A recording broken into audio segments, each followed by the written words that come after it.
Welcome back to the FIDE World Cup, coming to you live from River Rio in Goa. After the carnage that we've seen yesterday in Game 2, a lot of our favorites had to leave the event. The world champion Gukesh is out, Anish Giri is out, but 25 players already qualified to round number 4. However, 22 others have to do overtime today and play the tie breaks. That means we have 11 matches to look forward to. I'm Grandmaster Jan Gustafsson, joined once again by Grandmaster Evgeniy Miroshnichenko here in studio. Miro, any matches that you look forward to today? Well, pretty much to any of them. Of course, yeah, you can make an intrigue of Erdogmus with Rapport. We all love Richie, but also the talented kid.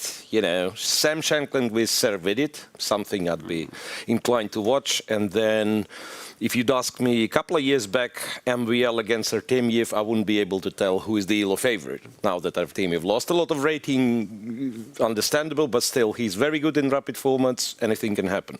And in general, I believe, like, day 3 has the most, obviously has the most pressure on the players, because day 1, you can lose a game and be in a bad position. Day 2, you might get eliminated. Day 3, you know, somebody has to be eliminated.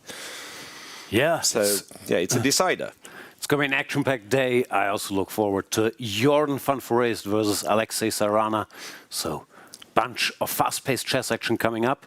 But before that, let's have a look at what happened yesterday.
Yeah, that we've seen the world champion Gukesh getting eliminated. Rough moment for him, then having to walk by his many fans. And today, 11 more players will get eliminated. Before we get to them, let's have a look at the format. Tiebreak, it's complicated. How does it work? 15 plus 10. So the first rapid is the longer rapid, but then we play 1-1 and we get to play 10 plus 10. Again, a 2-games match. If it's still a draw, then we switch to blitz, the longer blitz first, 5 plus 3, then the shorter blitz, 3 plus 2, and if we are still those 2 people who cannot win a chess game, then we move to the one and only Armageddon, sudden death, whatever you call it, game, with a basis time 4 plus 2. And yeah, we both bid how much time we are willing to get on the clock in order to play with black. Yeah, whoever has the lower bid gets the black pieces and draw odds, but we're very far from that. Basically, it's 2-game matches with lowering time controls. Let's have a look at what they play for. There's money here at stake in round number 3. The losers got $11,000.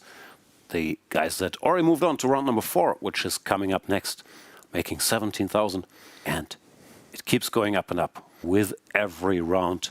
Then, when we get to the top 3, it's not just the money, it's also the spots for the candidates tournament, where you can make more money.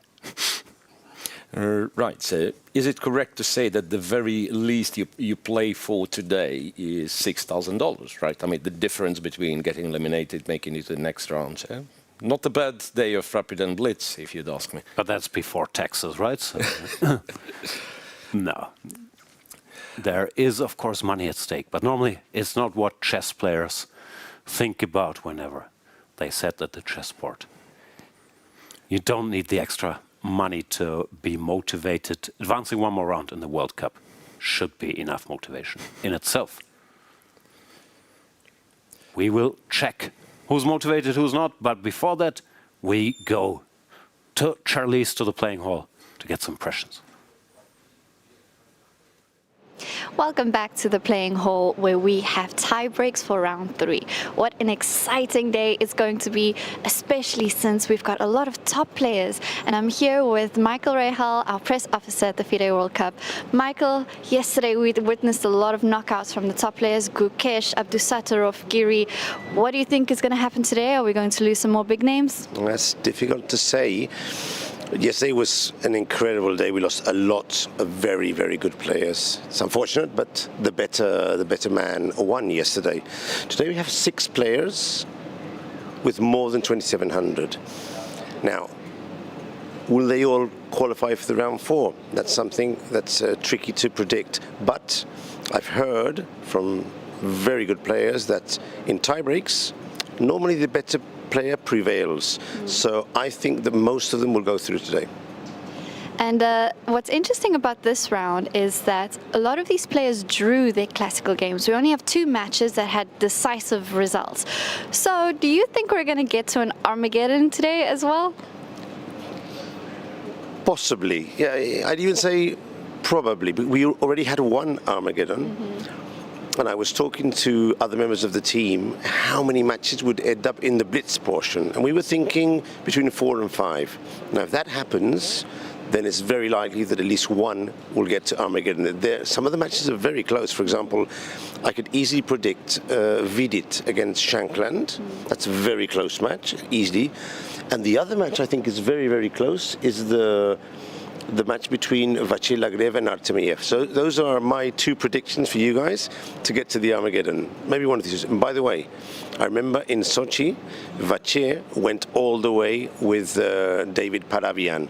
So yeah, it's going to be really interesting this afternoon. You better stay tuned for sure. Thanks, Michael. Let us know in the comments, what do you think? Are we going to reach Armageddon today? For now, back to the studio. Wow, a bunch of very specific predictions there.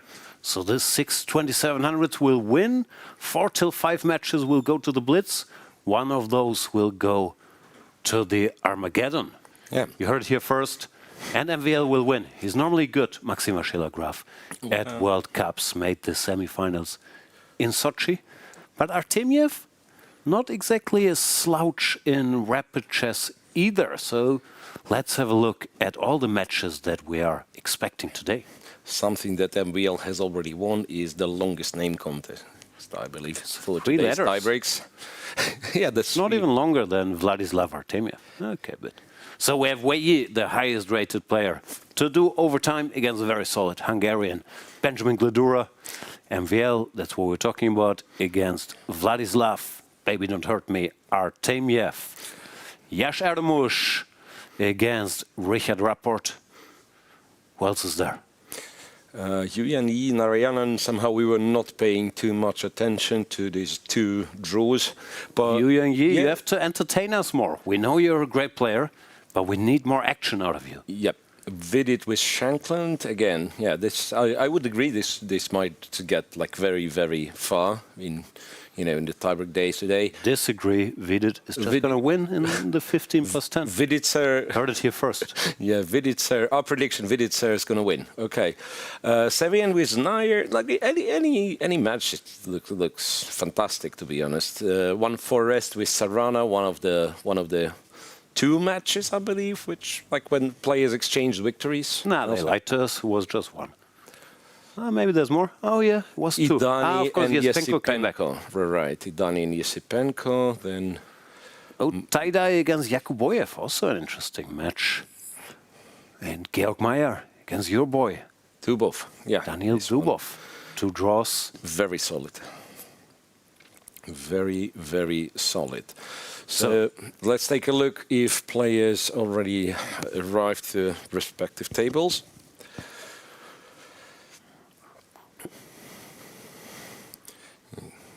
Right, so we should mention, if you want to follow one particular matchup even more closely than we can here, trying to cover them all, you can watch the individual stream for that matchup on YouTube. You will find it in the description here. There we see the top-rated player remaining, Wei Yi, with the white pieces and the white shirt against Benjamin Gledura, the Hungarian. Dear players, welcome to the tie break, round 3 World Cup 2025. We have a special guest today to play first ceremonial mode, and I pass microphone to Katie.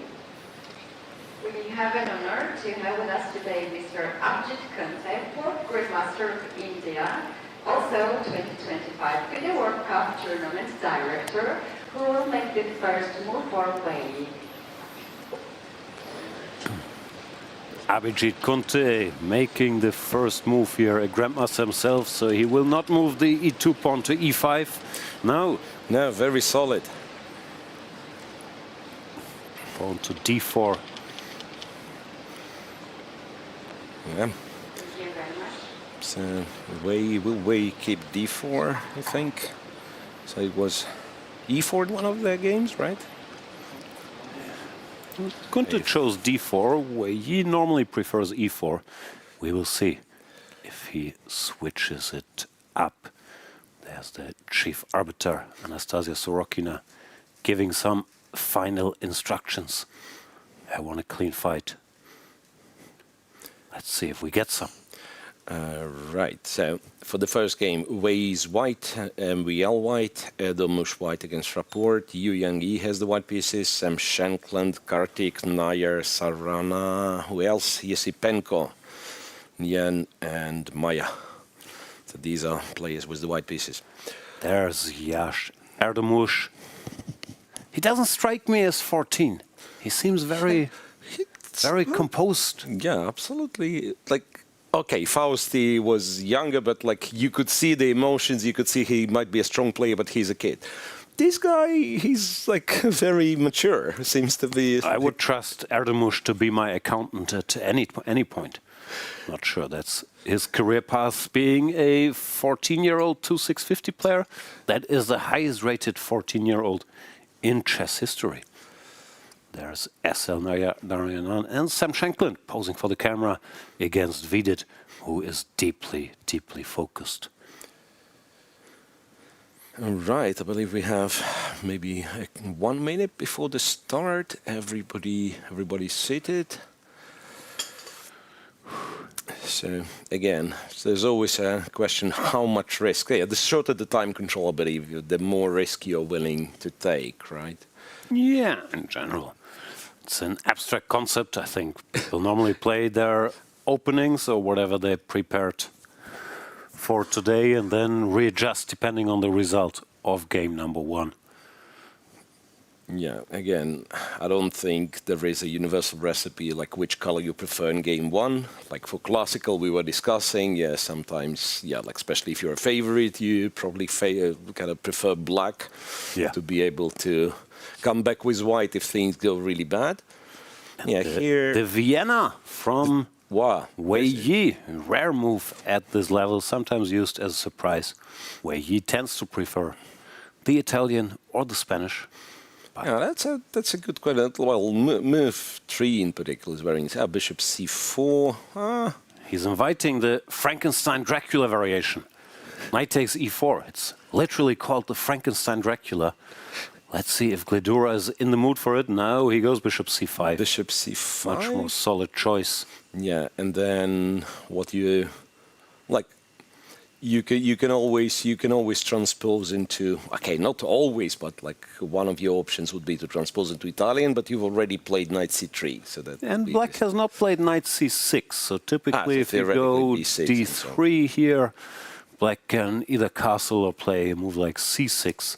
So this line has its own little subtleties. Often, if white goes knight f3 now as well, then black tends to prepare prefer to go d6, not committing the knight here. Knight to e2. To e2, this is an I want to get you out of book type of move. yeah. Rare choice. So there's no knight g4 yet. I was hope. just wondering. I Yeah, guess like whenever I you go see the knight on d4, e2, yeah, like knight g4, now you can make a natural move castle and lose in one move, pretty much. Yeah. Because both h2 and f2 are hanging. No, Yeah, but knight to g4 is met by d4. d4, yeah. Takes, And yeah, like queen f6, you can take the horse on g4, so that is not Gledura as bad. just castles, not a particular surprise. White castles as well. Yeah, but Now it's decision time. Knight c6, c6, d6. Bunch of moves here. I guess White's point is if Black plays c6 to grab the center, then White will go d4. then you can go d4 and some sort of isolated pawn potentially if Black chooses to go d5. However, Stuff. there could be some knight e4 stuff as well. Yeah, knight e4. No, over there, like in this line, c6, d4. Yeah, or I'm blundering some. No, yeah, I do blunder, of course. Yeah, as I usually do. So I better start this engine running. He played pawn to d6, and d4 is on the board. E takes d. Knight takes d4. So White, after some move order trickery, gets a sort of normal position. I checked this once via a very different move order here. Rook to e8, I thought was all right for Black. But Wei Yi Yeah. clearly prepared this and is hoping to catch the very strong theoretician Benjamin Gledura off guard. Yeah, it's actually weird because it looks very normal, but when I check the database, it's actually not so popular. So I guess it can transpose, but for now, the highest rated player, I have not a bad player by any means, but the highest rated player who played this line was one Mikhail Tal in 1980. Good player. Trying to... Yeah, shall we check other games? I don't know what in particular, but there are some peculiar ones already. How's Erdogmus doing, the Turkish super talent, against the mercurial Richard Rapport, one of the greatest talents the chess world has seen in his own right? Yeah, so Richard? Bishop. Yeah, go on. Oh, just I was gonna say he looks fresh, composed, haircuts on point.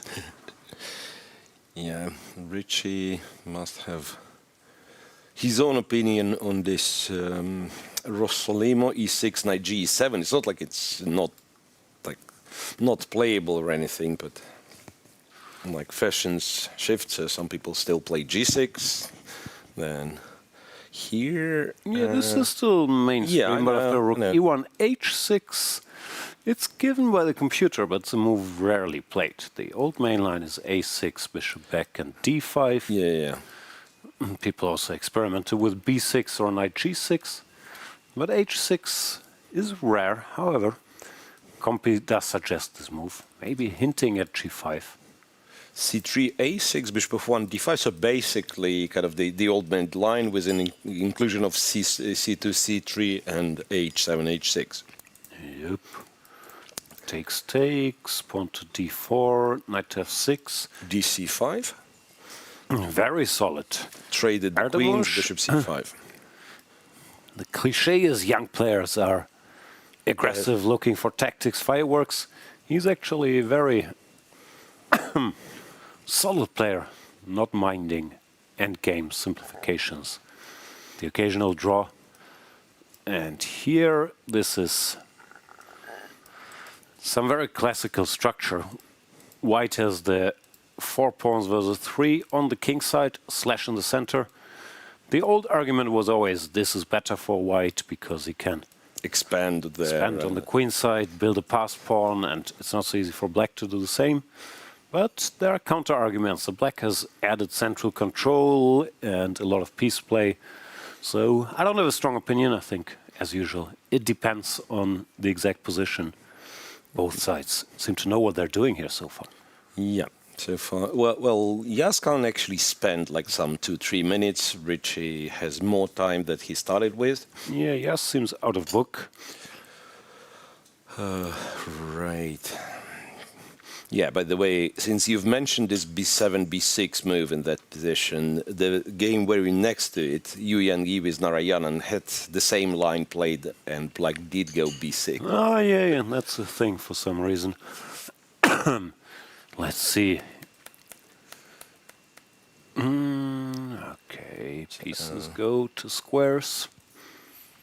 White is a bit better, but we're just getting started. Yeah, so White can, I guess, go b4 and have something hedgehoggy. Right. Yeah, the question is, can you be more cunning and move the bishop away first, to and then go b4, bishop threaten d4, no, knight b5, knight d5. Something. Actually, the compy suggests you can, right? And yeah, compy likes White. Yeah. With or even without bishop f4, but specifically after bishop b4. After bishop f4, because, yeah, like b4 is going to happen. I guess bishop to d4 could be the move. But yeah, nothing much is happening, like even here. But modern computers tend to dislike all these hedgehoggian setups, valuing the white space advantage more than black's flexibility. yeah, We will see. Yangyi so far, yeah, he's been playing very solid chess. I would expect him to not even go for adventures like bishop f4. Play b4 or queen d2. yeah. Some move. b4, bishop takes, rook takes, c4 will not be a problem to defend, and then yeah, like, or.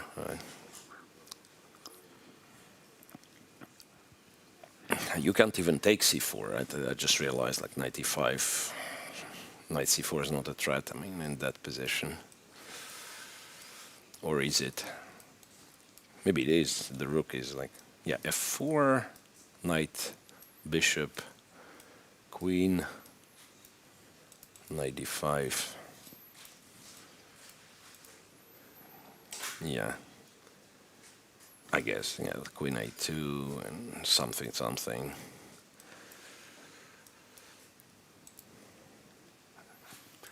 Trap the queen. Trap the queen, win the game. No idea how we did this. And yeah, queen d2 played.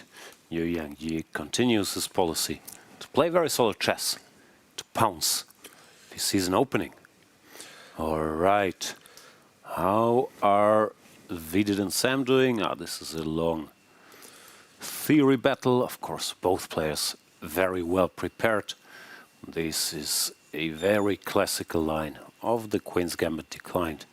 Yeah. White grabs some space, but black is very solid. c6, b4, and knight h5 is out of fashion for whatever reason, right? Yeah, they prefer, I mean, knight h5 is not bad, but they prefer this c6, b6 nowadays. Here.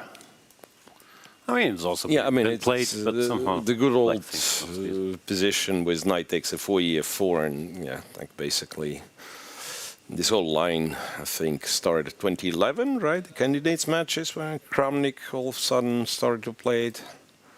Yeah, it's an outline. I think it's also supposed to be good. But Vidit goes for c6. Now exchanges the bishop. Generally, there's not that much happening. Black wants to sit and wait, then at the right time try to either open or close the queen side. Yeah, computers argue white is a little better because the space granted by this pawn, but there's nothing direct to do. Normally it's some shuffling game, and maybe in 100 moves white will try to expand on the queen side. It's a very, very solid line for black. Yeah. Not bad for Rapid. I'm sure Vidit knows details here as well. Yeah. Okay, 7. Rook to b1. Yeah, so basically B1, white's not usually trying to this. fight for the a file. And, yeah. Takes. Yeah, this is typical stuff. Bishop d8, bishop c7 is there. You have to keep an eye on b5, but if black is careful, normally it doesn't do much. Yeah. So I'm sure Vidit has studied these positions diligently. The early days, black often played b5 in this type of position. Proved to be somewhat... Yeah, then you lack counterplay on the queen side, and they were suffering a bit. So I think nowadays you keep the tension, maybe. Yeah, go for keep this. the options open and just like hover around and wait for white to show what the plan is. Still a bit boring, no offense, guys. And just as I said it, Vidit plays b5. How dare you, Vidit, contradict The commentators. the commentary? It's also a mistake. Just as I said, he studied this diligently. He plays b5. I'm not upset, just disappointed. So what do we do as white? So there is like this usual knight d2, knight b3 thing, and there was something, I think, like, was it g4? I mean, basically like g4 and start lifting the king side and hopefully like ignore the a file, like your thesis is like black doesn't have enough counterplay on the a file, and then somehow you try to do something. Yeah, same goes for k1, which is also logical now that everything else is closed, and I guess you still bring the knight around here. Takes on a7. Takes directly. Yeah. That allows queen takes, no? And black has the a file again. Maybe it doesn't matter too much. Queen c2. Queen takes, yeah. Takes.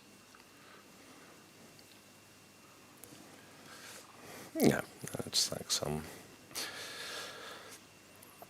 minimal advantage, but nothing. No, I'm slightly surprised. Vidit is such a good Substantial. theoretician that he decides to go for this kind of structure where he has to mildly suffer without any direct counterplay. But it could be, even though I didn't like b5, that he's very deep here and sort of knows nothing too bad can happen.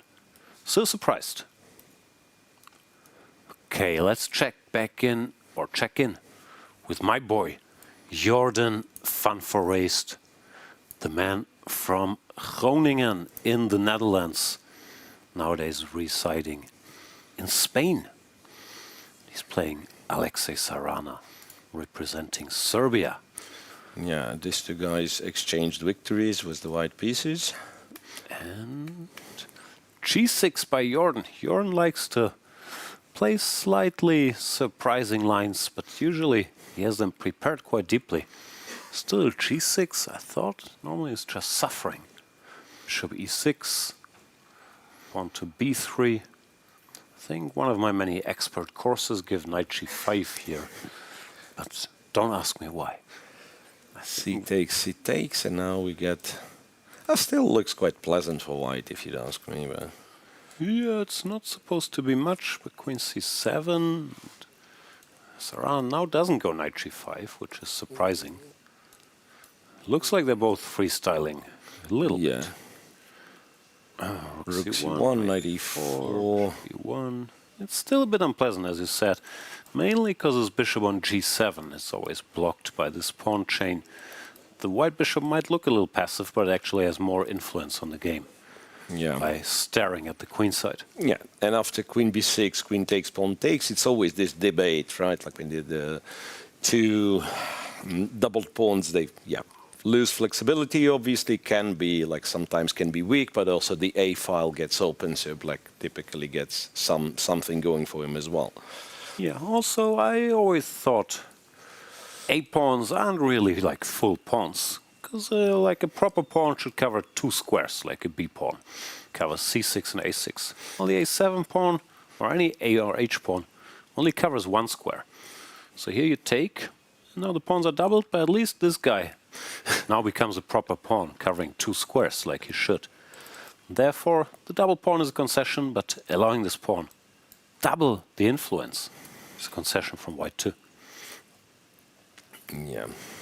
So in a position on a board, Compi suggests to go to start taking space on a king side with g4, f4. Yeah, well, g4 in particular, I guess, like black doesn't have a square for the bishop he enjoys. Like Compi goes bishop c8 because if bishop e6, it's not clear even. Like there's no tactical refutation. This bishop e6 is in the way of other pieces, I guess. Right, bishop e6. It gives king g2, f4. You know, yeah, actually looks pleasant for white. Now that I'm thinking, yeah, I guess. Yeah, somewhat. Not sure about g4. Yes, Sarana prefers to maneuver. Rook d1, what's that? Rook d1 is kind of deep. He wants to go rook ac1 and argue that now the rooks were misplaced. Very deep. Compy says go h4, stop g4. Yeah, makes perfect sense. What's happening on... Wow. Yesipenko with Puya Idani sound like a very, very long...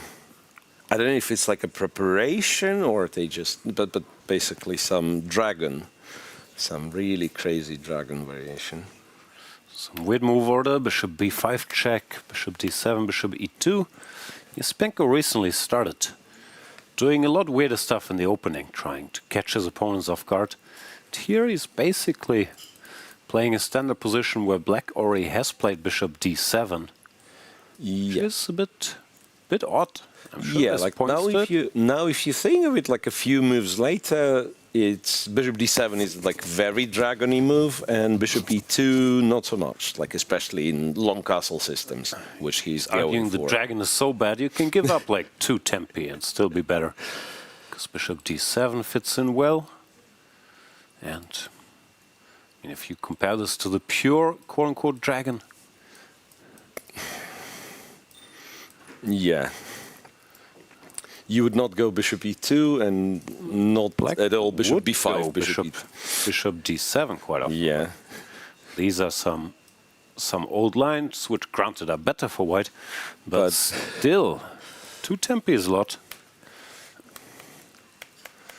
Let's see what Andrey has up his sleeve. And Idani is saying, okay, I don't want to deal with any of your nonsense, like g4 and so on. One plus this has, provoking the bishop to come here, is black can no longer go d5, which is a typical dragon idea as well. So h5 played, castles, king b1, a6, h3. Looks like white knew what he was doing. Yeah, h4 looks quite optimistic, right?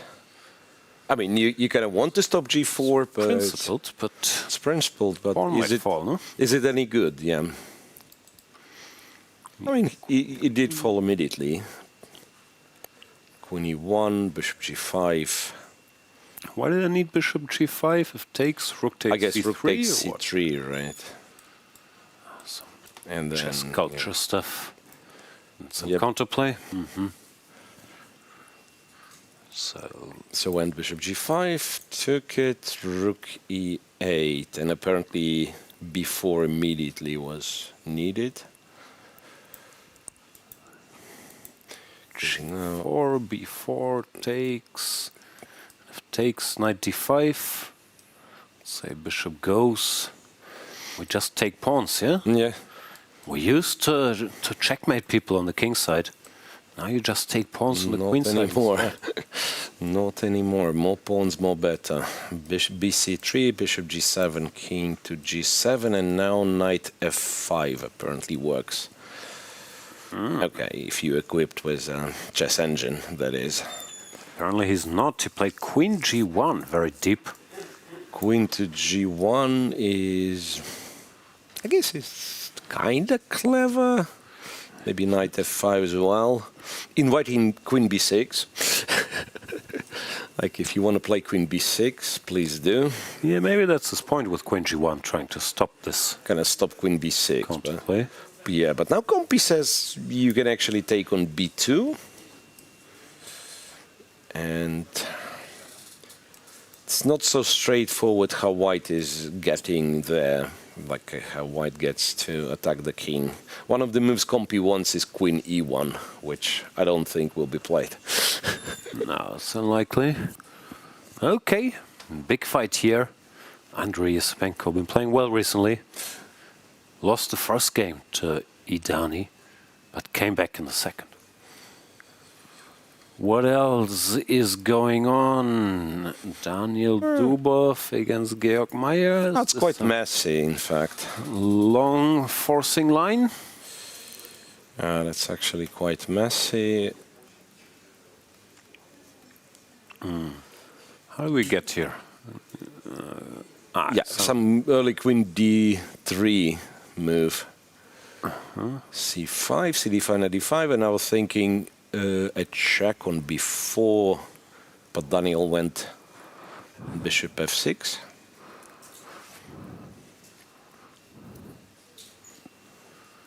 f4 looks like Dubov got out prepared a little bit. Knight c6, bishop takes d5. Basically, black is a pawn down. Yeah, but somehow he's back.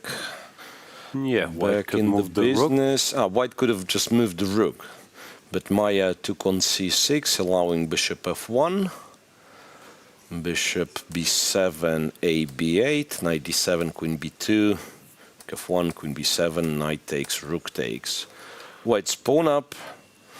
White's pawn up, and computer says it's equal, which is very often the case, to be honest. Like in all this, like rook and queen things, where like you don't have an immediate passer, and White's king is not like really weak, but somewhat weaker than the black king, and therefore, yeah. So I guess Dubov is fine now, but yeah, it was a bit shaky, this opening.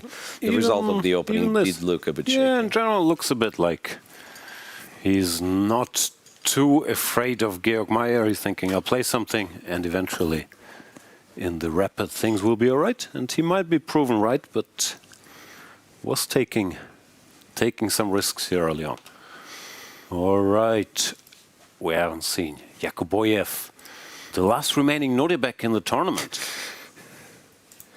Yeah, let's see. The last remaining Nodirbek in the tournament is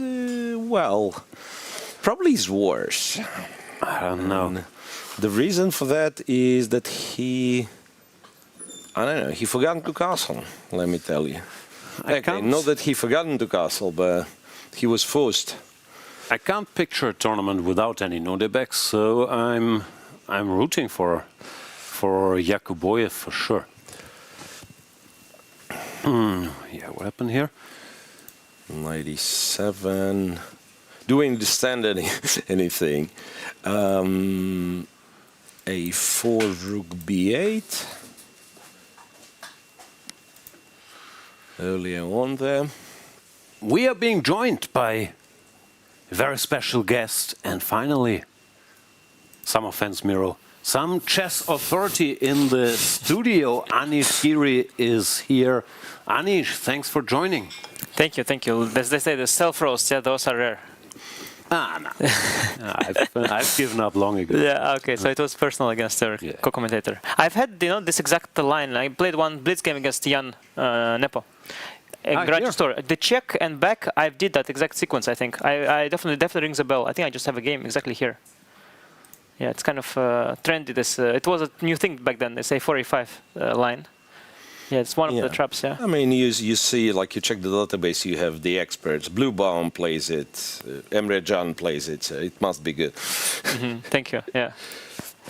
Okay, this line play by Yakuboyev is also not the typical thing you choose. I don't know, maybe that's just what he does, but it's not a typical thing you choose if you want to be solid in your first black game, no? But I think the way he sees tie-dye, and I can sort of imagine, I know also Yakuboyev is a very dynamic, player who plays these unconventional double-edge positions, and tie-dye likes to keep control, a very positional player. So I think it's very tempting to try and unsettle him in these Catalans. And he's trying to, to take the pawn, hang on to it, kind of a very sensible strategy, but of course carries a lot of risk. And the devil's in the detail. So. Also, I've seen this exact thing and thinking many times that people are he plays Catalan, very boring. I'll mix it with DC, A6, Knight C6. But somehow you always run into 20 moves of theory when you try to mix it with DC, A6, Knight C6, and you're not that happy after. Well, you're not happy for... There's a stage for sure where you're not happy, but then there might come later a stage where your opponent finally does go astray in those complications, and then you're like, finally strategy worked out. And okay, it's a very interesting position because black has these two very far advanced pawns, and he does have this disaster of a king for now, but very imbalanced and obviously a 3-result position for now. Yeah. Also, white is like down to 2 minutes. Wow. It's not that easy to navigate this one. It's another thing against the theoreticians. If you manage to surprise them, it's a weird position. They might take a while. Yeah. Speaking of theoreticians, there's your compatriot, Jorden van Foreest. Okay, now it's sort of got a little dull. Yeah, got a little dull. What was the opening? That's what I was getting at. He plays the Schlechter. It's one of his, sometimes you have this childhood in chess, you have these childhood obsessions. Everybody has their own, and for Jorden, this Schlechter is one of his childhood. This before he knew theory, Sevian, so somebody taught him the Schlechter. Exactly. I had a game against him who played this against me when he was a small kid in Reykjavik Open. I was still, it was very, very small. Because it's not in his style, really. It's not dynamic. You're just slightly worse in every line. Just a childhood thing. Yeah, it will always be with him. And in the moments like that, suddenly you remember where you came from. Yeah. Right. Yeah, but it's not the worst. Like Schlechter, at least like the first move you make the good move. Because I was taught to play Alexey as the kid, so that makes it even worse. Exactly. Yeah, it can always be worse. But of course, Schlechter by nature is a rather anti-positional opening because the bishop on g7, the Slav is very dumb. You need c5 to get this bishop going. Yeah? But nowadays, of course, Jorden also, he's kind of trying to bring new life into it, modernize it. So he's checking with deep engines, trying to find the new ways to make it work. But it is still Schlechter after all. Yeah, White did some random thing and he still didn't look too pleasant for a while. In the exchange, Slav, the bishop on g7 is misplaced. Like I've learned about this from some Kramnik, Aronian. Remember this? Some Olympiad many years ago. Istanbul 20 game, yes, the OG. I was there. OG. Yes, we all were, weren't we? We were still young, young back then, remember? I wasn't that young. That was my last year playing for the German team. That was my first year commentating. The OGs no. But black, okay, that's one bad piece. There are two ways of dealing with it. You can either try and break with d5, or you can go e6 bishop f8, which is also more common, and then the bishop gets back to the normal diagonal, and you sort of are okay. The weaknesses on the queen side, hard to touch, is just for now just a small optical deficit. So. Not a big deal, but a little uncomfortable. Also, Jorden probably doesn't love this. Yeah, he's more of a dynamic player. Yeah, doesn't really suit his style, but what he got now, I guess the worst is sort of over. White has sort of some trumps on both sides, but at the same time not really. Like there is some kind of mating net with knight f6, but knight is too far off from that. And you've gotten the dark squares, but you've weakened the light squares. Well, actually. Rook d8, I guess, right? Yeah, I was planning this, but that's this wrong. It would be inaccurate. Well, you can go here. Rook d8, rook d8, knight d7, rook, so you just have to go back after knight d6, didn't get anywhere. Yeah, you got this f5 square in return for the f6 square, so should be kind of okay. But the game continues, and there are scenarios how black can go wrong, especially even in the knight endgame. Your f7 is a little weak, your b6 is a little weak. I imagine they're rerouting the knight to e5. So black has to a little bit watch out long run here. Any matchups you're particularly interested in? Yes, I want to say Vidit. Vidit is your boy? Vidit, sir. Where is... Shankland. Vidit against Shankland. Shankland here. Oh, wow. I have a strategic question, because I was expertly explaining that in the old days, black was playing b5 here, but they stopped doing that because then you normally suffer. And Vidit blitzes out b5, just as I was explaining this. I think in the old days, they used to go b5, and then they stopped playing the line. Maybe. I don't think they stopped going b5. There was some game, remember this, Carlsen and Nakamura, which was like, it was the final nail in the... No, Nakamura-Carlsen. Wasn't Nakamura white or black? No, Nakamura was black. Carlsen lost to someone too with black. I think after Carlsen lost to someone with black, that's when everybody said the position is so bad that even Carlsen loses. Didn't Carlsen lose like to Tommy Nodirbek way back in 08 or something in this? Oh, no, I mean more recently. Okay, he lost, of course, to Vachier-Lagrave. That's World Championship Yeah, match that's game. But it was sharp. Yeah, it was sharp. Yeah. It was sharp, but still he. Well, yeah, b5, of course, it's one of those moves that has advantages and disadvantages. Yeah, yeah. And then the B5, which is good. The so you big don't have to worry question, about it. exactly, yeah, and you can just release the tension and focus on your plans, but then you're committed to e5 break. And there are two ways with black to go about this. You can either go bishop to c7 and prepare e5, or you can trade the knight for the bishop with knight f4 ef. Of course, trades are good for you with less space, but after knight f4 ef, e5 break is never there anymore. So how do you do it? Like, I'll go. It happens somehow. No, I know, but it somehow happens. That's why I was saying okay. it. I was also not going to normally say it, but somehow he did get that. Oh, you see how it happened. King H2. Yeah. He did it to himself. But I don't think it's a bad thing for white. Very often, knight f4 ef sequences to white's advantages a little bit as well. Like, yeah, it's pluses and minuses, of course. Yeah. Yeah, we were also sort of explaining that this has gone a bit out of fashion.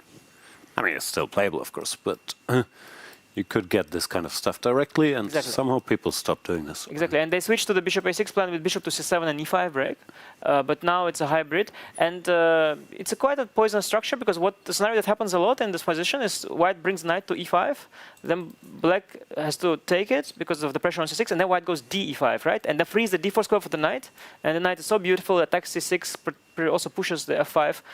Like all these blitz games where white won during COVID especially, I think they've put sort of a negative stamp. And then one more try, Abdusatorov tried it against Nepo in a Grand Chess Tour event after that, and he also was suffering like mad. So I think the people sort of concluded that this is not black's best defensive setup, but still some people try again, because it's so tempting, so solid, and so easy to prepare. Okay, Sam goes knight c1. Yeah, very nasty. Okay, just Yeah, but what was like? Why not f3? Because you keep f3 option maybe for the pawn, yeah, just in case to go f3 with your pawn. No, I mean, why not f3? Oh, I mean, the pawn f3. Yeah, f3, just kick it away. I mean, but you can keep it in reserve. Yeah, because it could be a small minor weakness. Maybe you keep it in reserve. I'm just like thinking.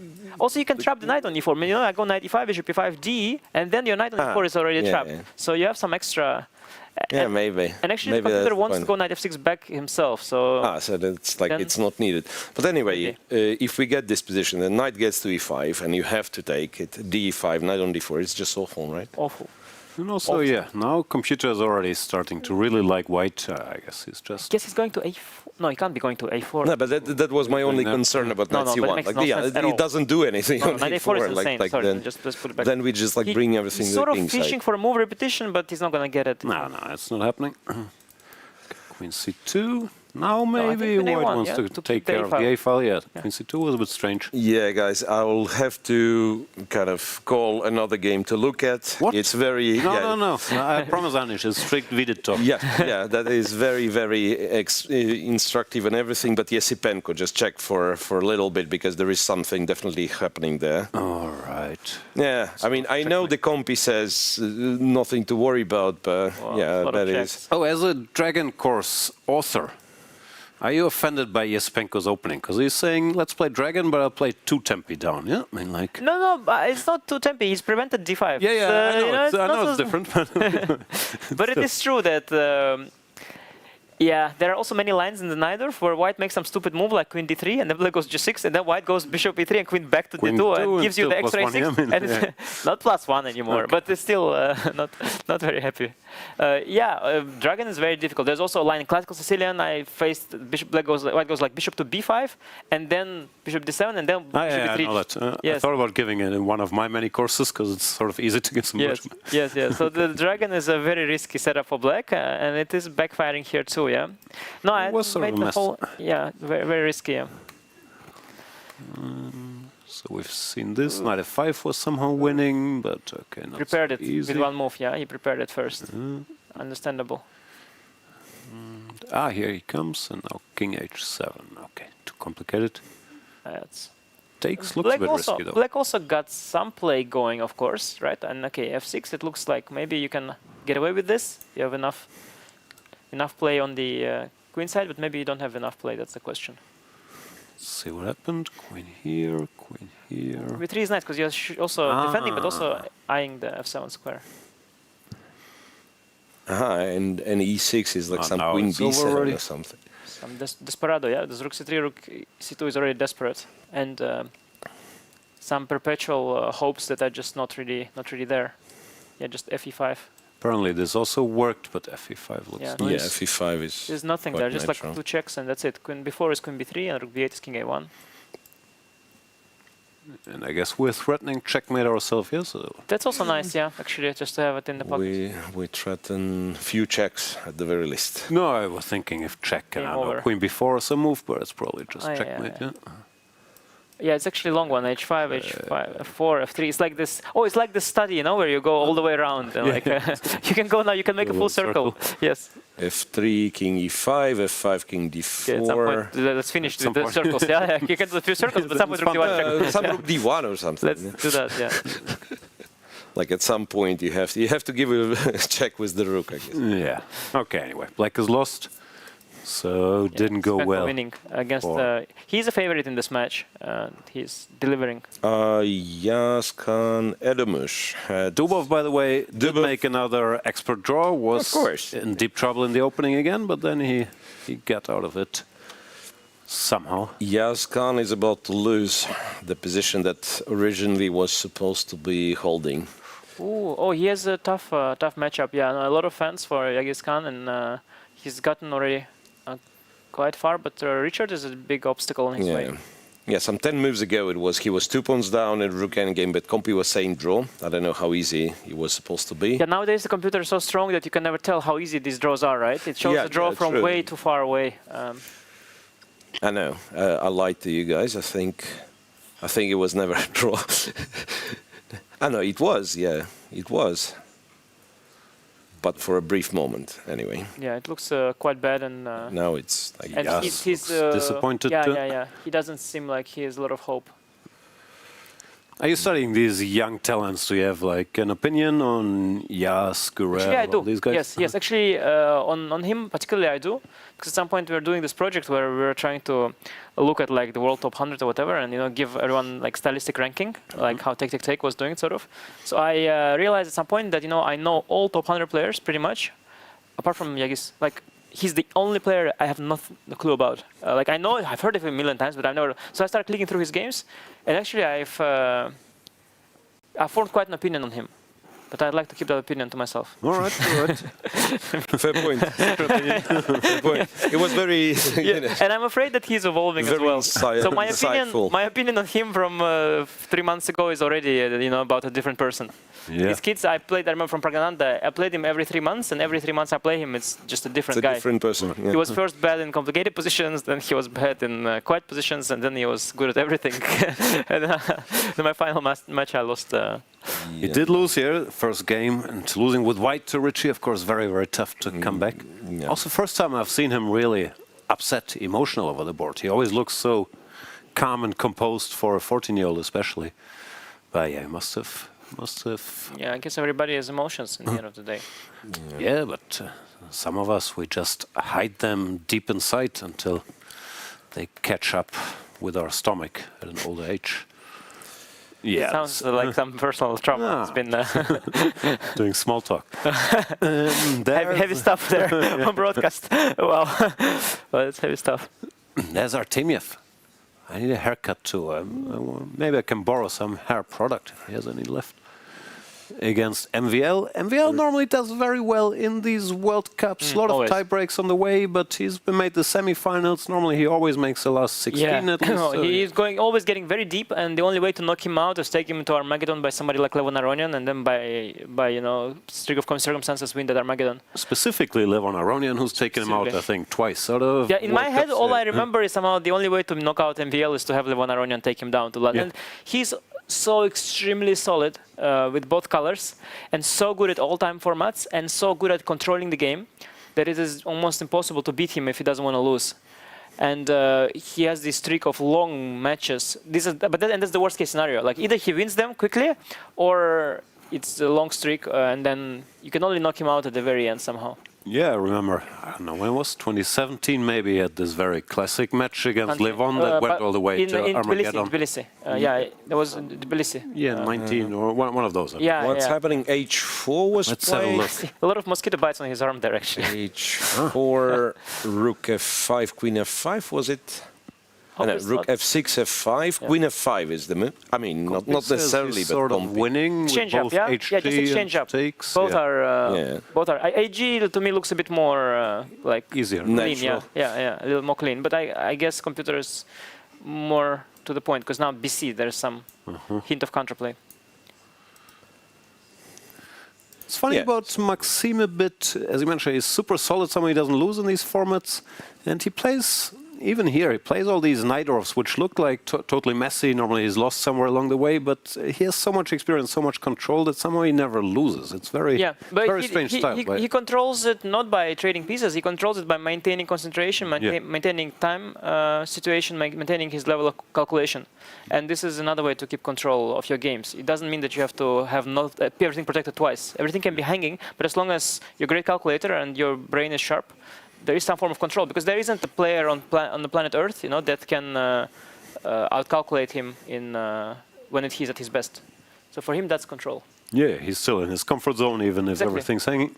Queen takes F5. Okay, yeah, Artemiev, of course, great rapid blitz player in his own right, but yeah, he hasn't lived up to his former results recently. And here, some big trouble. Yeah, and he's facing Maxime. I mean, you can be a great rapid and blitz player, but if you're facing Maxime, you can still lose. And I imagine when he faces Maxime, for him, this 1e4 players, lifetime 1e4 players, and his opening repertoire is somewhat approximate. Right. Maxime is an unpleasant opponent for him, I imagine. He probably didn't equalize out of the opening. Yeah, that's something. Yeah, it's quite solid stuff, of course. And I think also kind of deeply theoretical at this point, but Maxime was probably on it. You see, he still has 16 minutes prepared, because Artemiev has had this exact line before, so just didn't equalize out of the opening, got some very bad position. Okay, guys, to update you, there always has to be one Nodirbek in the tournament, Jan Gustafsson said. Yes, Nodirbek wins. Like, I will accept Kazibek Nogabek as a substitute, but if he's out and Abdusattorov is out, we need Yakuboyev. That is true. I'm sure you also had good time looking at Aronian versus Aroniak matchup. Of course. You did, yeah? My theory, secret theory, which will get revealed on air now, is that if Aronian had a Pokemon, it would be called Aroniak. Yeah, and there's also Aronov as a player, right? Yeah, and I believe actually Levon's last name used to be Aronov as well. Like I saw some old interview of his where he said that. There, I'm not sure. I've heard people call him that, but I'm not sure what the maybe I'm forgetting but there's some old interview I read of him when he said that he's changed his last name actually. He's not the type of person you can Aroniak, that's for sure. Well, we are getting on seconds in practically every game. So Maxime has. Where shall we go? Control. I don't know really. Yesipenko finished. Shankland, Shankland and Vidit are surprisingly very solid both. Oh, stuff happened. So Black found this F6. way to stop knight e5. The thing, and the king is also on d7 and can protect the c6 pawn, which is quite nice. And g4 not possible because h4 pawn is hanging, and it appears as though this is fortress because white also cannot switch so easily queen a1 because g3 pawn is hanging. Go here, then you just take. It's a big pawn, very big pawn. Yes. Maybe white can move the king around to f2, but then you watch out for queen a8 entering as well. So it's you can't have it all. There's so many targets. Like be hard to shuffle. Go all the way to h3 and go g4. Can you do? I mean, you probably don't achieve this, but computer is more efficient about it. It goes knight a5, attacking the c6 pawn. Knight a5 takes and deflects the queen maybe. And if knight a5 queen a8, then it goes g4. Okay, knight a5 played. Good move. Vidit has to decide. I don't yet understand after queen a8. Queen a8, g4, why can't we take... Yeah, I think I'll take gf and ba knight before, Yeah, there is some... But knight g7. Knight g7. Comp is not impressed, just says it's still equal. I think it's huge that black got this f6 move in, and there's no knight e5. Well, there was some knight e5, but somehow Vidit managed to... Yeah, he missed the moment. Cover everything, It's a nice regroup. Knight e7, f6. This is a very nice, classy regroup. Of course, Vidit, a good strategist. Well, apparently, Generally, I think Vidit is unstoppable after he dodged this Faustino Oro bullet. I'm not saying he's going to win the tournament, but it must be so freeing. Now he can, okay, if he loses to Shankland, it's unpleasant, but I mean, this kid and all the attention must have been much tenser than this match. Yeah, though Vidit, he has such a big social media following, he's used to these circumstances. And also, in general, he's used to have people watching him. He's played the high stages. He has now also a family with him. So I think he's become quite good at handling the external pressure. Right. External pressure is fine, but Fausti pressure, I mean, if this kid's to look up at the board, he puts his feet on the chair, and then all of a sudden he's taller than you. No, this is a different thing. There's a different level of pressure. I'm guilty of these things myself, and I've been putting my feet on the table. Whoa. Something As a kid or no? Definitely. Well, yeah, well, it started as a kid, so. Childhood habits like stuff yours, happening Schlechter. in Shankland Vidit. Stuff happening. What stuff? What stuff? Some stuff. Oh, King d7, knight takes c6. Oh, tactics. And you would think it's kind of cool, but queen a8 and Compi says nothing happened, right? and played. g4. Speaking Wow. of pressure management, you have to take a knight 6. Okay, this is still Yeah, still that a is mess. super We can tricky. stay here. Total mess, but it can also backfire for white, yeah? Because like everything is hanging. Yeah, also. You have to go knight a5 at some point, then I will take on a5, activate my queen. Total Yeah, mess. there's also like queen a3 check. True. There's a check. I mean, there's always many more options that the Yeah. computer suggests. Always many more. There's always bad moves that computer doesn't show that people No, but can make. seriously, like you are on seconds and you have to choose. Like Yeah. this Yeah. check, maybe you can take the horsey. And also sometimes people just check and then see again. Yeah, I get extra time. And Check given. given. Yeah. But actually, it doesn't make much sense because king c2, queen a2, knight b2. Yeah, I guess, but not easy to. Check A4, king b2 somehow. Yeah, king b2. The check doesn't lead anywhere. But check makes sense because before white goes knight a5 back, you want to first get the queen in, Yeah, and then let him go knight course, a5. yeah, like- So logically speaking, it makes sense. You don't have time to calculate, and then you get. Okay, Yeah, you just think logically. So it's not a mistake that you can blame Vidit for. Knight g7. Now g7. Now apparently white is winning with knight a5, and queen on a3 is actually worse than it used to be on a8. It's Okay, winning as in computer shows advantage. You don't know if it's winning the or queen not. looks active, but you can't quite activate it because queen a2, knight b2 sort of covers all the squares. Wait, so after knight a5, if bishop takes, it's pawn takes, and queen a4, king b2, d4 pawn is and then queen c3. queen d4, queen c3. Yeah, okay, but it's you have a lot of not passed pawns, yeah. Not the most straightforward, but also now you have the h-pawn potential. I think what it comes down to is that the knight on g7 is so passive, is that you basically play with an extra piece the in the game. fianchetted horsey is not a good horsey. No, and that, I think had the knight been on e4, c4, wherever, that would be doing amazing. But without the knight in attack, you can't do anything. No, but what is this? King c3 is trying to repeat moves? Or just once? So what's going on? Check, king c3. I want knight b3 maybe. Well, knight b3, yeah, even more controlled than the other But one. now I can take the But pawn. now, yeah, like, at least a5 pawn is gone. But then king b2 and King b2 might be still like completely winning. Maybe it was smart, beautiful. yeah? Yeah, maybe it's smart. Very Like clean. you have more control. Like Very this. exactly, very clean, very human. And queen a5, queen a4, I have queen b4, I think. He goes knight b4. That's less clean. What? This is very not clean because queen a3 check. What? This is very unclean. This is very unclean. Queen f3. Now queen f3 and anything can happen again. I guess he thought the knight in game is not obvious. Yeah, no, Vidit is, you don't have to give him too many chances. He's going to grab them. Knight, yeah. This is a mess also. Now it's you three were just results. in control. Three Now results. you have to give No. up g4, knight comes And f5. G4 is a crucial pawn. He'll never Yeah. give that away.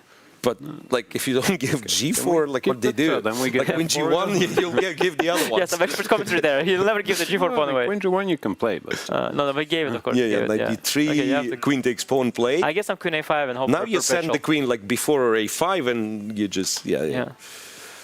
just try to get to the king, but queen a5. Yeah.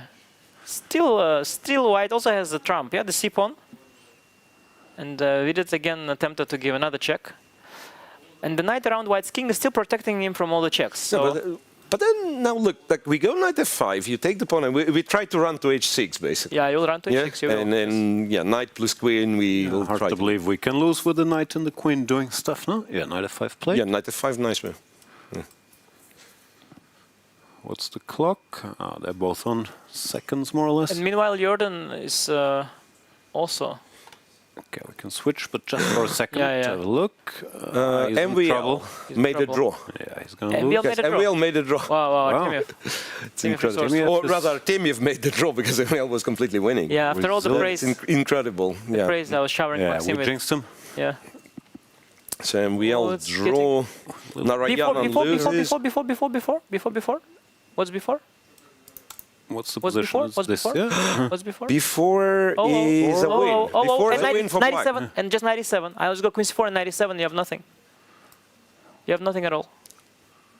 Wow, Vidit Oh, turned the tables. yeah. I think on the final seconds, Vidit is very, very good. Actually, Vidit is an excellent bullet player. You'd be surprised. I played a lot of bullet games with Vidit. Surprisingly good bullet player. Also, no more time to get nervous here when it's just about making moves. His, Like then he's instincts are locked in. Yeah. Incredible. Yeah, his instincts are incredible. Yeah, the hand is very, very good. Very tactically sharp. Puzzle battle, by the way. He crashed me at puzzle battle. Impossible to play puzzle battle against Vidit. Queen D7. So I guess the plan was Queen D7, C7, and then but then you collect, you go 97. and you You can resign. win a knight, yes. Yeah. But But you can't. I will give check like to the queen, C file. Queen C4 Queen Or Queen C4 D4 even. Yeah. Or even Not Queen even D4 and Queen C5 and then 97. Yeah, Oh, you have yeah. nothing. You can just resign here with white. Realization hits Sam, but it's too late. Yeah, it's a check and Queen C4 check. Yeah, Vidit is on it. No, now just 97 is the easiest. then You what? can give one more check maybe, but 97 is the... Yeah, whole C2 is... Okay, Queen takes E6, there is still some agony. Still some agony. Yeah. Alright. Some So agony is there. E6 is maybe... annoying. Yeah, this is a kind of thing that... That's only annoying. And with seconds, yeah, you've already won, but then there are Yes, more checks, not- pawns but being not yet. taken, and yeah. I mean, Yeah, and also, like, if you know, you were thinking the game's already over, and from that perspective, it's a little bit. Uh, It could be for check maybe, by the King A6, Queen D6 is winning by. So you have to go King A7, then I can go Queen C5 check. Can't I like win with checks simply? Yeah, then Knight D6 check. Ah, Queen takes D6. Okay, then I have to deal with. okay, still winning, I I have guess. to deal with some endgame. yeah, which could be easily won, by the way.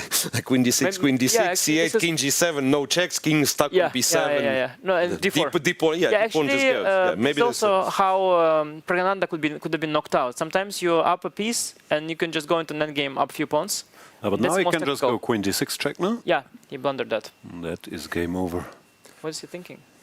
What is he thinking? It's just making sure. Dunno, stalemate. No, he doesn't see Queen D6. Wow. He doesn't see Queen D6, No. yes. He doesn't see Queen D6. Oh, did Queen not see it. C4, yeah. Yeah, this- Trade queens win game. Yeah, no. But it's still Some completed winning, update. but, Wei Yi has won. What else? Yeah, like MVL made the draw. I don't know what it. How You're it surviving, happened. it seems, yeah, if you look at the bar. Jorden, yeah, it looks like Compy says it's equal, but nobody knows what Wow. it is. Yangyi winning, Epic. and Epic stuff. what else? And a fortress, Karthik draw, Sevian winning. So are there any... so Wei Yi winning is big, yeah, for Wei Yi. He's one of the favorites in the tournament. Rapport as well. MVL is not didn't win +3, which is big for Artemiev. Yeah. Yangyi apparently is still playing, but we're boycotting him until the games get more interesting. He's very strong, of course, mean, but he's- the games are always like very technical somehow. Really? Yeah. You find Yangyi... In from this all the tournament, in boring this players tournament. that exist in this event, Somehow, you pick yeah, Yangyi as the we guy picked to hate? Yangyi Yes. as, Of all the Yes. people? Is that a meme is or? the guy to boycott. Really, yeah? Look at this. Every game is some queen end game. Okay, this one is winning. Wow. Yeah. It's always very Brutal. technical. The standards these The- days. Yeah, I find Yangyi a Absolutely. very interesting player. No. Yeah, Very not at all. interesting player. Wow, Like the average game length is like 75 moves. Yeah. I wanted to say, so it's, and it's so like very technical. Yeah, the battle with See, it's dinner already, is... it's already move 82 and he's Uh-huh. just getting started. Yeah, every game. I mean, I haven't checked before, but every game is some queen How end game. many- He's a pawn up and it's How move many 100. dinners did he cost you, is my question. Because I feel it's personal at this point. It's very personal. Okay, Also, finally. I begged, can we please quit if it's only you, Yangyi, playing some queen end game? But no. No, it's- Finally, Yeah, it's, Vidit found another way of exchanging queens, and the game. Sometimes Yangyi the beats game's me very over. quickly too. Oh yeah, this is winning. I mean, The game's I over. found a way. Uh-huh. yeah, I was two winning. Yeah. Good job by Vidit. That leaves us with what? Jordan's game looked kind of fun. But I think it's already dead. They're repeating what? Yeah, I think that's already dead. It's already clear. Right. Then Then we are left with Yangyi. No, we're boycotting. We cannot boycott if it's the only sure game the running. Jorden game is over. You're playing for a win, I think. Yeah, see? But you can even go if Jorden playing No, okay, for you a can't do it. win, but how does he knight do c6 it? checkmate would be good, Only- True that. if only it was legal. But Jorden should also watch out, because actually he is not the... He should realize that he is not the side playing for a win. But he is. He thinks he is. It's not the But is he? position what matters, it's who plays the position. By the way, now maybe he is playing for a win. Rook a6, b5, what do we do? Rook So you mean the A5, player yeah. playing for a win is the one who's playing for a win? Yeah, Is that what you're trying to say? Precise. Ah. That's the concept. I had it all wrong my entire life. It explains a lot of things. b5, rook a5. Well, I mean, Comp is not impressed at all. Yeah, I think the Why? player Also who has he to has find to rook a5 find is not the, rook is not the A5. player who's playing for a win. I think the player for a win is the one who doesn't have to find rook a5. He has to find rook a5. Oh, Yeah. okay. Okay. Well, wait, but what happens? If you G5. move that, then it's like rook d6, king c8. Yeah, question is, of course, why is rook b6 losing? Rook b6, something bad was Play rook happening. b6. King a8 normal, wins. And no, And, yeah. you've tricked yourself. And rook takes knight? Oh, king takes c7, knight. king d6. No, that's Yeah. draw, that's draw, that's draw, that's draw. No, king rook c5 check, rook c5 check. rook c5 check. Yeah, rook and c5 check. Over. This is so... That Yeah, no, was because after all, the uncalled for. player playing for a win is not the one who is playing for a win. That could be the player playing for a loss. Also, Sarana, it's not like he's Sarana was panicking or secretly anything. playing I for a mean, win. Yeah, In fact, we just No, didn't the realize. player playing for a win is the one who has a better position. That's the... We again back to boring stuff. Like, I had such a nice theory, but Yes. apparently being good at chess matters. Yeah, we told you, you Yangyi, move 86 back to position being equal. happens every round. You guys I'm are saying so it's lucky, you personal, know? It's just On the Chinese, on the Baidu internet, you know, there's so much, so much complaints about these commentators, you know. This. we need to lower the temperature. Who's hating Yes, whom yes, these yes, days. yes. This is purely a chess thing because every game is 140 moves in a queen endgame. True. But But at least, are you at least Wei Yi fans to compensate? I've always been a Wei Yi fan. After bishop f7 move, come on. I mean, we Oh, that was so praised- pretty, bishop of7. Yeah, Oh, we yeah, I praise know what Wei Yi that was such every epic. round. No, Against as you Kasper know, Jorden. Wei Yi was our teammate. He didn't play so much in Düsseldorf, but I saw it live in action. Wei Yi playing with 30 seconds increment, and I was so impressed because he's just calmly, he has 30 seconds, it's move 25. He writes down the opponent's move, studies the position, then calmly makes a move with 2 seconds. Opponent makes a move, he writes down the move, studies The the whole position, cycle calmly repeats. makes a move with 2 seconds, and he can do this forever he's got without the algorithm. breaking a sweat. I mean, it's so controlled. I was very impressed. Yeah. Right, No, so- I've always been a Ding supporter and a Wei Yi supporter, but Yu Yangyi, if this queen Queen endgame stuff thing doesn't stop- continues, right? Wow. Still good chances, of course, to win this, practically with no time. Also, it should be mentioned, one game he didn't play queen endgame for 100 moves. He played 3 versus 3 rook endgame for 140 moves and then beat Bluebagger, so it paid off. Oh yeah, this I But yeah, remember. he's Wow, traumatized that was us. insane. Yeah, but he also, I tell you, he can also do quick, violent things as well. I'm familiar with him. It's just Very this good player, tournament. Yangyi. Very, very good player. Speaking of Easily all, can qualify to the candidates, by the way. Nobody will blink an eye if he will. no, I wouldn't be shocked at all. and he was very close in the past. He had the semi-final now match after against queen Ding. I mean, he's e4. been Oh yes, right there. when I was rooting against him like mad, because if Ding would have won that, which he eventually did, I would get to candidates by rating. Right, So I right. was forced to root against Yangyi. So I know how you feel. Tough. very tough. We're It's not very forced good. to, we're just selfish. I mean, this is costing us a lot of time. Something's happening here because queen f3. It's also a draw as usual, but then he will win later. I mean, it's very frustrating. Queen f3. Well, is Can you take on this? yeah, that's precisely no. Apparently, you lose Wow, after yeah. takes Take f3. No, you have to go back to the drawing board. No, but it's kind of strange because there was a brief moment where Compi once again was saying white's better. Yeah. Yeah, it's after hard. queen e4, first time some like queen h8 check and go after g6 pawn and He probably had to trade the b pawn for the g pawn Yeah, earlier, yeah, yeah. and now Like- he's trying to find a way to do that, but it's too late. It's so whenever typical. he has a chance, he probably has Yeah, to do it. and you think you'll always have a chance. That's how it happens. You want first to maintain the b pawn and win the g pawn, but then at some point you realize that you can't even do the bare minimum, and it's too late. One thing we have to do before it's too late is say hi to Ketty, who will tell us what MVL missed. Ketty, what's happening? Hi guys, MVL missed a very good chance to win this game. This was the moment you were analyzing. I will very quickly show some details here. Here, after taking on f5, rook cannot take on f5. Oh yeah. Oops, big jump. Rook cannot take the queen here because white takes the queen and the knight is hanging, so you are really late to get back on d5. So in the game what happened was we had this trade, and here white could just play rook to e5. This was very powerful move, force black to trade the rooks, because if you just get this rook back, then I'll take the pawn on c5, and here white is clearly dominating. And if we have rooks off the board, anyway, like let's say this way, it is just no more worries for white. You bring the king into game and black's pieces are not coordinating. So rook to a5 was the first key moment, and Will could take a huge lead.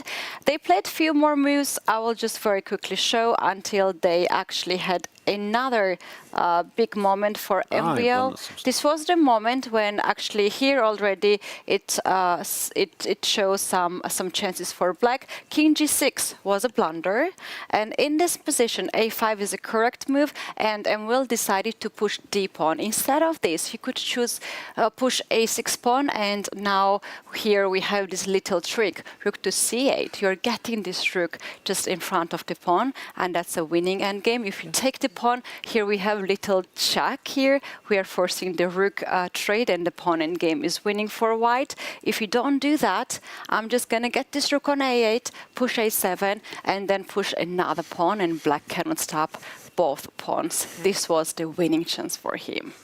Very complicated. Difficult stuff, huh? King f6, rook a8, yeah? Just in time, yeah? Yeah, just in time. MVL is capable of these things, but rook c8, of course, is a difficult one. Rook a6, rook a6 back. That's a bit of a counterintuitive one. You always keep looking at the a pawn. You don't want to give it away. And yeah. with more time on the clock, you would have certainly found it. So this was the key mistake here. With d6, you don't have this chance to threaten the rook. Looks also like it could be winning, but just not in time. Yeah, the king covers the d pawn, the rook covers the a pawn. So yeah, that's actually how it happened. This king controlled the d pawn, and the rook controlled the a pawn, and here black just now stands. And after this one, of course, it's a draw. Yeah, surprising, especially early on, that he didn't manage to convert this rook e5. Didn't look so hard, but okay. But also after that, like it looked nice. Bishop takes c5 looks like also a good progress. So let's say if you go to move like 42 or something like that, yeah, here. This is no longer. No, I mean it is not winning. completely winning. It was winning. It is still winning. It was winning. No, it's not as big advantage as 55. Black has a lot of counterplay with knight e6, bishop d2. It's coming really quickly. It's very surprising because you would expect it to be even more lost than. Yeah, but then like somewhere here he just went d5, knight takes, bishop but already f2. difficult. If not d5, probably already difficult. Yeah, got a bit off the rails. Surprisingly. No, this is already not what you want. Now apparently g5 was better than king Yangyi. g6. King g6 Let's loses. go, Yangyi fans, back.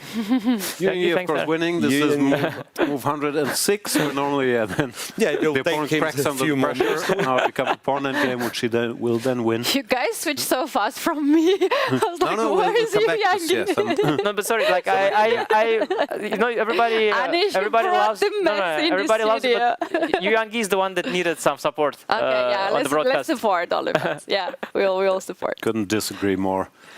Narayanan doing some opposition stuff here. Oh, Ketty's just leaving. Sorry. Thanks, Ketty. Feel very bad now. Blame Anish. But I felt, the Yangyi, he deserves some credit for winning this game, No, we knew he was going to win. Just the process to get there is not very pleasurable. Actually, it's not easy to win this. You have to do some triangulation. Do you? Yeah, I think so. I think if you just go f5 at some point, you're not quite making it. I have to do some Carsten Müller stuff. King e1. Yeah, it's not easy. Some triangulation. King e4, king d1. King d4, king d2 we win, and king d5. Yeah. If you go all the way to a2, how about that? b2, b4, a2. I don't get it. Also, computer's not helping by No, but giving then all some these point move king repetitions. f3. or not? King f3, f5, king g3, f6, king h2, f7, g3, f8. Ah, so king f3 is never a thing. Yeah, so you can go with the king wherever you want. A2. I suggest you can win go to normally. A2. I think e1 is the square that doesn't have a correspondence square because that's finished. king a2. King king A2 a3. also, Okay, you cannot classic. go. You Okay, go that's out of the classic. square. Okay. I mean, king E1 is also winning But because wait, there is no king c4 though is king A3. King c5. I'll keep corresponding the you. diagonal position. Yeah, maybe. Keep gaining. Ah no, we five. keep gaining. Yeah, sorry, king b3 now. I will go to A5. You'll go to what, C7? You go to d3. Yeah, you managed to outpace me somehow. Yeah. Yeah, no, you kick me out because king f3 never works. You're just too late. Always. No, Yangyi converting He's a machine. flawlessly. It only takes him 121 move. Well, if you get there in the end, yeah. Why not? Yeah. Wow, what an efficient. Although he was on the verge when he played Felix Bloberger, my Austrian colleague took him a distance. Yeah, it was close. I mean, I don't think he was in big danger of getting knocked out. He lost the first game. Yeah, he lost the first game. And At some point was a draw. Yes, Was it? the Rooken game was. Oh no, that was later. That was later, but at some point it was a draw. Right. In some bishop against knight situation. True. No, Bloberger. And also Yangyi, by the way, very close to medal at World Rapid and Blitz all the time. We know he's a good player. We're just complaining every game takes 5 hours when it's rapid. Sure. And here's another important question, because there's been some talk online. What do you think about the playing conditions and the place in general? Yeah, it's quite funny because people who are not here, I read something about bed bugs, yeah, from people who are not here. So suddenly they created all kinds of, everybody started looking for the bed bugs because I've never seen or heard of bed bugs. But the guys who are not here, they sort of spread that bed bug story, and now Also, they're watching us from US, watching us here panicking, like looking like where are the bed bugs, And I honestly don't know. Maybe they are really there somewhere. But from the moment I know that this whole thing came up. The version I heard, first of all, the report said multiple sources, which I doubt. It's always nice to say because it sounds credible. But I heard one source probably saw a bug in the room. Near a bed. Near a bed. Near a bed. So it makes it a bed bug, or maybe on a bed. Yeah, but I have at some point been Googling these things. It's really not how it works, yeah? Like the... No. But anyway, overall, like the food, the hotel... Yeah, well, that's the thing. It's not really overall. Like, if there are bed bugs, no problem. That's like a deal breaker, right? But that's a deal breaker. So I hope you're not, because all I saw is some mosquitoes, and once I got the repellent, like now the thing is I had a bit of jet lag and mosquito issue, but now I'm totally acclimatized, and I have 2 repellents, and all my mosquitoes are gone from my room. Yeah, you're good to go, yeah? Just you're knocked out. Exactly, and I'm good to go back now, So it's quite a pity, but no, I mean, I know for me, like in India, it's always a problem to acclimatize because of the time difference. And what did he do? What did he do? King d4, allowing g1 queen. Sorry, what? No, I mean, it's totally fine. He's going to win nowhere. He needs to get a new queen and so on. Like, yeah, king d4. There's no other way. No. But yeah, to finish on the conditions, I mean, of course, yeah, but I think there's enough choice for the food as well. And yeah, I did personally. I've experienced it as very, very fine. Also, I was ready, to expect a hot climate. I was ready to expect time difference. So for me, I didn't have, unrealistic expectations. But you didn't take the professional approach like me to go 2 weeks to Thailand to acclimatize and get used to similar times. Okay. It's yet another reason I've heard from you to go to climate. To go to Thailand. Sorry. Yeah. Yeah. No, it's. Of course, it's a challenge, but just like it was a challenge always for the Indian players to play in the Western countries. Now we. If I can say in January, it's a challenge for anybody. Just for well, for me it's fine. We don't have. There's no bed bugs. As long as there's no bed bugs, I'm okay. But yeah, we have our own issues. Yeah, it's cold and it's windy. And the food is also. There's no Indian food there, which is for Indian players a problem. I think they found a place they can order from, like some Indian food from, I don't know, Bivavik or somewhere. I've seen Indian food delivered, but it's a challenge. Probably it's not good enough for them. I would imagine. All right, sorry to distract you guys, but we have results for the first game. I finally found a German restaurant nearby, so I have my sausages delivered here. Anyway, Wei Yi won. MVL draw. Rapport won with black. Yangyi, okay, we never doubted him. No, we know the outcome, just took so long. So it's not about destination, it's about the road, yeah? Yeah, the road is very long and dry. Vidit won this game with black, which of course now makes him a big favorite, because he has the white pieces next game against Shankland. The Bogdan game we missed. as we did with the Sevian game. Who won. Sevian won with black, yeah. Sevian, also one of those players, who can easily just go all the way, and you'll only notice him at the very end. All these, or maybe it's in my mind, but these guys, Sevian and the Wonder Liang, they're 2,700 players, but they're so under the radar because they haven't been on the US national team.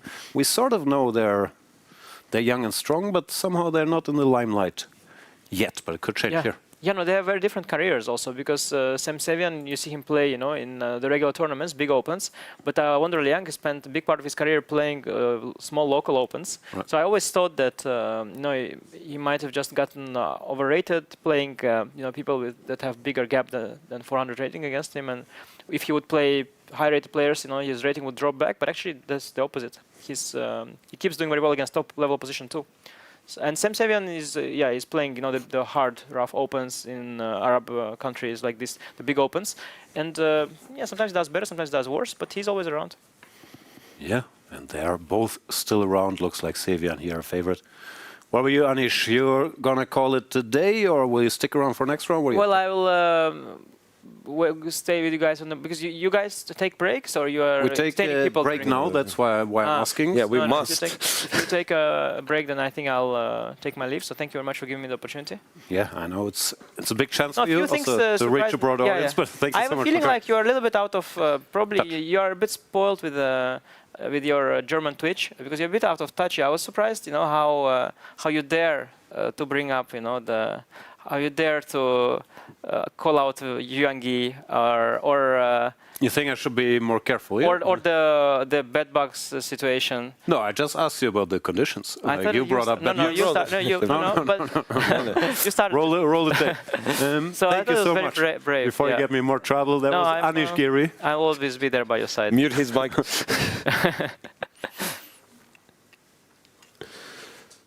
If the classical games end in a draw, the match goes to tiebreaks. It begins with 2 rapid games at 15 minutes plus 10 seconds per move. If the score stays even, they play 2 faster rapid games at 10 plus 10. If there's still no winner, the players switch to blitz, 2 games at 5 plus 3. If the tie continues, another pair follows at 3 plus 2. When it's still level, a sudden death game decides everything. White gets 4 plus 2, while both players bid for black's time. The lowest bid plays black. If the bids match, colors are drawn by lot. Colors are redrawn after each stage. With time controls getting faster and faster, tie breaks bring the most dramatic moments of the World Cup.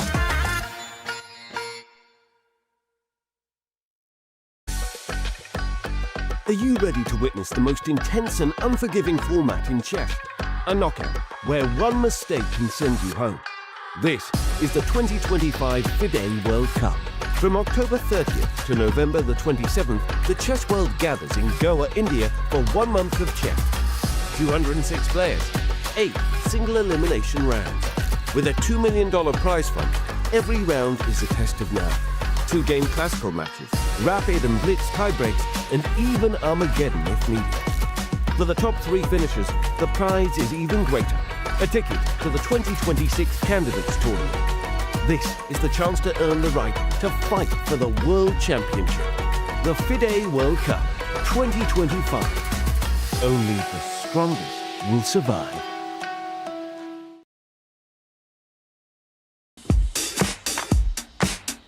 Goa, an adventure paradise like none other.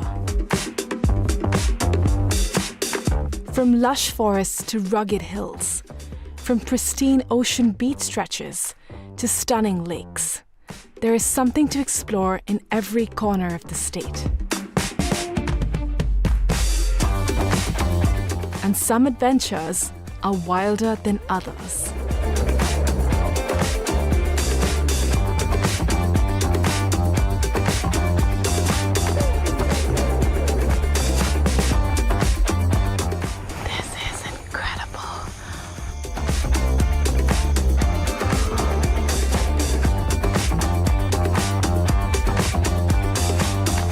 Watch Postcards from Goa on National Geographic.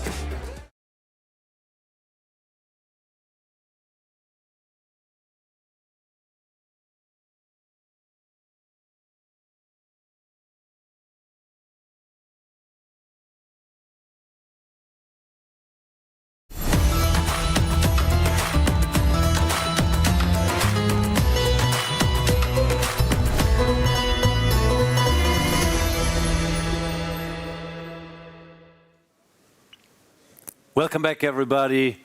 It's tiebreak day. The first 15+10 round is over.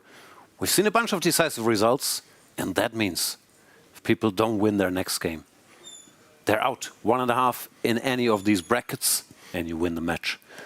Miro, the action is already starting again. Where should we go? Well, Rapport with Yagiz Erdogmus, maybe, because there's something funky going on. Yeah, it's another Alapin, which seems to be the weapon of choice nowadays when you need a draw, because Rapport won the first game.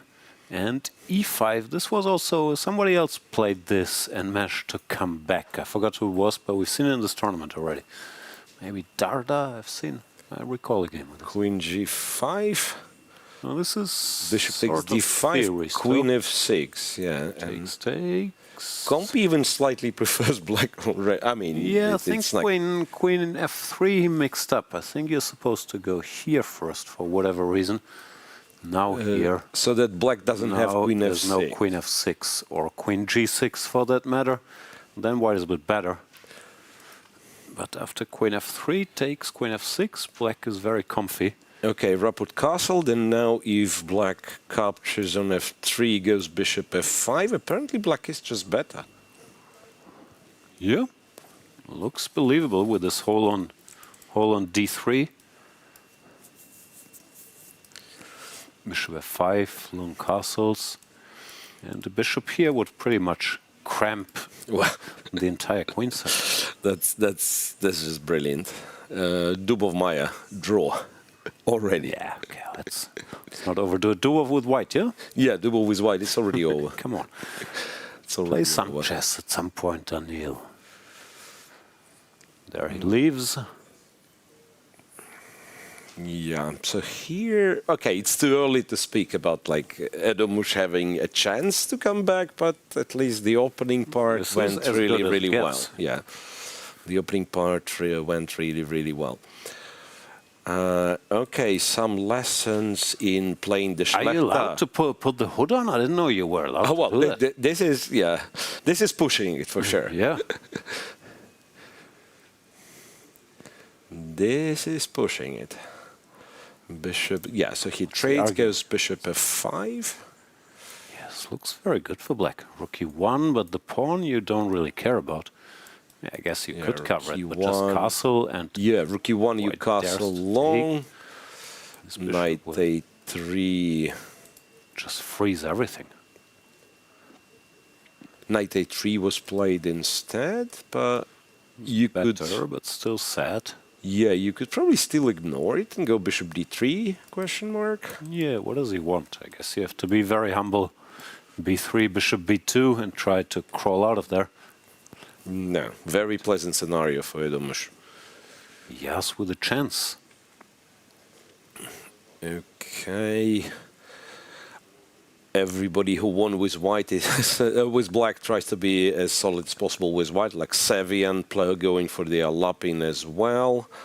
Well, Vidit, Shankland, there is some, I want to say, Philidor type of thing. Again, very rough for Sam Shankland. What else? Jorden with white against Sarana might, yeah, maybe. We've already seen one comeback. Yeah, that was a rough one for Jorden. Now he needs to win on demand again, and it doesn't look like he got a position where there's much happening. Sarana, somewhat surprisingly, chose a Sicilian. D3, very humble. I thought the white idea here was to play Bishop C4, then D3 even, with the loss of a tempo. And now after D5, black looks more than comfortable. This could be it for Jorden van Foreest, and that would be tough. Not just for me, but also for our many Dutch viewers, with Anish already being knocked out. Max Warmerdam is knocked out. If Jorden gets kicked out as well, we're out of Dutch players. Yeah, we would be. Yeah, what else? Oh, Yesipenko, did he win game? Yeah, he did win game one, right? Because in Yesipenko's game you have the Berlin. and the Berlin, the D4 Berlin. Did win the first game, so Idani had to be principled, and I sort of like it. I think people just don't do it anymore because black has so many options, but as a way to play for a win, I think the endgame became underrated for white. Yeah. Again, especially in the shorter time controls, even like if it's holdable position, white still can put some pressure at the very least. Also, black players stopped checking it, because normally white never goes for the endgame anyway. So black players got a bit lazy about preparing this. Not sure if Andrey did. Yeah, I believe the only games that I've lost in Berlin, like at some point I just picked up because nobody was going for the endgame, but the only couple of games I've lost were in the endgame itself. No, for me, it's similar. In the endgame, I mean, of course you know some theory and you have some plans, but you feel the strategic danger is there, so black has to be very alert. Here, e6 apparently is an interesting move for Idani. Because I guess if you do nothing, black goes g5. And does kind of the usual g5, c5, bishop e6 type of thing. Yeah. And he's played e6.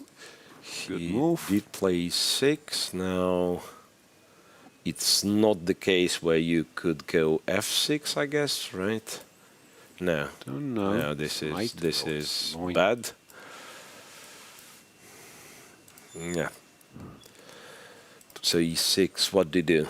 Like bishop e6, you're always kind of in somewhat unpleasant situation, right? But maybe that's the best you have. I don't know. Fe is also a bit clumsy. Allows knight g6 and rook e1. I don't know, maybe you have to go bishop e6. So bishop takes, knight takes, pawn takes. Don't know what the plan is. Rook e1, I guess, or bishop f. No, rook e1. And then it's a bit. This looks sort of playable for white, but for black, I mean. But long term, of course, there is this built-in problem that you can't create a passed pawn on the queen side without piece play, while white, if things stabilize, can push on the king side. But for now, there's a bunch of pieces left. Ispenko is taking his time, though. Which goes to show. No one's studying this endgame, and then once you get it, sometimes there's problems. Yeah. So who needs an equalizer? Gledura, Yagiz, Kaan, Erdogmus, Narayanan, Shankland, Najer against Sevian, Foreest against Sarana. Dubov, Meyer game was a good game. That is a deep E6, game. C4, knight 6, knight C3, bishop E7, bishop F4, castles, and E3. He decided now that the C4 pawn is secured, it might be time to offer a draw, which Meyer accepted. It's a bold strategy. I wonder if it will pay off for him. Also, what is the big risk you were seeing in this particular position with white? That is a question. So kind of given up on beating very, very solid Georg Meyer. So it's a bit like Grishuk, and when was it, 2011, when he was sort of giving up on the white games. I think Grishuk-Kramnik match, right? Yeah. And so he given up in a couple of white games after, say, 10 moves or something. He did win, so let's see if Daniel can do the same. Okay. All right, any fun games out there? Jorden, doesn't look like good. something happened to Rapport Erdogmus, because now Erdogmus is a pawn up, but I don't like it. I don't like it. Where is the beautiful bishop from f5?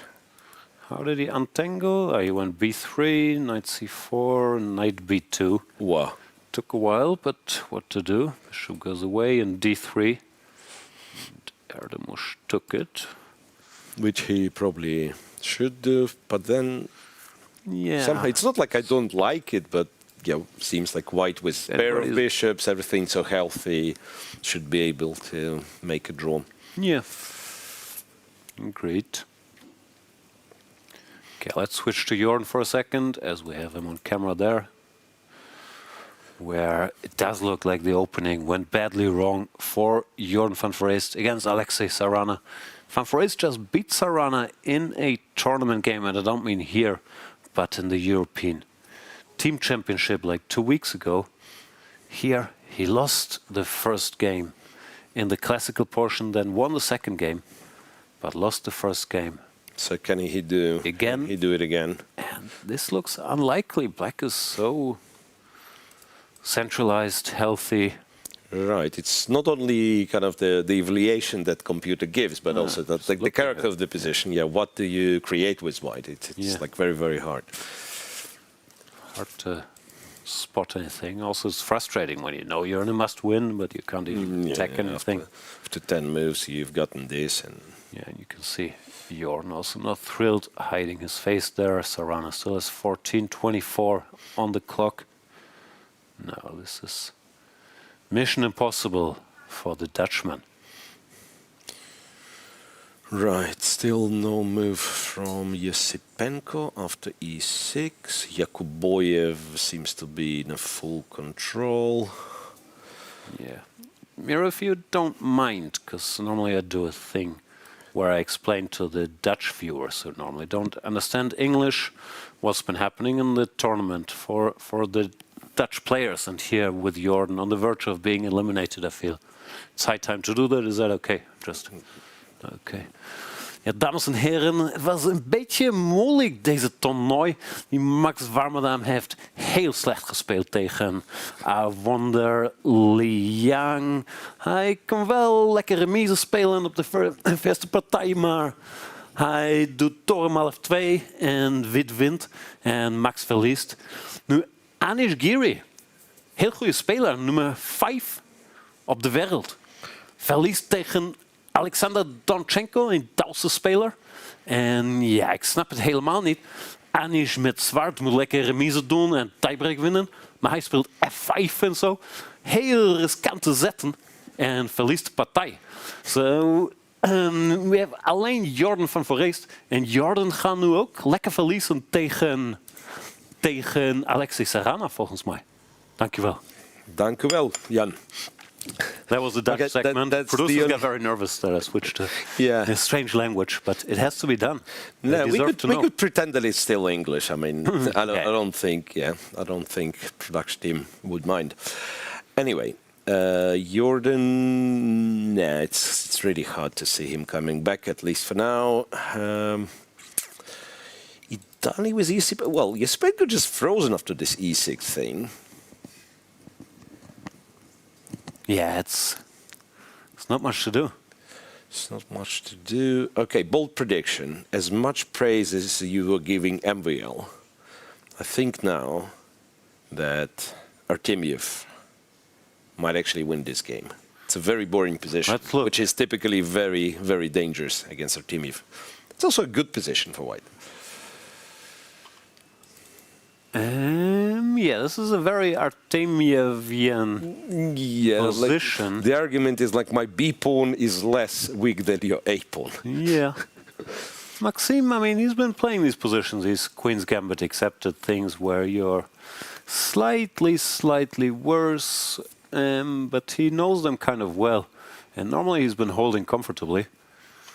But you have to be careful. And once again, B pawn covers 2 squares, and A pawn only 1, so it's a problem. Yeah, so some knight c5, bishop f3, I mean this type of thing, or just like bishop f3, or bishop f3 immediately is also quite pleasant. Yeah. And Vladislav has spent half of his time that he's gotten, but one should not be fooled by that, because you were telling us about Wei Yi being very good, like with seconds on the clock, and Artemiev, same thing. Right. Yeah, same thing. Like 5 minutes blitz, for instance. You play against Artemiev for the first 4 minutes of his time, you think, okay, this guy doesn't know how to play blitz, because he's thinking. At some point he stopped thinking, he still plays very good moves. Yeah, they don't drop in quality, which is very upsetting. Yeah. Right. And I think bishop f3 was played eventually. He did not jump to c5 first. Yeah. I mean, again, like there's nothing in particular to watch right now. It's like a long maneuvering game, but I would fancy his chances. Yeah. Not that much going on. Wei Yi, he did win the first game, right? Yep. So he needs a draw. And once again, it looks like he's quite comfortable, sort of symmetrical structure, more simplifications incoming. No, it's tough for the very, very solid guys like Gledura if all of a sudden they're down 1-0 and they have to make something happen. Never easy. Yeah, I don't even know like what's happening here. Is it any advantage for White? No, I don't think that is. Compy of sudden started like even giving slight minus. Again, optically, nothing has changed. Yeah, no, it doesn't look why White would be better. No, I mean, I don't know if it's minus 0-2 or plus 0-2, but yeah, that's very, very how do you make something up? symmetrical, simple, and so on.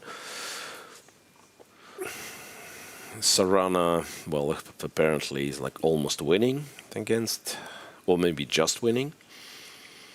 Yeah, against Jorden. Bad for Jorden. Right, Yakuboyev slightly better in a game where he only needs a draw. Yesipenko eventually reacted to this e6, and there's still gonna be some, okay, if not struggle, there's some chances maybe for Puye-Dani.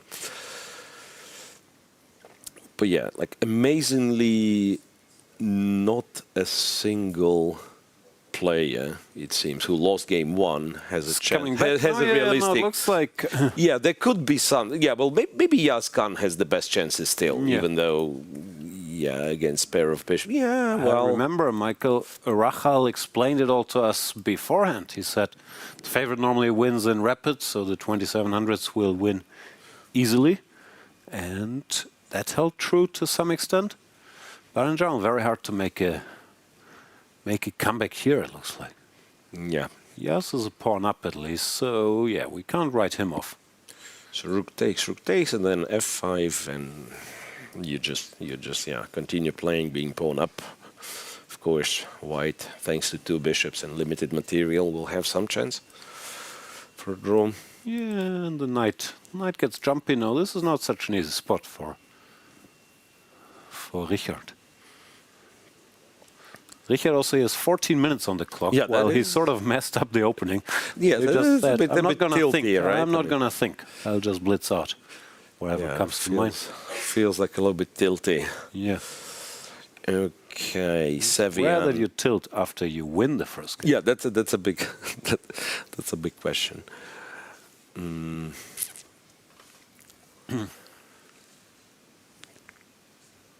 What do we watch now? I don't even know. Like, stay with this one. It's you know, endgame and simplifications. Have we ever watched any game of Deac and Karthik? Let's check in with these guys. Karthik.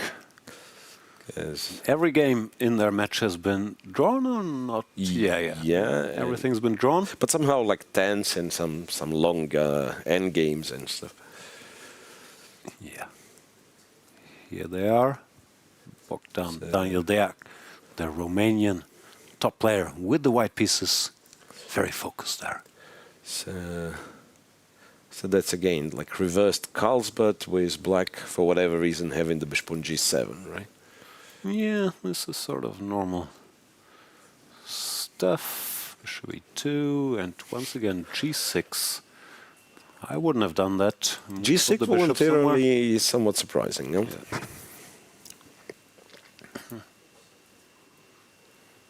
Knight went to g2. g3, subtle stuff. I don't understand what either side is doing. Knight g2, normally you go to assist some bishop f4 or to put the knight there, but bishop is there already. Bishop is there already, knight wasn't bad on e3. Yeah. Not sure what he's up to.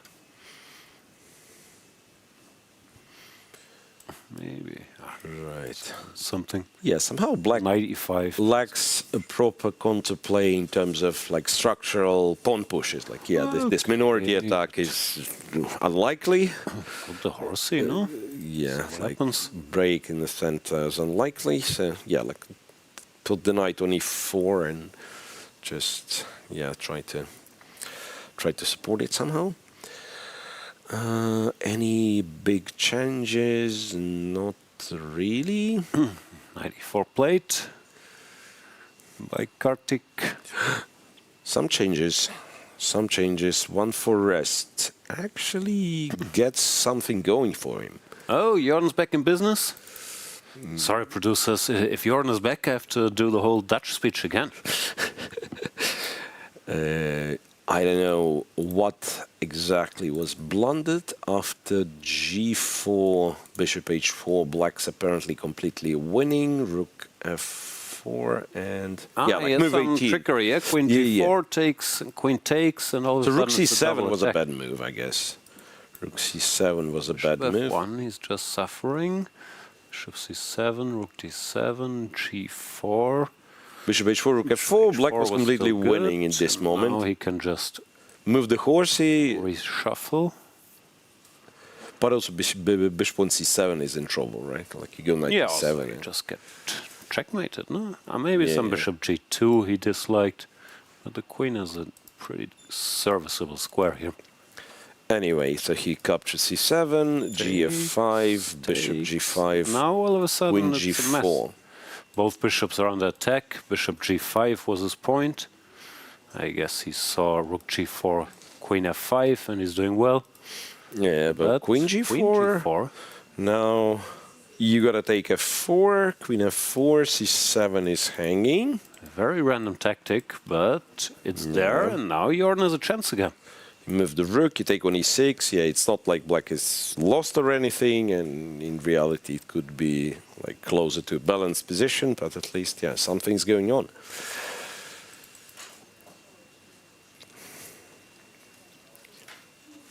Maybe white's better after all, like at least for now. Should be very pleased to have this one as well. Might still be unclear, but also to come back from more or less winning or being very comfortably better without any counterplay to unclear position that looks a bit worse, it's a frustrating spot for Sarana. Yeah. Okay, so you're telling me there will be chances for plays? I don't know. Yeah, Yosipenko does something that is that surprises me. Let's That put was it this this way. Berlin endgame, and yeah, this is the pure version of stuff you don't want. With the 4 versus 3 here, where you can't create a passer, because after, I don't know, say here, if black goes b5, let's say, white just goes b3. And no matter what you do, I understand the pawn is hanging, but just abstract. White can always block any advances here. Yeah, You can never so break it's through. like efficiently kind of a pawn down on the king side without not much going on the queen side. While white, is not in a hurry, but he will start pushing. And normally this does end badly for black. So yeah, the endgame. Interesting choice by Idani to play for a win, and it might be paying off here. Goes g4 directly, I guess also nothing wrong, even though I was a bit unsure about takes and knight h6 when you have to take. But probably just thinks this is winning, and he's probably right. 97 played by Yosipenko. Okay, so Andrey agrees. Can you take this one, or maybe the king is running too fast? Yeah. Yeah, I don't know. It must still be better, but I'm not sure how good this is. Wait, could you go? Maybe you don't need the king. Strangely, like I was. Like you go knight e1. Is black in time? I understand it looks like nonsense, but I want knight d3 and c4. No, I'm not in time. No, king e6 and one of the two squares you're getting to. Yeah. Yeah, that's a bit of a problem, yeah, or a lot of a problem. He actually does something similar after I did take, and king f1, yeah. Takes, king e7, king f1. I'm not sure. It's principled, but gives black a little more freedom. Yeah, no, say black gets the king Yeah, to you d. can't really go c4. If king d5, there's always takes and king c4 counterplay, no? Yeah. So maybe not as bad as it used to look. The crucial moment now for Andrey, if he allows white to stabilize, then It should be just should be in lost, trouble. right? But somehow bishop c5, king d6, king d5, combined with a b5 thrown in there, it might not be so easy, because after bishop here, the king also has to cover this pawn. Although the computer says it's important to include b5, b3, ASAP.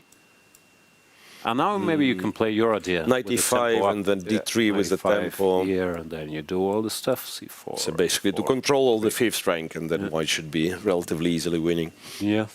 He's played king e2 quickly, and that once again opens. That's a this bit of a counterplay. miss, yeah. Once again b5, b3, and the king comes up the board. Something has changed Played. in Ricci with Erdogmus, and I don't think like we have to cover that, just to update that it's 2 pawns up for Erdogmus, where Ricci still has compensation, but now already for 2 pawns. Okay. 14-year-old with chances to stage a comeback here. Well, Yesipenko is trying to avoid comeback by Idani, the Iranian star. King to e6 is possible. I guess the white idea is to go c4 and still block this. But there is some counterplay, no? Ah, no, apparently not enough. It's going here. So how does black hold this? He starts with king d6, yeah, maybe that's better. King d6. Then after c4, we're one square closer to the action already. Yeah. Very good technical player. Yeah, I guess you're not exchanging, right, on c4. You want to go king c5, king b4. And frankly, I'm not sure what the difference is, but to computer, there's a big difference somewhere. Apparently, this is too slow somehow. 94, and if you oh well, that is nice. We run. That is nice. Still can't fully understand it, but yeah, bishop b6, and then if white tries the same, goes knight d2, king c5. But no, b3 would be hanging as well. Yeah. Okay, it's still very tricky. Like in practical game, anything can happen, right? The Bogdan-Daniel Rapport and Erdogmus. Okay, let's switch there. Erdogmus. Is the youngest participant left. Erdogmus is completely winning. Uh-oh. Yeah, Rapport looked strangely tilted, also blitzed out the whole game, more or less. And that means this might go to overtime. Yas is nodding. Yeah, well, no, it most certainly will now. Like it's pawn up, but like much simpler conversion, I believe. Like you go king c, or even like push the b pawn. So basically, yeah, black is much more active, and I don't even know. Yeah, like Compy pretty much says it's -5, and doesn't matter the move even. Let's see if Erdogmus can knock out. This would be a bit of a sensation after you lose the first game with white. All Richard Rapport needs is a draw. Actually, c4 is a very strong move. Anything wins, apparently. Yeah. c4 is actually like, I mean, it's a direct. Maybe. Oh yeah, this just decides. c4, do it? rook a4, and you just basically you just take. Yeah. The b pawn will decide the game. All right, Yangyi might played. c4 played, rook a4. Right. Richie decides to blitz the whole thing out, but it doesn't make his position better after b3. Is there any like trick? Because yeah, like with the help of computer, I know cb3 wins.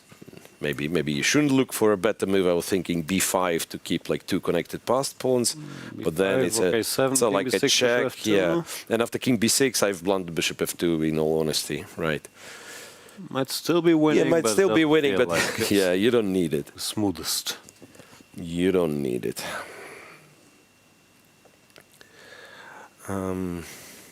Yeah, stuff happens though in nearly all the games. Yeah, I think maybe Yakuboyev has the most control.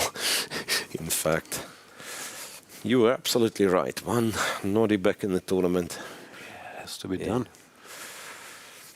Sam Sevian against Najer as well. Like Sam won first with black, and then. Speaking of Sams, let's check in with Shankland. Does he have a chance to come back here against Vidit? Maybe he does. He has huge advantage on the clock and roughly equal position. So, yeah, could be that even. Yeah, some games are actually only getting heated over there. Artemiev, I was wrong. Artemiev will not win. So Artemiev's game. Yeah, but he let MVL to repair the structure. Yeah, so maybe let's stick with this one for a little while. Yeah, h5 just played by Sam Shankland. I don't know, knight f3, exchange stuff maybe? Yeah, knight f3 seems like a good move. You and played. He's done it. Knight f3. Knight takes, bishop takes, I guess. Something like h4 is what Compi wants. Yeah, h4, queen f2, and bishop e5. Yeah. Optically seems somewhat more pleasant for black, but. I don't know, these squares, but yeah, I guess you choose black if you have to choose a side, no?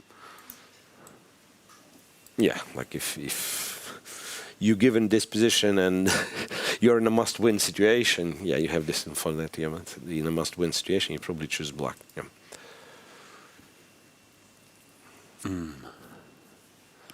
Sam, very focused.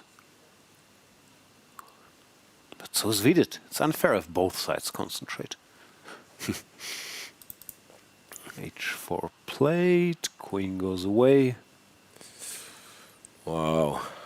Yes, Kaan blundering the same thing that I've blundered in this b5 line. And now oh, he missed his bishop f2 he business, missed or? everything. He missed literally nerves everything. got to Bishop him. f2, check. Now king to d7 was more precise to answer, yeah, like to some important check. King d5 takes, and now it's like the one pawn. Richie keeps blitzing. Still a chance even now for black. But yeah, that was... I mean, it was like just take, almost no? like resignable, yeah. Yeah. Keep the other b pawn in reserve. Yeah, but also the b3 pawn is probably just unstoppable. Yeah. Yeah, and then you go b5, you go king c6, everything. The nerves. Yeah, the nerves gotten him. Bishop to c7. Now Compi says it's actually almost equal, if not equal. Richard seems to play a game with himself that he cannot fall below 10 minutes in this game. Okay, 7.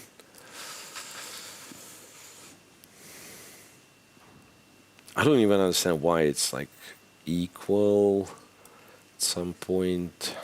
Yeah, like I guess the king is not getting anywhere, right? Yeah, but also computer equal is not human equal. Yeah, computer equal is not he human might hold equal. this, but That's still a fair. passer.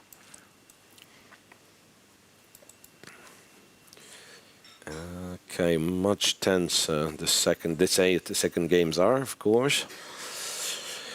Jorden won Foreest with Sarana, still super complicated. Sam Sevian wins the second game against Evgeniy Najer, and this match is over. Yeah, congrats to Sam Sevian. That makes him our first round of 32 qualifier for today, right? Yep. And then, yeah, I mean, a lot of matches will be over after this game. But we also got one confirmed to go to shorter rapid already, and Artemiev MVL looks well.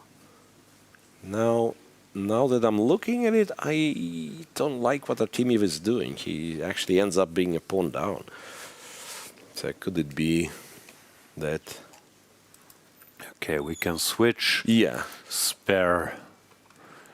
Wasn't it White who had the B pawn? Yeah, White started with a bit of pressure, but Maxime says, I've seen worse, stabilized, and even starts generating some chances. Artemiev, great endgame technician, immediately decides you can't stay passive, which probably is correct. Don't wait for this. Yeah. The king to come activates his rook, but now he's a pawn down. Like I mean, yeah, the B2 pawn is quite dangerous. We're in 4-4. I mean, you never in time kind of to run with the king to the B3 pawn. So you put it on B2, and then there's various tricky situations. Then how do you win this? Okay, maybe with the pawn on F2, maybe you don't win at all, because the king can be put on F3 and there's not much to do, right? Yeah. I'm always a bit kind of worried. Okay, if black was to play H5 right here right now, what's the... and then it's a check and you cannot get to the H5 pawn if you go to F7, right? You go to H7. Same. Takes and H6 is wrong. King H2, King H2, King G2, and you cannot really win the H pawn back. So this is very likely a draw, and tiebreak continues. Very good at this stuff. Yeah, the general belief is he is good. We'll see. What else? Yesipenko apparently found the way, and he's holding. Yakuboyev wins the second game as well, so there is Nodirbek in a tournament. Nodirbek is still in. That's good news. Yeah. Are we sure Yesipenko is holding? King E5. Was the king on E5? Yeah, somehow. The winner of this match is playing Vincent Keimer next round. Yesipenko is also on seconds, I just realized. So he's waiting. White actually kind of wants the knight on D3 from what I understand, or rather the knight on D3 and the pawn on C4, right? If you could have both and kind of keep push the king back, but yeah, but this is not happening that easily. That is not happening easily. Wait, how about we go to H3 with the knight? I know that's not great, and then King D3 and kind of threaten F4. Yeah, that might be smart. Idani, yeah, that's what he does.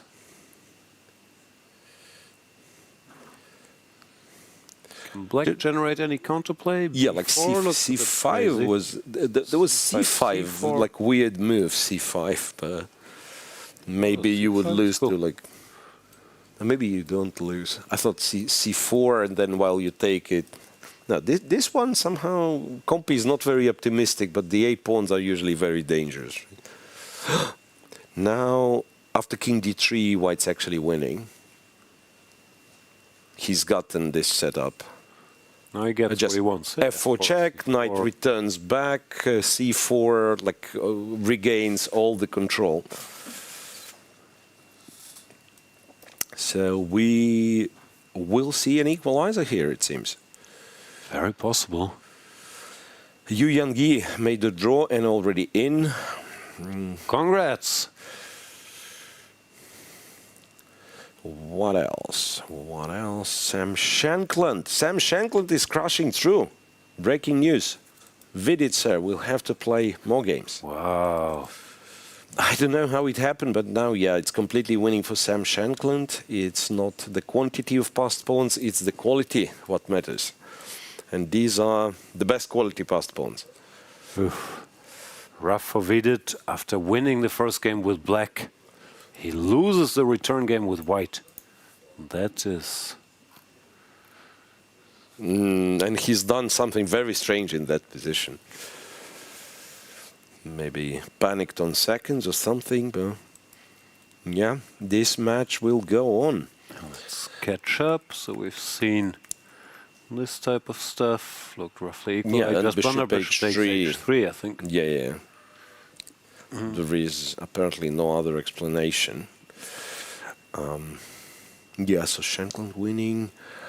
Karthik got a much better position, but the game is still going. Wow. Yeah, Bogdan also. Big trouble all of a sudden. Drew the first game now. Yeah. Bogdan is in a big trouble. A lot of time trouble. As Magnus Carlsen called it, the Bogdan experience, Bogdan in time trouble. Very resilient, but here he's a piece down for not very much, frankly. Not very much. Also, and like king the is queen on somewhat f3, yeah. weak. Now this looks over. That would make... Absolutely does. Karthik would make it to the round of 32, where... Not sure if my stats are correct. I think 4 fellow Indian players are already qualified and 3 more are in the tiebreaks today. Something in that neighborhood. India, of course, by far the most players in the field. In the field.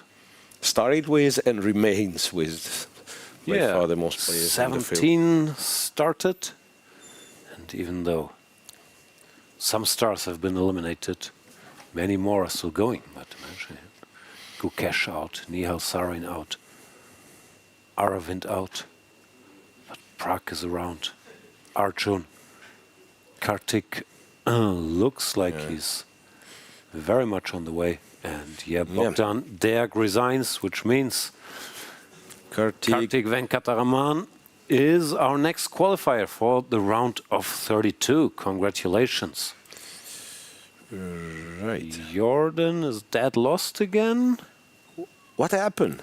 What happened? I mean, he was at some point getting... I guess something was missed, something was blundered. It's the end for the man from Groningen. King takes g4, e2 and resigns, and king h2, any move and resigns. On move 41, he just blundered badly. He went d4 and apparently overlooked rook e3 check. He was putting some it pressure, was like nice looking, and d4 he was hoping pawn takes, king takes, the c passed pawn, and then just like blundered, and black basically got in this massive phalanx of passed pawns. Now, e2. e2, he will try knight b2, fish for the knight fork, but king d4 will be the last move of the game. Yep. Yeah, that's what happens. And Sarana is through to round of 32. Sam Shankland wins, yes, equalizes the score, and they will go on further tiebreak. Yesipenko is dead lost. So if Yesipenko were to lose, that would mean another comeback. Yes. This time Idani coming back in their match after Yesipenko came back in the classical game. Or to put differently, White is just winning every game in this match. Right. How easy is d4, this? g6. G6 is okay. I'm not in love with it. Want to put the king first, but still looks good enough. Bishop c3. What's the method to win now? Somehow now you can maneuver the knight even like better square, push the king even further. Like you go knight f2. Yeah. I don't know like what Compy gets to say, but when I see this, you can play knight f2, knight e4, you just do it.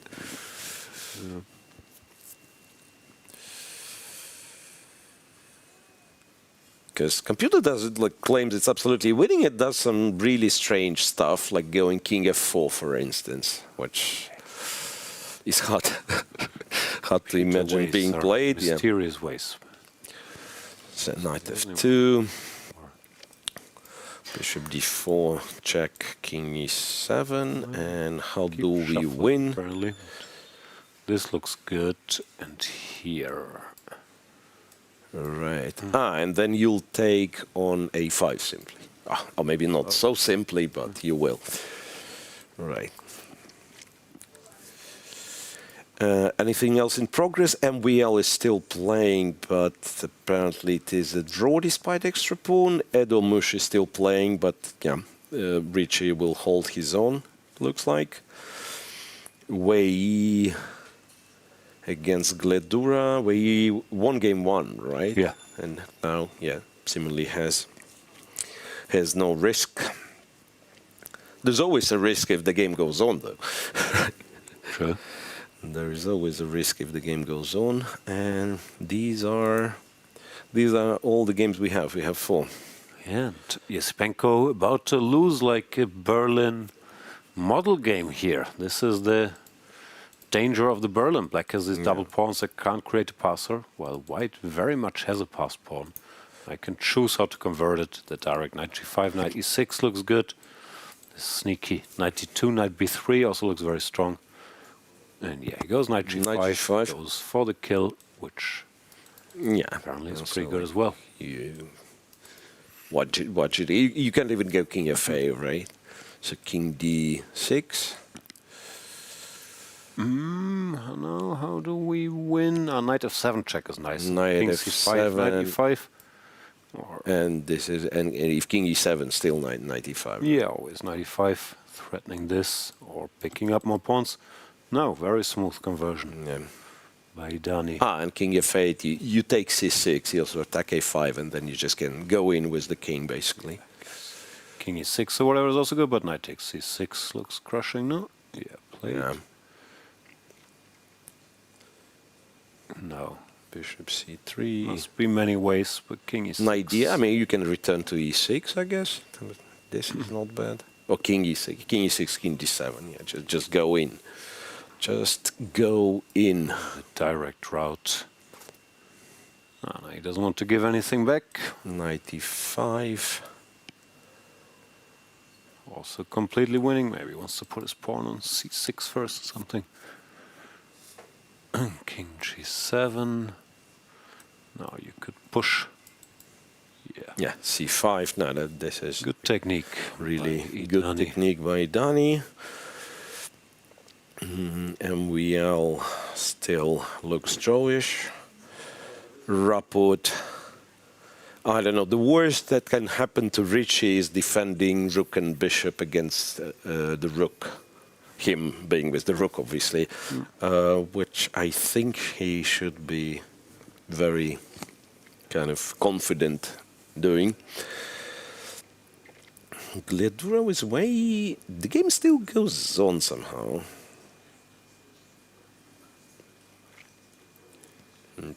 Compi says it's equal. It's never been anything but equal, but the game goes on. Here should be done anytime soon, but. So knight c4 if you want to. Knight f7. He gets it on e6 back, like completely paralyzing, I guess. Yeah, you put it on e6 and then now knight d8, bishop d6, check. Yeah, like king h6, king f6 loses, and otherwise the king goes to b5. That's what a picturesque position. Yeah, that's like complete dominance. Pleasing, and yeah, Yespenko's seen enough, resigns. Very nice technical game there by Idani. Yep. Maybe we'll give some hope to Berlin endgame purists. Not many left. Maxime, Vachier-Lagrave used to be one of them. Okay, they have a rook endgame which should be drawn. How are Ya's chances? We are indeed in the Rook bishop versus rook stage. Yeah. Well, it's not zero chance, at least. Yeah, Wei Yi, by the way, made a draw. It's official, he's through. Congratulations. So is Yangyi. Sam Shankland going to overtime. Sam Sevian made it to the next round. Yes. Karthik is in the next round. Sarana and Yakuboyev. Yeah. So we have basically the tiebreaks that remain. We have Dubov Maya, we have Idani Yesipenko, we have Artemiev MBL if it's a draw, and we might have this if Yaz wins, right? Yeah, and Shankland Vidit. Sam Shankland, of course, yeah. Sam Shankland Vidit. So there is 3 confirmed and 2, no, 1 looming, to be honest. Like this one, I do not expect Richie to lose. And he goes what's known to be a Cochrane defense, right? I always mix it up. It's Cochrane. There's also some. Is there some Philidor defense? No. Philidor position is where you suppose, like, I mean, the winning position here. Okay, I mean, we could be. Oh, the winning position. Yeah, the winning position, the Philidor position, one of the 3 Philidor positions apparently. Draw here. Yeah, these gladiators will continue in 10+10. Rapport is trying to show he also knows how to do the second rank defense. Amazing range. And he also knows how to walk out with the king if needed.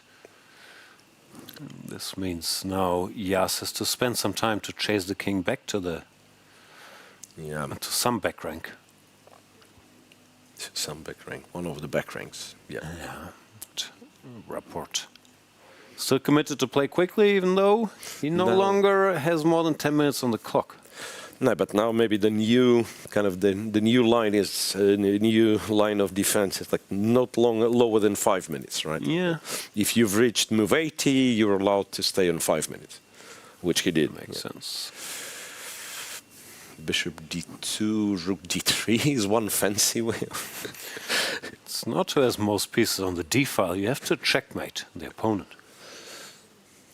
King e3, like he almost ran into, you know, like being forced to trade the rooks. So where's right? he going? If I give checks, he's going to g2. White king is now but king f5. very far away from any back ranks.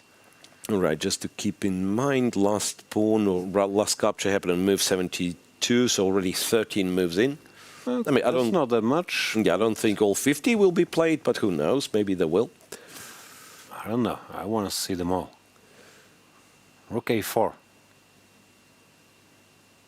Yeah, I imagine the, what do you call it, the PGN will always be lagging a little bit here. Yeah, apologies. Because Richard decided not to think, and Erdogmus decided, he would like to think, but he doesn't have the time. Rook e4, what's happening there? Builds a bridge, reclaims the f5 square for his king.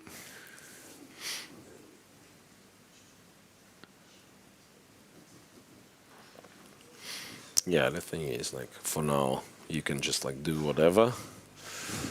Yep.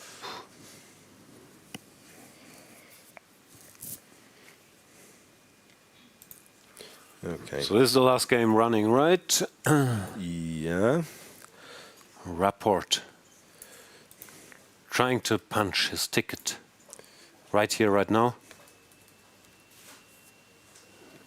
But Erdogmus made a little progress there. But still, of course, far away from getting anywhere.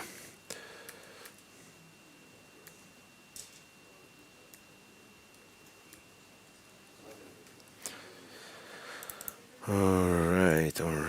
We should maybe explain, this is a draw, but it is sometimes won even in Grandmaster play. And everybody more or less knows this second rank defense and also whatever it's called, the Cochrane defense, you pin the bishop from afar.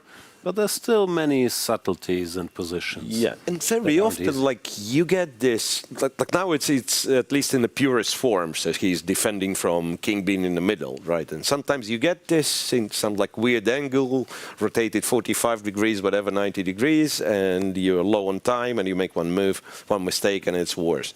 Right, so here now... Now he's going for... Yeah, rook h2, king e1, and whenever black is trying to unpin the bishop, moves the king to one side, you're supposed to go to the other side. Yeah, so that is, in essence, that's Cochrane defense. I've heard. So move 94, so almost halfway in. Almost halfway in. Achieving 50 moves, rule, draw. Yeah, and the more time you need to recreate these basic drawing positions, the less margin gives you to try something new, yeah? Because now if you take one more tour across the board looking for a fresh problem, you're very close to the 50 moves rule. And as long as Yagiz doesn't manage to create a miracle here, I don't see it. Okay, check and rook pin. It doesn't make any sense. You just shuffle with the rook, right? Just shuffle with the rook. D2 is a fine waiting square. He's trying to sort of cut the rook off, but after even rook d3 or D3. whatever the squares are called, I'm not sure which side of the board one. But yeah, after rook d3, it's not that much for black to do. So maybe instead, let's switch to Ketty to some more exciting position. Yeah, and you mentioned that there should be always one Nodirbek in the tournament, and here he is. He won his game in his match against Nguyen Taiwan, and it was the crucial moment when White decided to play h4 and kick the knight away to take the pawn on f4. It's White's jumping all the time. So yeah, here h4, b5 has been played, and we have White getting the pawn, but there was not enough. Here we have a beautiful way how White ended the game. So basically he wanted to play rook to g3 to attack the bishop, but there is knight to f5, so that's not the idea for now. But after rook to c8 now, Nodirbek decided to sacrifice a rook. If you take this rook, we have knight getting on e6, attacking the queen and attacking the bishop on g7, and this will be a checkmate. So after this rook to e6 here, black decided to capture the pawn on c3, sacrifice the knight on e7, and the game ended after just 2 moves, and that was enough. The rook to e3 was quite sneaky move. Instead of rook e3, if you take the pawn right away, now this is a blunder because White has black has queen to c8. So he was waiting the rook to get on c8, and the moment rook got on c8, Yakubov had this in his mind, and now he captured the e6 pawn. What a sneaky player! That's nice, but also we have to highlight that after queen d7, White has rook g6, right? Oh, so it's a similar attempt to pin, but White has rook g6. This is how it works. Do you guys have seen how Vidit lost the game, or shall I show that? Yeah, we've seen a bit. Move 40 was the crucial one in this position. So basically here we had this endgame, and White could play king to g2 first. After king h6. Yeah, in this position to guard the pawn on h3, and you are not losing this pawn. Wow, he could do it. Yeah. This was a big mistake that cost Vidit to go now to the tiebreak. Instead of that, he first took the pawn on b7 and gave a chance to have these connected pass pawns, and black outplayed on the king side. But here, this move, king to g2,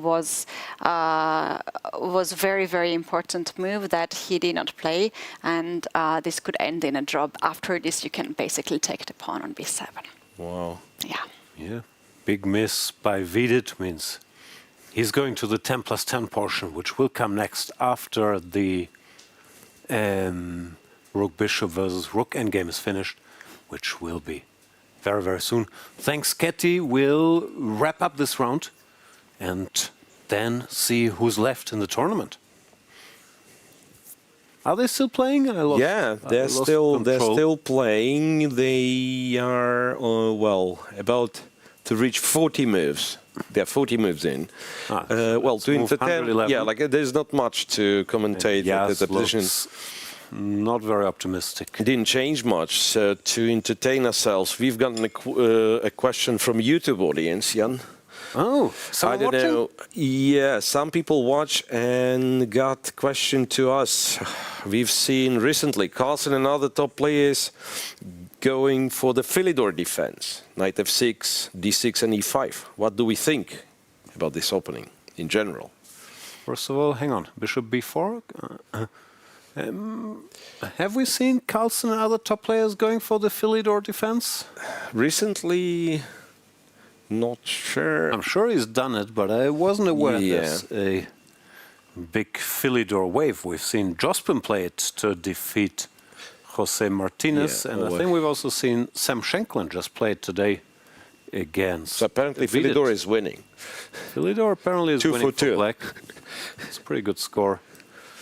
No, I don't have very strong opinions. I think, like any opening, I think it's probably less good than, I don't know, the Petrov or the e5 knight c6, just abstractly, because you're doing more to claim space in the center, or the Sicilian.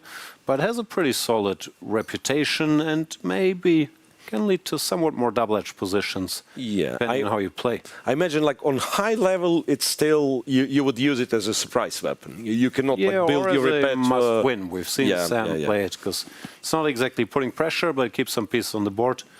Also, there's a big decision here. If you play e takes d4, give up the center, when we see much more concrete play, as we've seen in the Abdusatorov-Jospin game, or if you play knight b to d7, which is much more conceptual, at least in the main lines, bishop c4. I don't know what the best move is. Bishop e7, c6, castles, and then often you go for b6, bishop e7, a6. So this is much more strategic in nature, while e takes d4 is much more direct. So even within the Philidor, you have different subtrees. I don't hate it. It's not for me, because I like move-by-move direct chess, and there, whatever, e4, e5, and then the Petrov or the Marshall or the Berlin are more suited, or also e4, c5, but not against it. Yeah. What say you? You look like a Philidor with knight b7, bishop e7. I've played a few games with Philidor, knight d7, bishop e7 is kind of quote-unquote solid stuff. There are problematic lines, of course. I imagine, like, again, objectively, it should be holding, but then it loses all the romantic flair. Like you have to remember move by move, and then why not Petrov, right? But for like club players, I believe fantastic opening, because it's like schematic. If you've gotten the ideas, if you know what you are doing, it's actually quite healthy, like eventually quite healthy setup. That is. Richard is claiming a draw. No, man, rook e8. What's absolutely amazing, Richard is claiming a draw on move number 123, which is like precisely 50 moves. Was he counting? He's not wasting a move, and he's not in any trouble. He could make 10 more moves, but he's saying. No, of course. It's like the interview. No, but that is absolutely amazing. Move 50, I'm done. Don't want to spend another second playing chess. That is his approach, but he does qualify. For the next round. Congrats to Richard Rapport. We'll go for the results and then a quick break. What do we do? Yeah, we are hoping for a quick break before the next portion. So how many winners do we have out of this 11? So Wei Yi wins against Gledura, Richard Rapport, Yangyi wins, Karthik wins against Deac, Sevian sweeps Evgeniy Najer, Sarana does the same to Jorden Foreest, and what else? And Yakuboyev, wins against Yang. I didn't count. That's what, five matches going to? Feels like 5 matches going to tiebreak. So again, MBL Artemiev playing. Vidit and Sam Shankland playing. That's 2. Idani, Yesipenko, Dubov, Meyer. That's 4. That's only 4. Yeah. All right. 4 games in 4 minutes. Maybe it's 6 minutes. I don't know. We're going to brief break. See you then with the next round. If the classical games end in a draw, the match goes to tiebreaks. It begins with 2 rapid games at 15 minutes plus 10 seconds per move. If the score stays even, they play 2 faster rapid games at 10 plus 10. If there's still no winner, the players switch to blitz, 2 games at 5 plus 3. If the tie continues, another player follows at 3 plus 2. When it's still level, a sudden death game decides everything. White gets 4 plus 2, while both players bid for black's time. The lowest bid plays black. If the bids match, colors are drawn by lot. Colors are redrawn after each stage. With time controls getting faster and faster, tie breaks bring the most dramatic moments of the World Cup.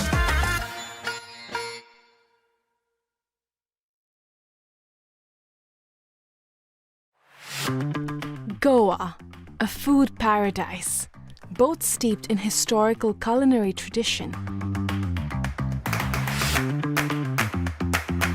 and at the forefront of a modern-day food revolution that is fresher, more local, and more global than ever before. I'm embarking on a journey across the state to explore the very best of food here.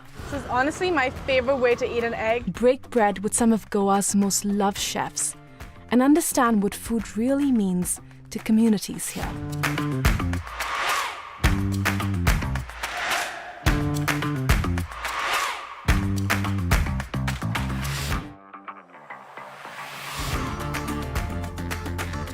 Watch postcards from Goa on National Geographic.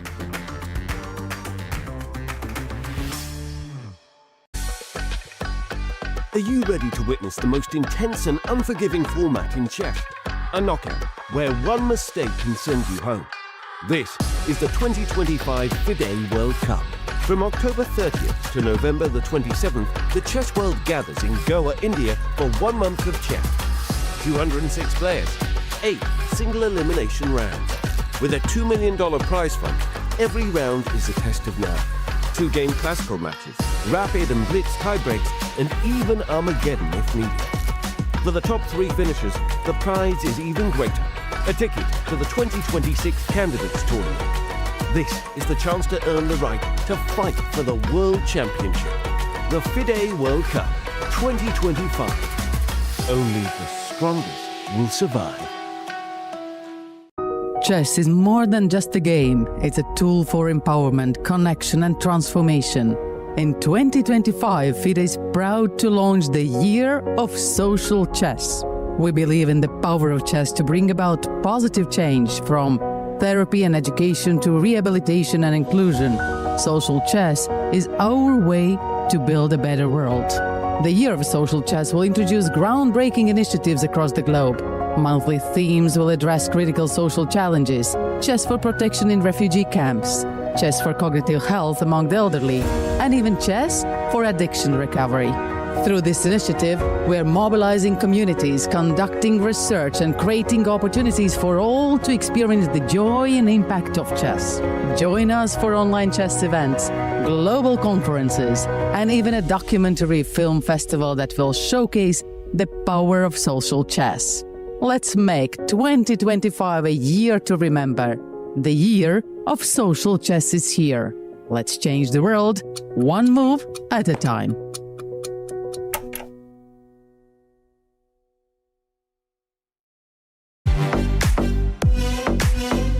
In December, the world turns to Doha, Qatar for chess at its fastest and fiercest. The 2025 FIDE World Rapid and Blitz Championships bring the globe's elite to battle under lightning time controls. December 26th to December 30th, Rapid and Blitz formats designed to reward precision, courage, and creativity. In the heart of the Middle East, Doha offers more than a board, a world-class venue, a cultural backdrop, and a stage worthy of legends. With a €1 million prize fund on the line and the title of world champion at stake. The 2025 FIDE World Rapid and Blitz Championships, the ultimate test of fast chess. Welcome to the FIDE Online Chess Museum. The International Chess Federation proudly presents the FIDE Chess Museum, an online space celebrating the rich history and evolution of chess. Explore exhibits that trace the game's fascinating journey. Discover the origins of chess, beginning in the distant past, and follow FIDE's centenary journey. Rare chess sets, unique books and memorabilia, autographs of chess legends, trophies of historical tournaments, and stories of the chess champions. Explore the game's legacy and future. Chess is more than a game. It's a global culture of strategy and unity. Join us to experience this unique online journey where history, culture, and passion for chess converge. And also on your phone.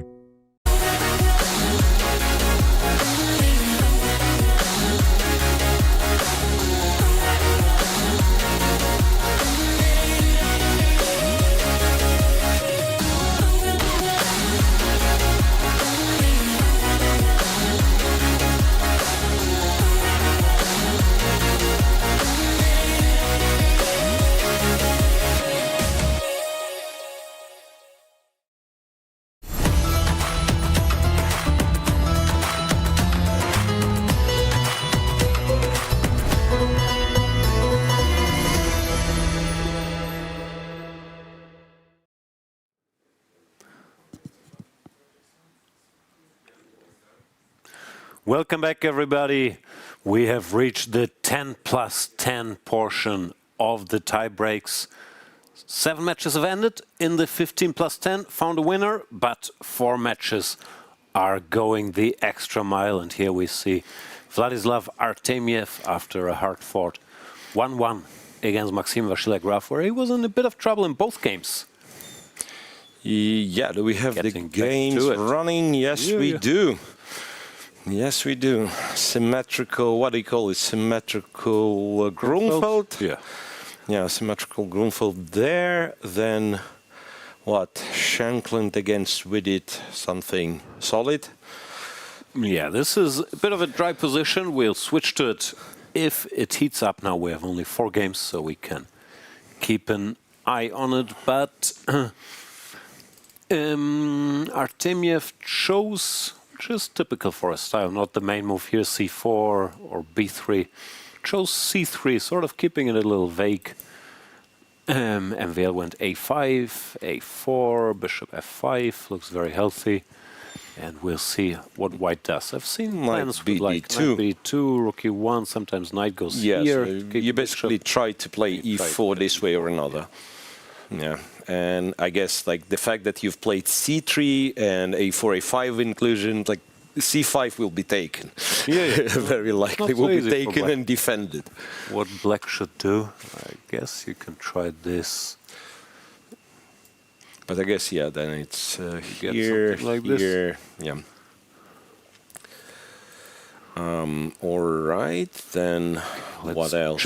Let's jump to Vidit against Shankland, where very uncharacteristically both players won their game with the black pieces in the 15+10 portion. So it's 1-1 going to overtime. Shankland should have the small edge psychologically that he just came back with black, which is, of course, rare and therefore puts Vidit in a slightly tough spot. But it's a new game. It's a new game. It's, what do you call it, Rogozin, I think. Yeah? New dawn. a3. e3, queen a5, queen to b3. And apparently some combination of castle, knight e4, and so on is the way to go. Probably trying to recall some old analysis, castles. And the thing is, after d takes c5, if you take queen b4, you're typically a bit worse. I don't know how much, but this is, I guess, something you want to avoid. Therefore, maybe knight here, queen here, and you have to go all the way back, hoping to regain this pawn. But apparently it's fine somehow.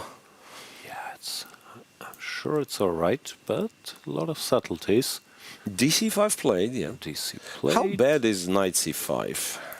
Queen b4, queen b6. I think I've seen it. Yeah, might also be some sort of theory. But it looks slightly unpleasant, no? Knight here. Yeah, knight d4, you go... I'm not sure. Oh, let me check. Maybe there are games like this. No? No games like that? No, he chose to play queen takes c5. Right. Queen c5. dc5, queen c5. Well, possible move. Should the queen b4, you're still, once again a bit worse. Still queen b4, and you just like hope black's gonna have to take one day, and then you're much better, right? So you play your knight d4s, develop the light square bishop, and so on. Yeah, queen b4 is the nice move. And you're threatening bishop d6, by the way, right? I mean, so something like b6, you just go takes and bishop d6. Takes. Yeah, I thought b6. B6, that b6, bishop d6 could be an important subtle thing. Yeah, bishop d6. You force the capture, and then either recapture you much better. Yeah. C takes, A takes, anything. So maybe something going on for Sam Shankland here. Yeah, some opening troubles, which is rare for Vidit, who's so well prepared. Wow, we have sudden change of policy in Dubov Maya game. What's going on? Dubov trying with white? Oh, we played the Frankenstein Dracula? Yeah, not only he is trying with white, but... This is what I mentioned earlier in the Wei Yi game as an option for black. Most players don't do it, but Meyer apparently studied this. Knight takes e4. Queen h5. The point is if you take d5, black regains the piece and is very fine. Yeah. So the point is queen h5, knight d6. Now you could take e5 immediately, but then it's like very boring from what I remember. Queen e5, queen e7, and it's your like a very Berlin looking, rookie one Berlin looking position. Bishop b3 is the main move. And here it gets interesting because Maya plays knight c6, which enters the pure Frankenstein Dracula, normally leading to black sacrificing a rook, but a very wild position. While most, quote-unquote, more pragmatic players play bishop e7 here. Yeah. Queen takes e5 castles, which is sort of even last time I checked. But he plays knight c6, and now you get this crazy sequence. Knight to b5, threatening to take and to take. Black has to go g6, queen f3. And he went knight f5. And knight to f5, that's... And knight to f5 is not the way to play the Frankenstein Dracula, because after queen d5 you have to go to h6, and white...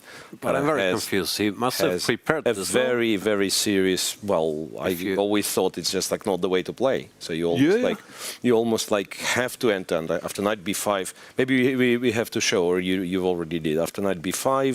so here the main move is f5, leading to... f5, crazy queen stuff to like d5, and black now is forced to go queen e7, knight c7, king goes, knight takes, and b6 was the move last time I checked. Yeah, b6.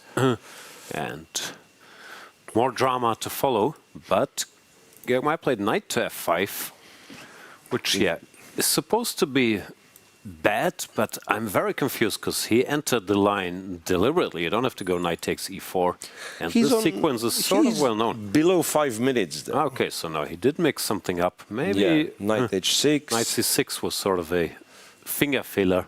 He was intending bishop e7. Not sure, but once you get here, you have to play f5. Yeah. So now after knight h6 in the position on the board, d2, d3, very straightforward. I just want to capture the knight and checkmate on f7.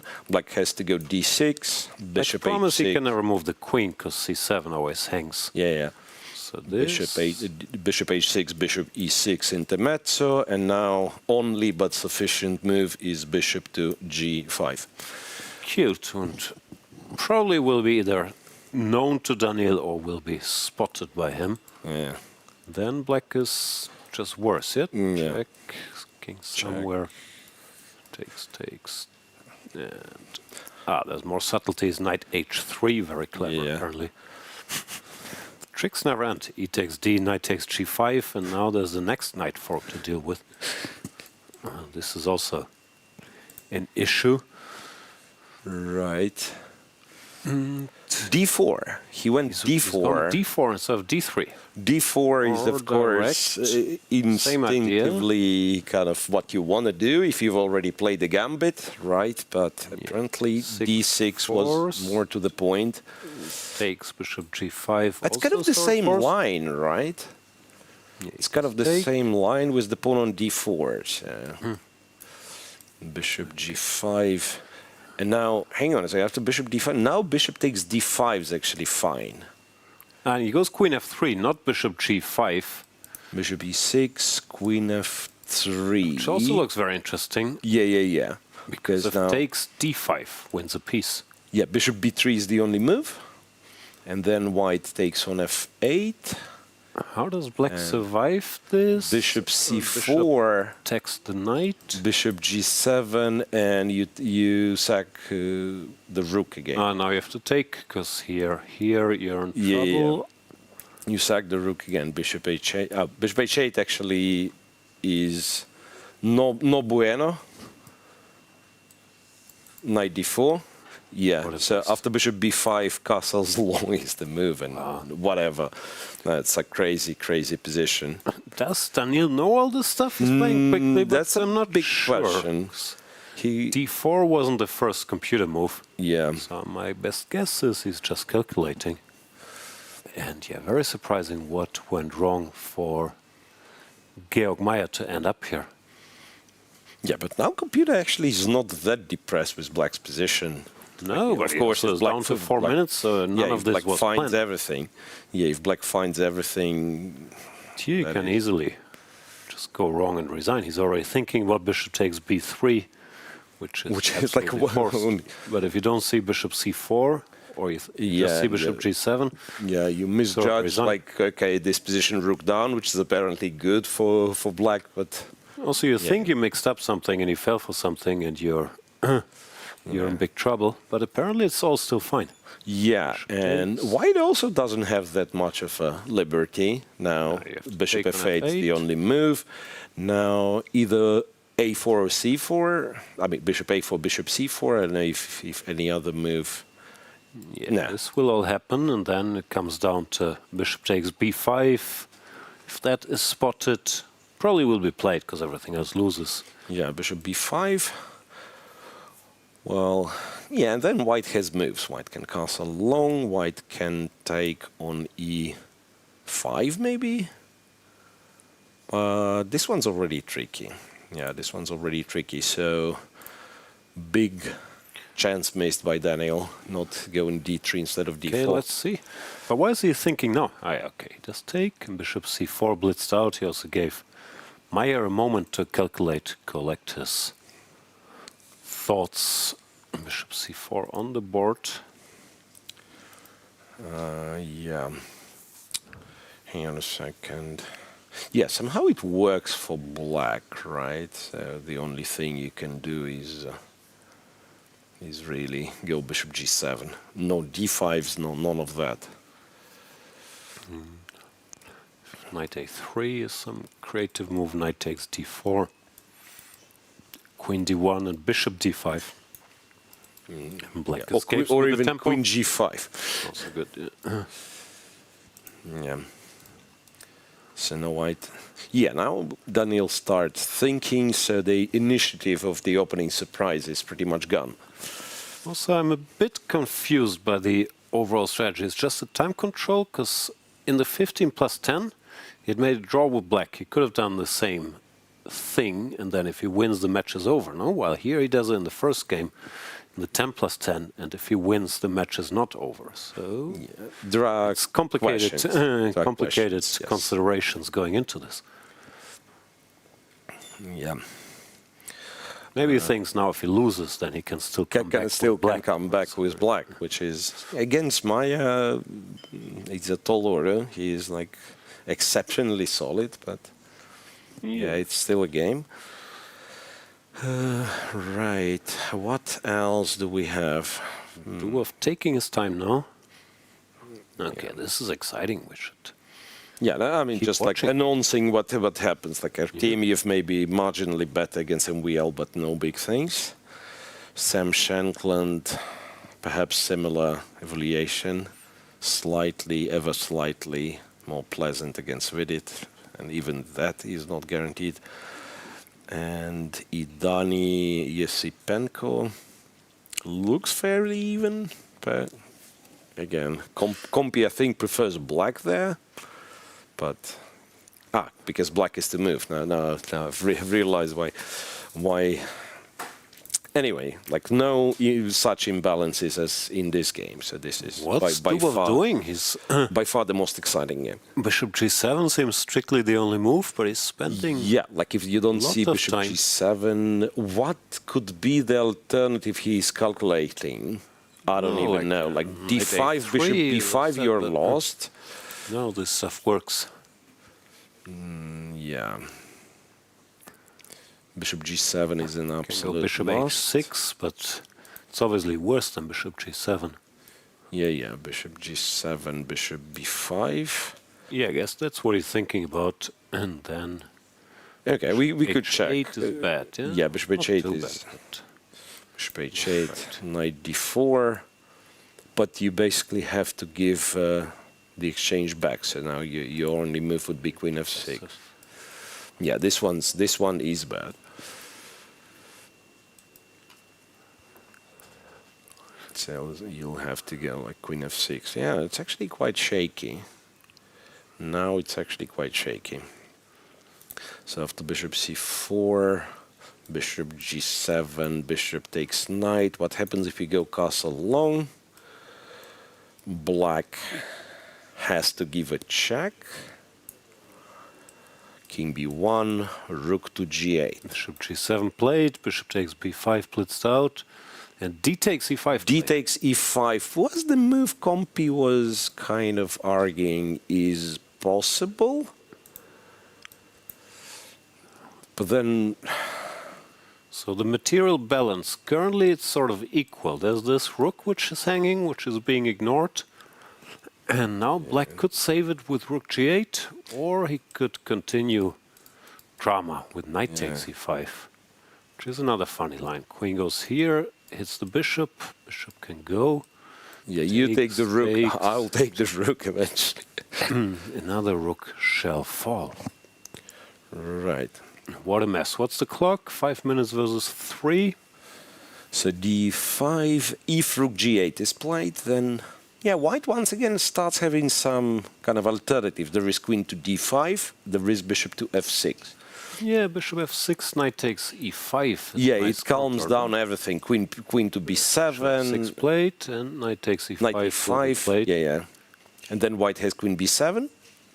And you'll have, I guess, Bishop C6. Oh, more tactics. And in the end, we get an equal endgame. I guess, after all this nonsense. Takes, takes the queen, castles long, and... That's no longer so complicated now, yeah. This is... Knight E5 played, yeah. Very much possible. I'm afraid there is not much of an alternative here, because Bishop E5 you would think, but then Black has... It's quite important actually, Black has an intermezzo, Bishop C6. Because if you were to take on E5 with the pawn, White is probably slightly more pleasant. Queen B7 and gets... I'm not sure if White actually gets to develop, but Compi was saying, like, yeah, slight plus White. Not anymore, I guess. Yes, Yeah. better not to risk with White like this. He has to take on B7. Quite a decent position Maya got there after the early opening. I would guess troubles, I'm not sure maybe. He also studied this Knight F5 line, but it looked very shaky. It looked quite shaky, and this D3 line that we looked at, D3 instead of D4, looked very convincing, in fact. Well, now, apparently there's nothing better than taking the pawn on B7. This doesn't work because we take the rook, but Bishop C6. And once again, there's nothing better than takes, and yeah. Whatever recapture, it's roughly equal. I'm thinking, could Daniel be confused with Queen B7, Queen F6? You can take on A8. I was kind of thinking, can you take on A8? Well, actually, it is the line. Queen A8, King D7, Queen G8, Queen E6. Still, it's quite messy. And he's gone Bishop and E5. He's gone Bishop E5. Allowing Bishop C6. Yeah, now, Bishop c6. Black is better. Yeah? Black will be better. Not like winning or anything, but black is taking over. Bishop c6. Can you do Findable move? Yeah, like I guess queen c3, d e5, queen e5 not to be a pawn down, and king to f8, or even queen e7. Queen e7, yeah. Even queen e7 is Safe. better for black. Yeah, and the fact that Maya stops here actually suggests that he's considering bishop c6. No, I guess it will be played. Looks very natural. Also, Yeah, securing the bishop with tempo, and he goes queen e7. Also interesting. bishop e5, queen to e7. Yeah, quick update on all. It seems like all the other games are like fairly balanced. Maybe Shankland has something going against Vidit, but again, nothing major. So we still stick to this one until it clarifies. Now to queen e7, the only move is castles long, which is... Because if takes, queen takes e5 check. I don't know. White do Yeah. something awkward. King d2, king d7. So black wins. Castles They did play long castles. Bishop c6, you go Bishop queen c6 played. c3. Yeah, it's very ambitious in a way by Meyer. He just Yeah. wants to be a pawn up as well. d5, knight f3. I mean, the craziness continues, by the way, because now black cannot castle properly. And after f6, say rook h to e1, there could be some mess. Because knight e5 would be a big threat. Yeah, king f7. Okay, it remains very complicated. Let's see what they do also. Okay, they're both playing quickly, both, of course, good blitz players. But Queen c3 found. Yeah, you can take gotta go queen. d takes e.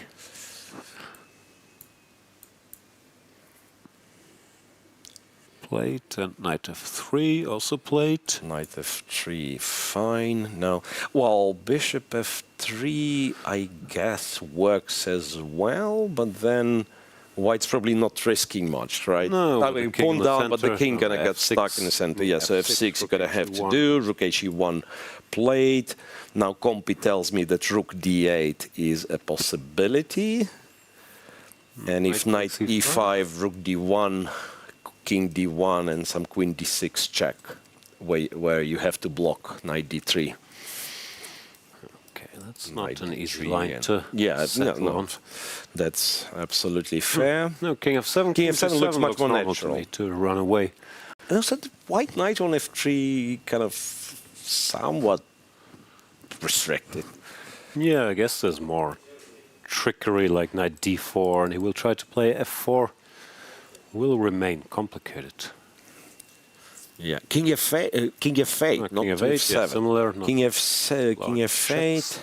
You can go knight d4. Apparently, you can take on e5. I don't know what it means, but the engine says like you can take e5 and be fine. Knight d4, e takes d4. Why can't I do that?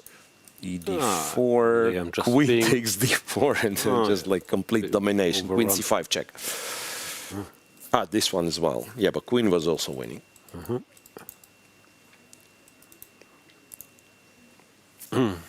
What is this? Takes. Apparently queen h4 only move.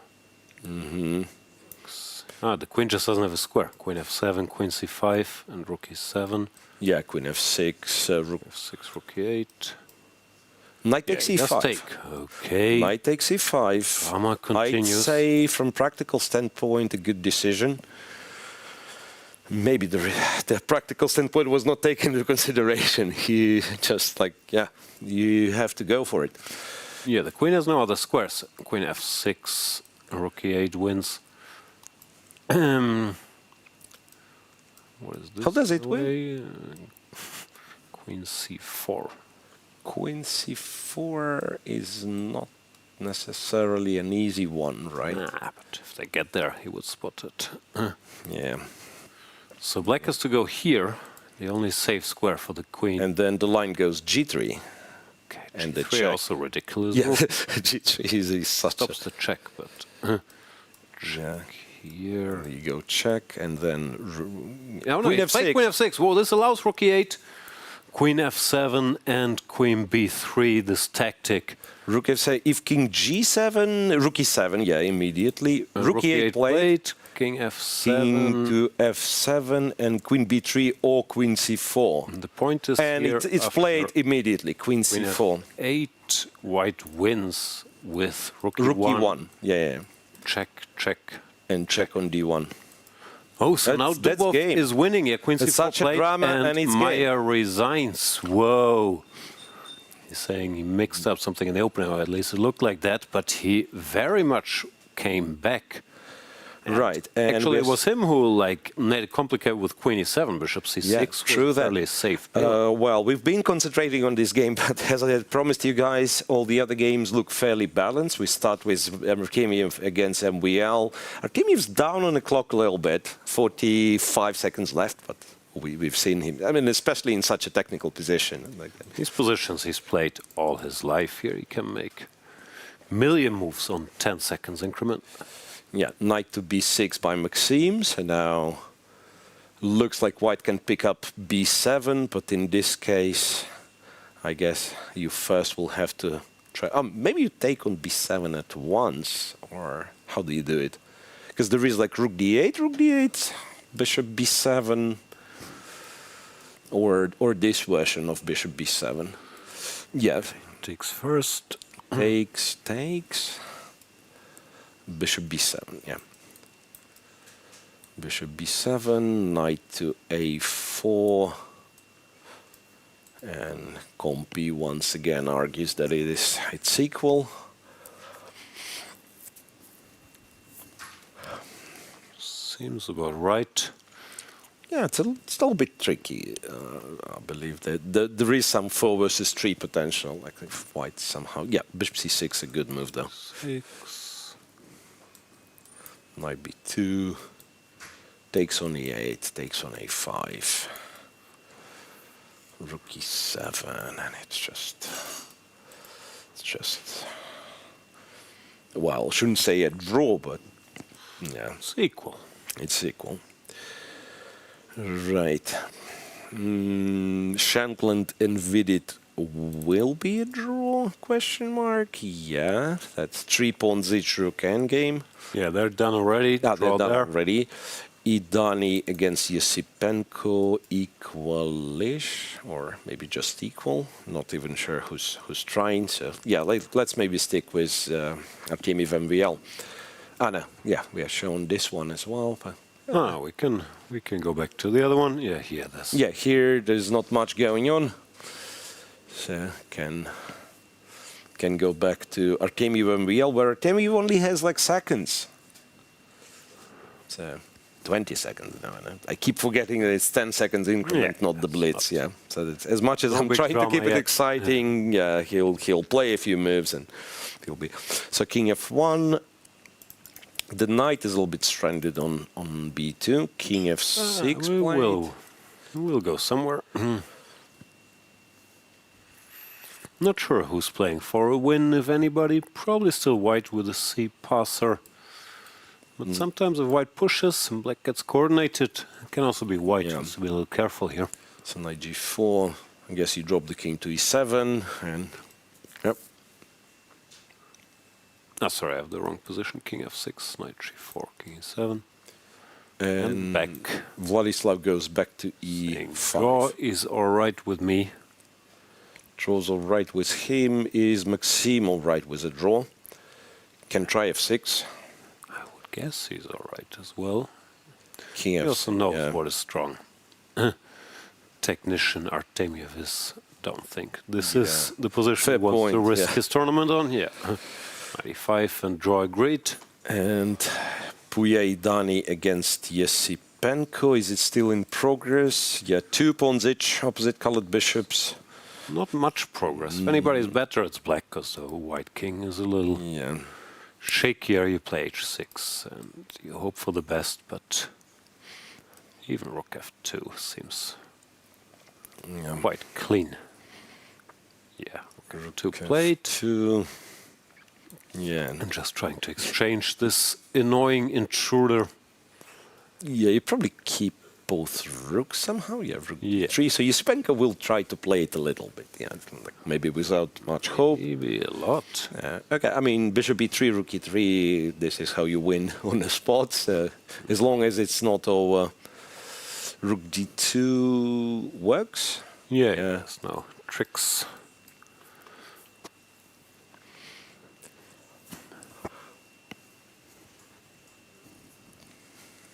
Oh, repeating moves, but I guess he's gonna go to b3. Yeah. On So the next rodeo.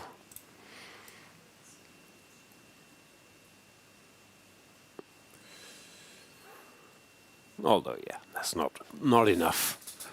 Yeah. To really play for a win, but if anybody can blunder, it's probably white with a shakier king. So might as well.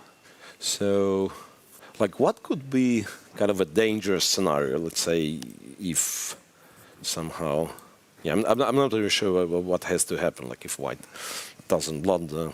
No, I'm also not sure. Normally it's gonna be some rook some b3 cheapo. played. Let me see if I can think of one. Problem is my cheapos don't even lose, but something like this, no, like here, and if you take. Yeah, if you take them, then it's winning. But there is rook e2, right? Yeah, or rook f8 if you want to be funky. Rook b3, white doubles the rooks. Yeah, sensible. Yeah, keeps everything I guess covered. like you go g5, you hide the king on h5, and then you try to create one threat. Yeah. If you manage to create one threat and your opponent defends, then you offer a draw. No, and one threat being like double on the f file eventually somehow. But I don't know how to do it, right? Yuspenko Rook goes ace. back with the rook to a7. Some subtle maneuvering. White can even go rook e7 and just keep chasing this rook. Maybe that's actually the sensible approach. Rook e7, rook a2, rook e2 back. Because if one pair of rooks get exchanged, even if h2 gets lost, I mean, this should be fairly straightforward. Right. Getting some instructions here. Noted. Rook e8 check. Probably king f7, yeah? Or no, king h7, but no rook e7. Okay, H7, it's very drawn. H7, yeah. What is there H7 to you say? can trade actually. Yeah. And rook f3 force the rook to e1, go g5, move with the king, and then offer. We play all the Even if you make all the best all the moves. progress, there's still very little to do. Like sneak in all the way to h3 with the king. Do a Nigel. Idani has seen enough. He's bringing his king out. Wait, what is... yeah, king h7. King Doesn't f2 change immediately. anything.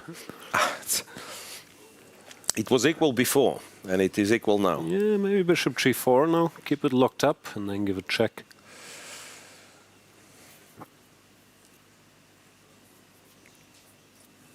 Will be the first draw in this match, interestingly. g5. g5. That allows white to exchange a pair of rooks for sure. Yeah, that's what he does. Rook e7. Takes. Takes. King to g6. Bishop somewhere.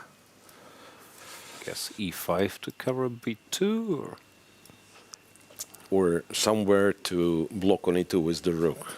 Yeah. That's like say the d6. D6. There's nothing wrong with bishop d2. Still black that's better, just not better enough normally. Bishop d2 played, rook b2.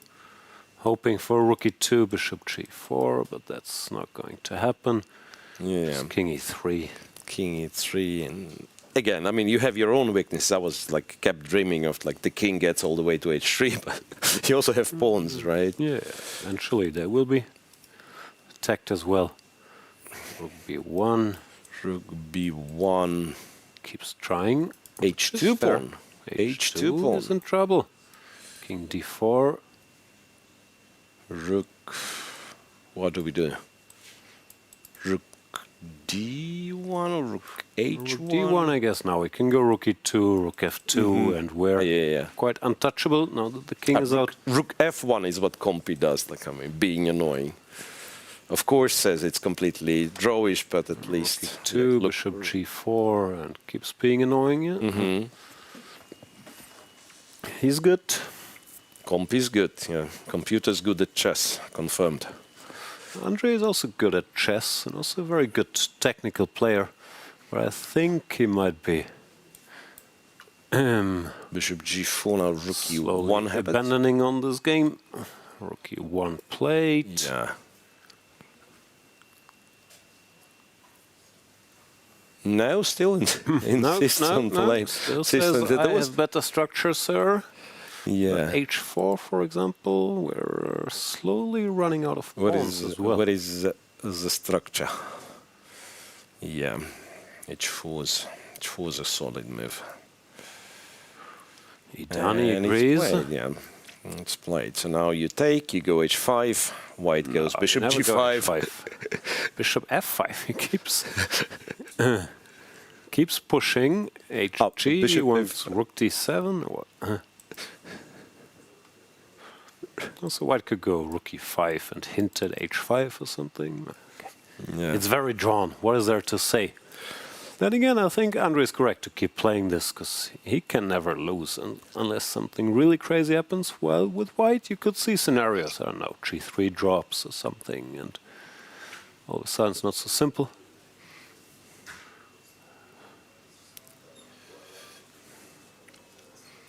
Yeah, I'm surprised HG was not played. Where's that king headed? C5 is like a bit surprising.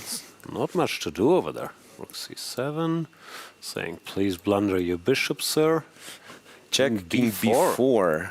Where is he going? It's still perfectly fine, just slightly surprising stylistically. King H5, AG, AG. He could take on G5 if he wanted to show confident, his technique, but he's probably also confident that he doesn't have to. Yeah. Because G5, frankly, is not much safer than G3. Yeah.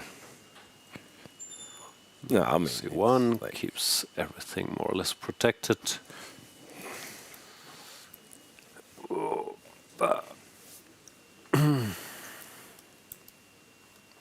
Rook B7, King C5, and maybe it's the time.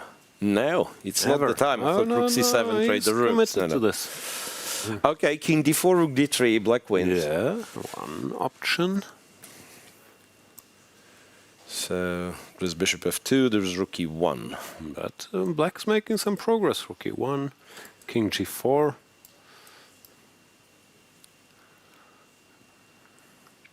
Maybe that's the maximum of progress black has. But no, I understand how it can be like annoying playing it was white. Also, of course, you know it's a draw, but you still have to pay attention. No, it makes sense what he's doing. King G4, King D4. What is it? 58. B4, yeah, it keeps being annoying.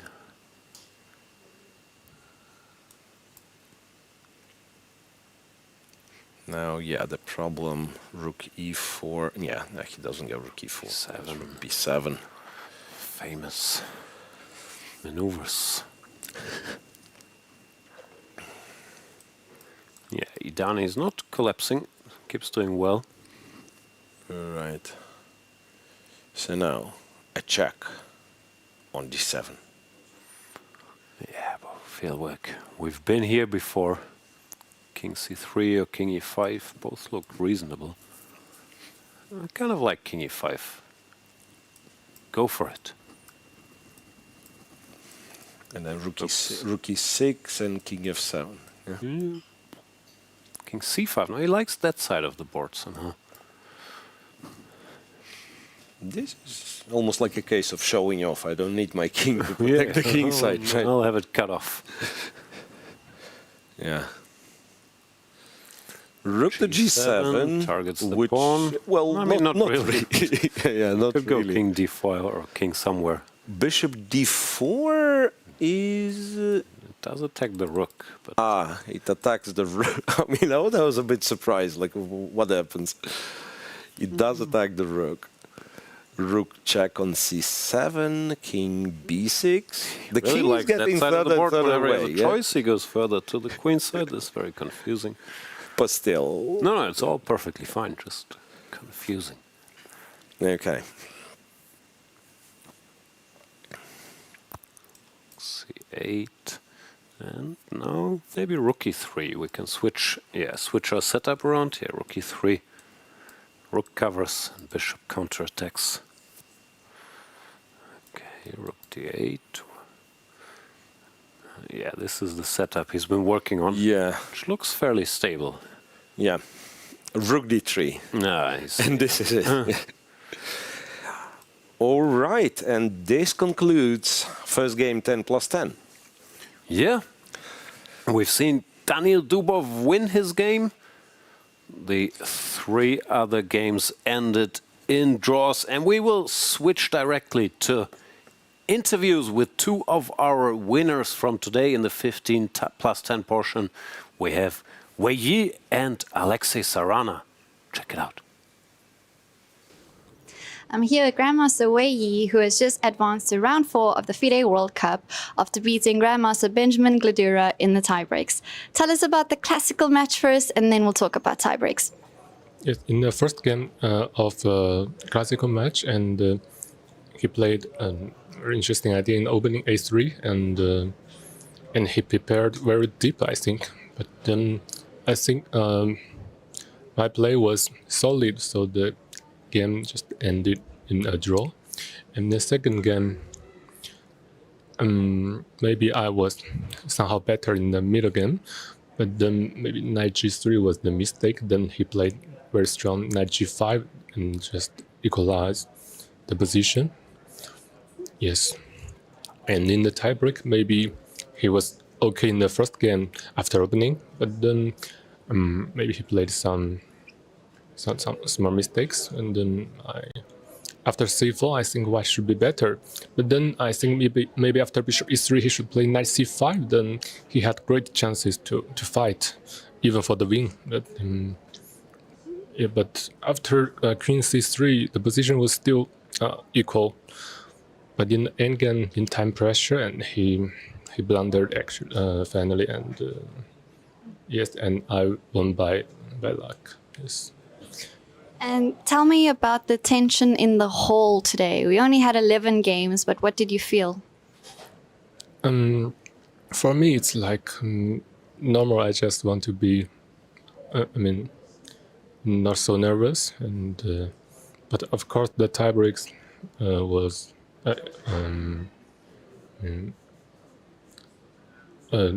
not easy. Of course, yes. You do, in general, seem like a not so nervous guy. Is there anything specific you do to remain calm? No, but even in the classical games, I felt nervous in many games. But I just want to be, calm down, but not so easy. Yeah. Final question to you. We've got players here who are, in groups from their federations. We've got the Germans together, the Indians together. You just played the tiebreaks with Yangyi in the hall as well. Do you support each other during these big events? I'm sorry, I beg your pardon? Yangyi is playing in the hall with you in the tiebreaks, so you're both in this nervous tournament. Do you support each other during this event? Yes, as teammate of national team, I think we just encourage each other, and yes, and I think he was also good in tiebreaks, in rapid and even bleeds. Yes. Well, thank you very much. Congratulations on your victory. Enjoy your free day tomorrow, and we'll see you in the next round.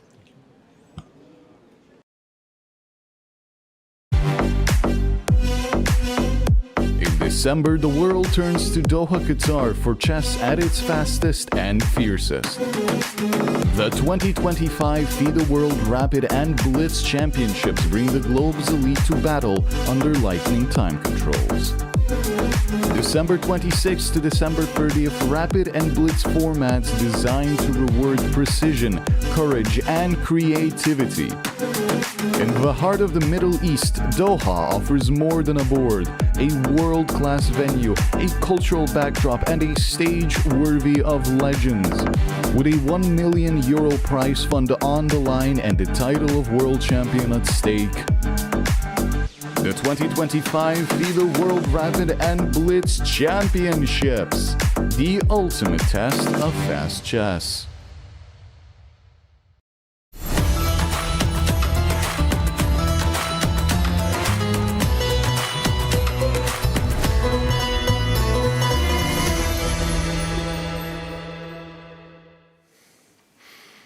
Welcome back, everybody. The games are about to start, so the interview with Alexey Sarana will have to wait. This is the 10+10 portion on tiebreak day.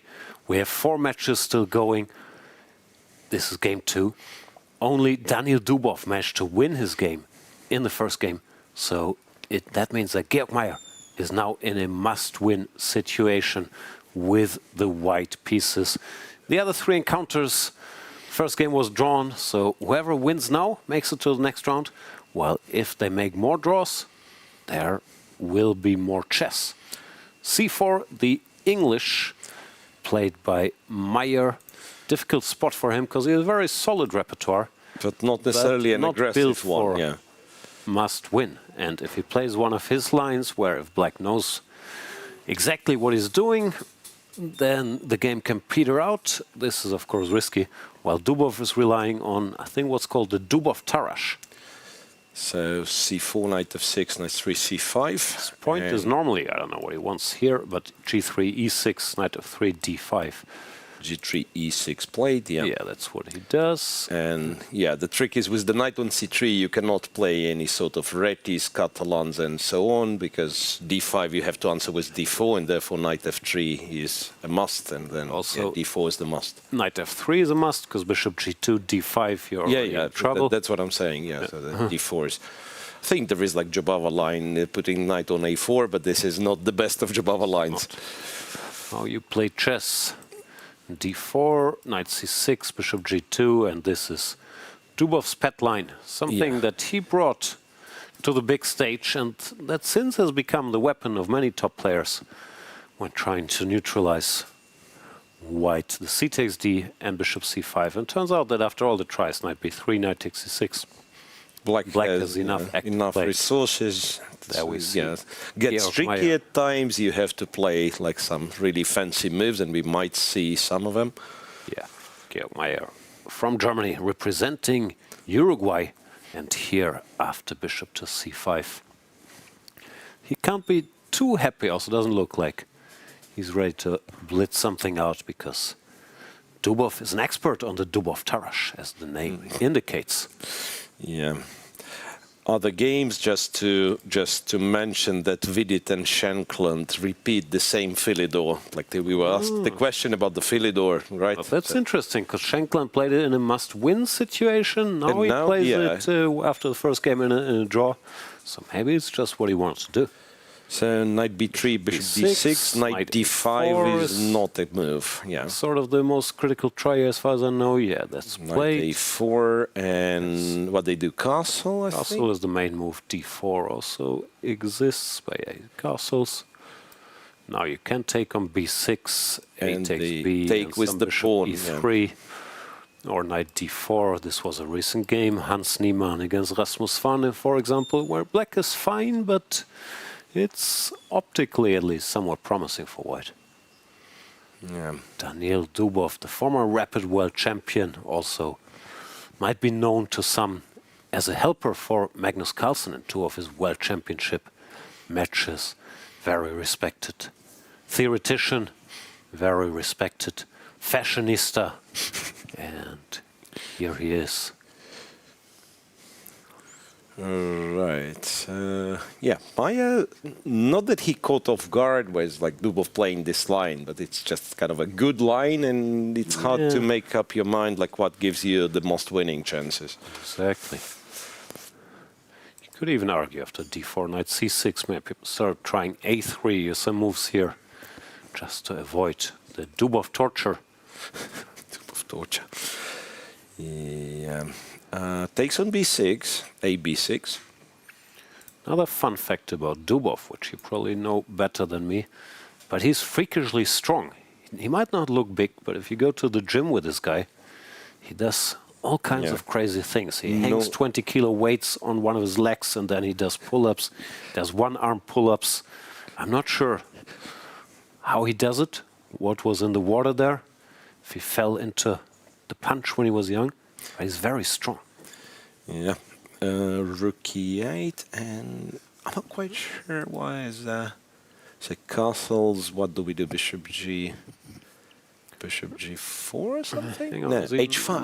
H5. Yeah, I remember this like funny-looking move where some people will play h6 to avoid bishop g5. No, yes, uninformed people will play h6. Yeah, but h5 and barely not spending time at all. G5 is yelling out to be played, stops h4 and pins. But I guess we've only just begun. I'm not an expert here. Queen e7 or queen d6. I can tell you that, like, okay, there are games in the database, and it's a draw from 2024 correspondence games, so that must be like well studied. The move is queen e7 after bishop g5, if anyone's curious. Yeah, but basically, like Daniel having 12 minutes indicates he knows what he's doing. Almost 12 minutes. Yep. Yeah. All right.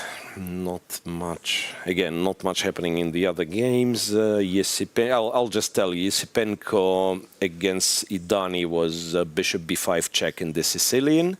Bishop b5, bishop d7, and bishop c4, not bishop e2. I found a new square. So continuous, yeah, it's like the fancy business. Vachier-Lagrave Artemiev is gioco piano Italian, and none of this fancy bishop g5 stuff, but just something very normal, very usual. Okay, maybe not to some experts, but to me it looks like yet another one of those like tricky move orders. And Vidit against Shankland, as I said, was the Philidor. Now looks, well, like white is getting somewhere, like pawns exchanged in the center, and white has a bit of initiative. Yeah, interesting choice by Shankland. I understand in the must-win you play something. Yeah. Please stay on the board, but here... Let's have a look while Georg Meier thinking. Right. So, rook e1, c6, standard stuff. I think they had the absolutely identical position in the previous game. Okay. Bishop f4, knight e5, e5. Yeah, looks like some small pressure for white. Pawn structure is more or less symmetrical, but white is a bit more active. a6 is there. Okay, it's not really symmetrical, but both sides have 3 pawns on each side, but it looks a bit unpleasant. Threatening. Knight c5, you go queen e3, still hinting at a6 or b4. Yeah. Oh, Vidit. Yeah, it's a little bit pressure. A little bit unpleasant. It's a little bit unpleasant. Sam goes knight to c5. Played. Queen e3 looks nice, just covers the knight and keeps controlling all the squares. Rook d1, a5 will be taken, yes. I thought like rook d1's move was a tempo, but a5 is hanging. That's why, yeah, you're going to have to go queen e3. I see some Sam Shankland stats. Used to be high rated as well, but has been very steady, strong grandmaster for many years now. Queen e3 played.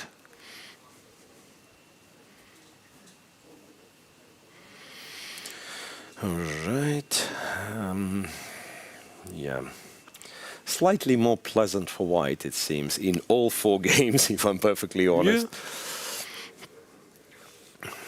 Yeah. MVL, Artemiev, I just refuse to analyze because I don't know anything. Like, it's very hard to tell what's happening. Like, guys, trade a piece or two at least. Like, I mean, so that we can say, okay, this bishop bad, this bishop good, this weak square, this good square. Italian shuffling. Queen e7 is a bit Yeah, Queen e7 is offbeat. common here, but probably not too bad either. And in Idani versus Yasipenko, this looks like some theory debate. I've probably... Oh no, I've not seen this before. This is... It looked like a Spanish, but was this weird... Yeah. Weird Sicilian you mentioned. Wow. MVL is one of the more experienced World Cup participants that left Also in the one field. of the more successful ones. He always makes the last 16 pretty much. Couple semi-finals in a row. 2023 where Sindarov stopped him early. Yeah, 2 semi-finals. Also against Kayakin in 21, wasn't that like a semi-finals too? I don't know. He has a lot of deep runs for sure. No, I think it was Magnus was the semi-final, and then, or what was it? No. What was the final in Sochi? Was it Magnus didn't make it to the final, right? Was it? I have zero recollection of any of these. I usually go from the top. So Duda won, and I think it was Duda Karyakin in the final, and Magnus lost to Duda in the semi-final. Was it semis or quarterfinals? Yeah, maybe it was semi-final.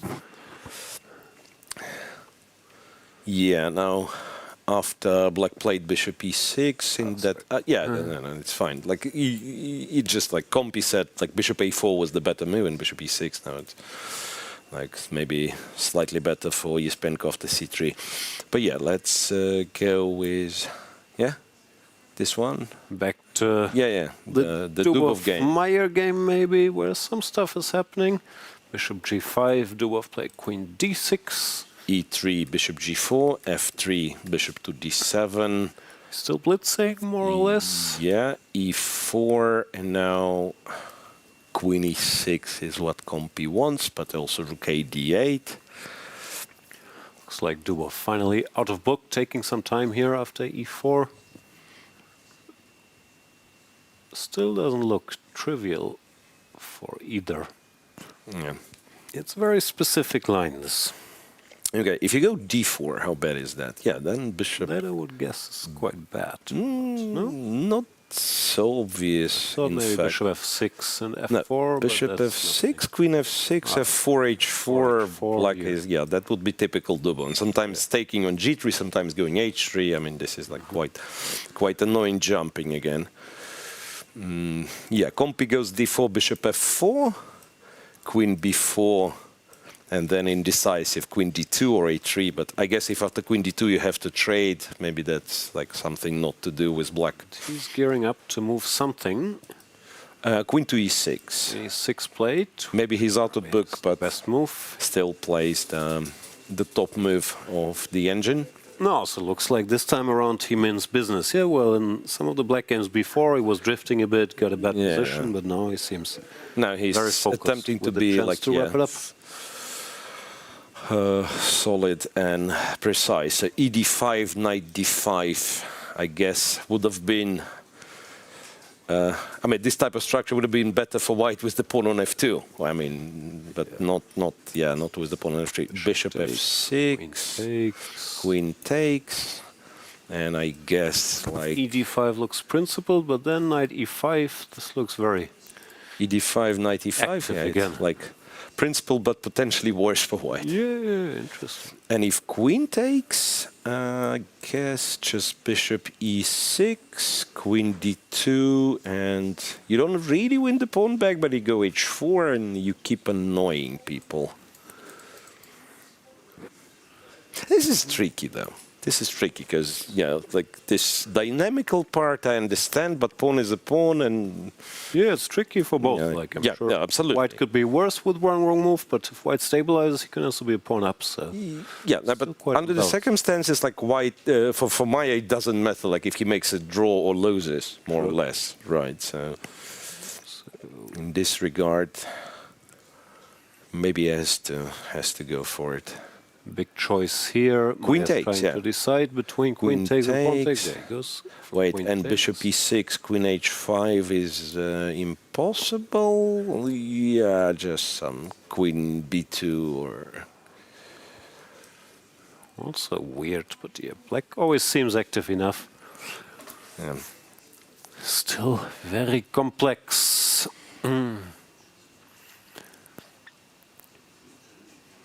Yeah, but bishop e6 is needed. Otherwise, okay, some rook e to d1, but that's already, we are already proving compensation for 2 pawns. 6 also looked Yeah, looked very natural normal. as well. So yeah, that's played. Queen d2 covers b2, and now it's. I guess h4 is quite. d8, queen c3.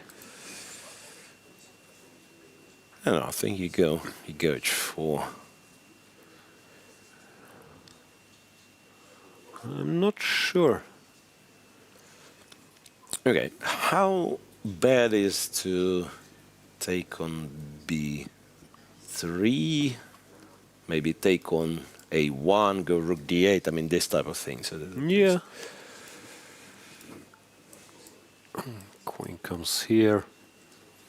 Apparently, computer never cares about anything, just h4 Even here, equal. h4 is easy enough. Yeah. That is quite impressive. So Daniel played rook e to d8. Now queen c3 can actually be met with just queen takes c3 and rook d3 stuff. Well, some update. Yesipenko is much better / winning against Idani.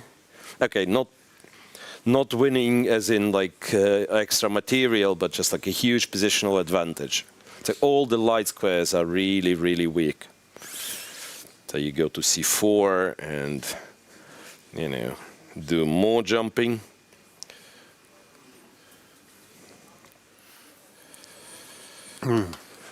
Yeah, it's been a tough match. Yesipenko, of course, the clear favorite here. And it does look like now he's quite close with this weak king long term. You're always in trouble. All it took is, okay, I mean, this one's not over, but so far it looks like all it took is like a draw with black, because in this match, yes, the white wins were exchanged among the players. So Idani goes 97, tries to cover the d5 f5 squares, but that leaves a7 pawn unprotected. And what's going on here? Is there a dinner party in the room next to us?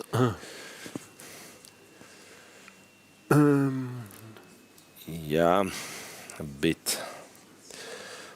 Getting a bit noisy. Right.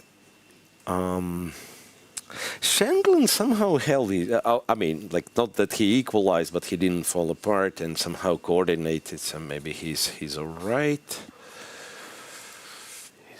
He's resilient, Sam Shankland.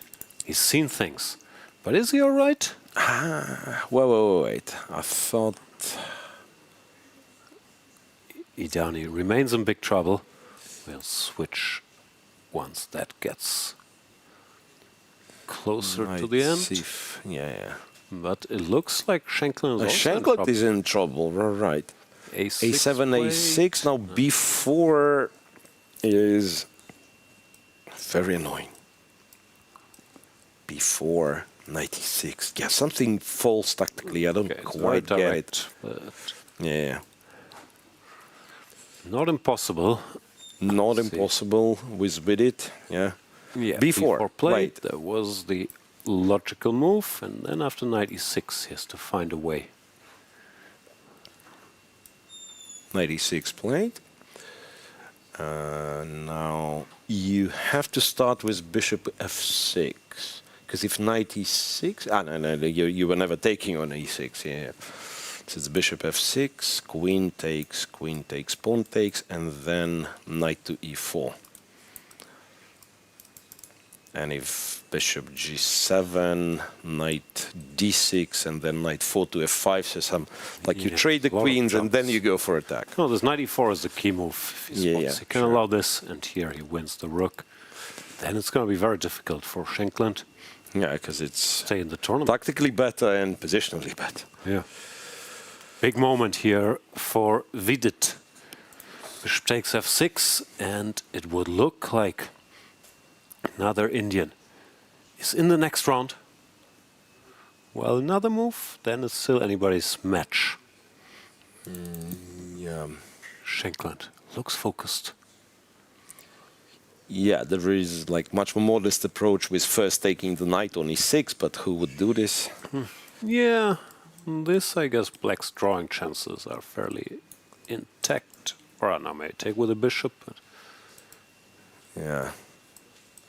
Yeah, like say bishop takes, but it also doesn't look very logical, to be absolutely honest. No, you just gotta spot this one tactic with knight to e4. If he sees that, he's gonna do it. Thinking about it. Spent more than a minute already. Right, MVL and Artemiev, I'll check. Yeah, that one is still like these guys are just way too solid. MVL and Artemiev for something dramatic to happen. No, he did play bishop takes e6. Bishop takes e6. Humbler version, but that sort of allows Sam Shankland to hang around. He's still worse, but yeah. Now Dubov's completely winning with black as well. Not so that this he match needed it, might be.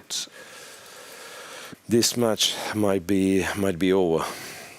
Okay, completely winning as in knight d3 wins and it's played. Okay, queen e3, what's so bad? Apparently knight takes, I mean, knight b2, so some tactic again. Rook c1, even b5, and you slowly do stuff.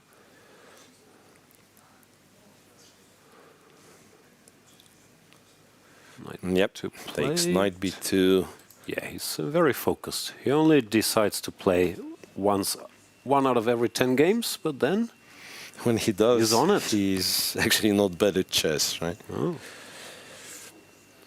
Yeah, knight b2, and there is little to be done, to be honest, because b5 stabilizes the bishop, and then knight can get it. It's so lost. I mean, rook c1, b5, e5. I guess queen b6 or something. Only queen a6 for queen some reason. a6 and queen a6. What's the big threat? Rook a3. Yeah, somehow. Yeah, this is some computer nonsense. Dynamically fall apart, but it's weird. It is. I mean, it's not surprising. White is in trouble, but then again, very weird. Then again, draw being enough for Dubov, it's like he does not necessarily have to find all of that subtleties. But also Maya is like quite short on time.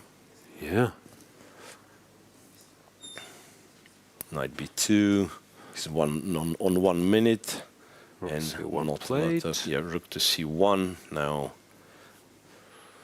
Also, instead of b5, fun little move, rook a3, pretty good. Is actually quite good, right? Because now if you take queen d4 and knight d3, kind of wins for black, right? And if you don't take, you have to play e5. After which, like, under the circumstances, rook e3, right? Rook e3, pawn takes queen, and rook d3, and rook d1.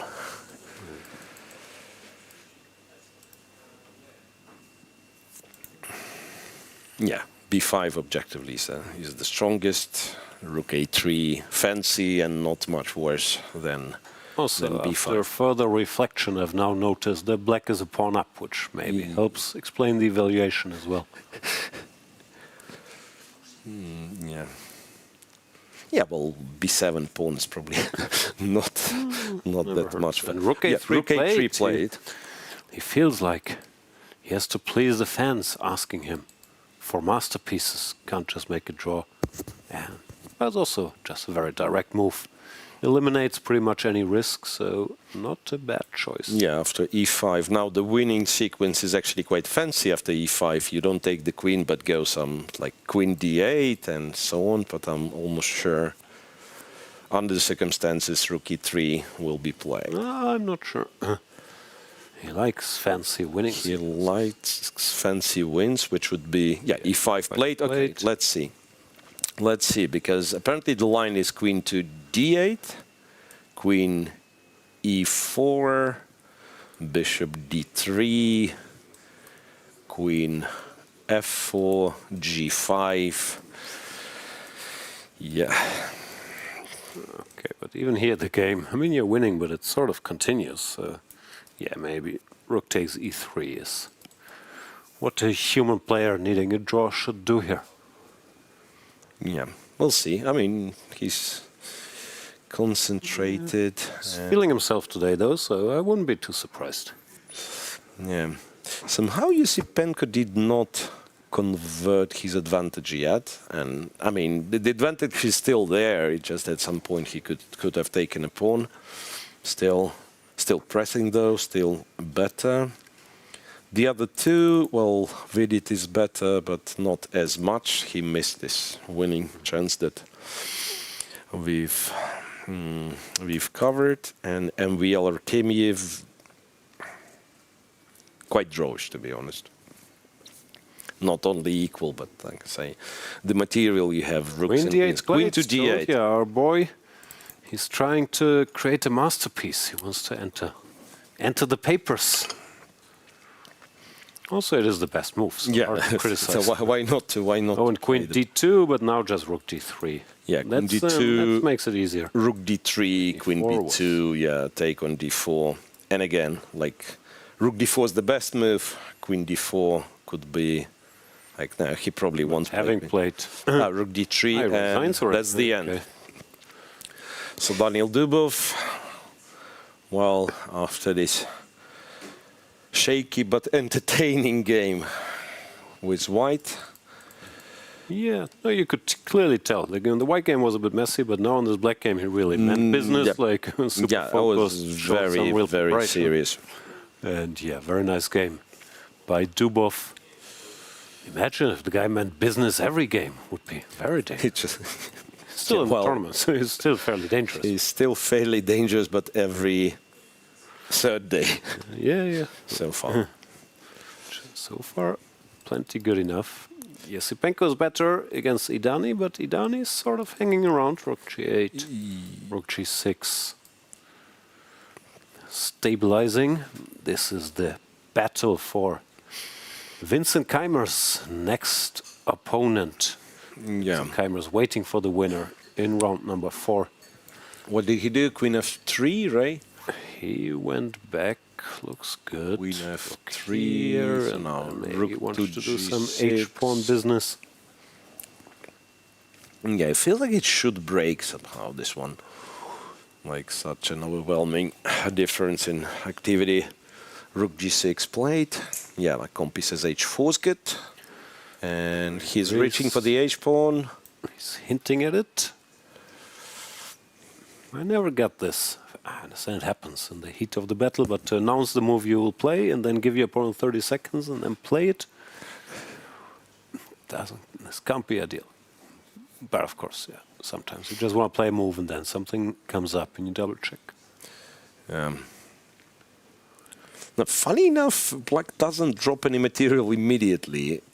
Well, what did he do?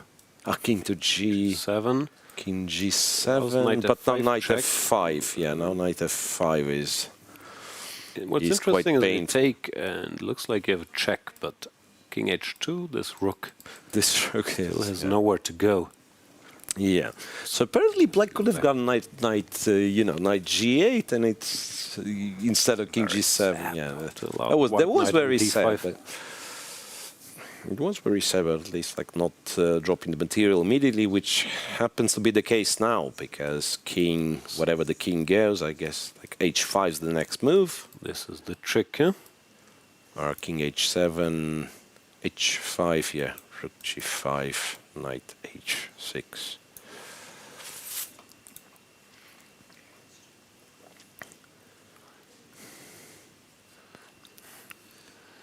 Thinking about it. Okay, h5 is an obvious move. h5 played, rook g5 will be played, and now knight takes h6 is the key tactic. Because knight e7, queen e7, rook f6, you win a pawn, but somehow black Still holding And for a little he's bit. done it. Knight takes h6, and now king to g7, knight g4, and you won. The h pawn and the f pawn is still very, very weak. h6 will also be annoying. No, looks like Yesipenko finally found the key. On his way. Well, he's always had the key with white. The key was to make a draw with black.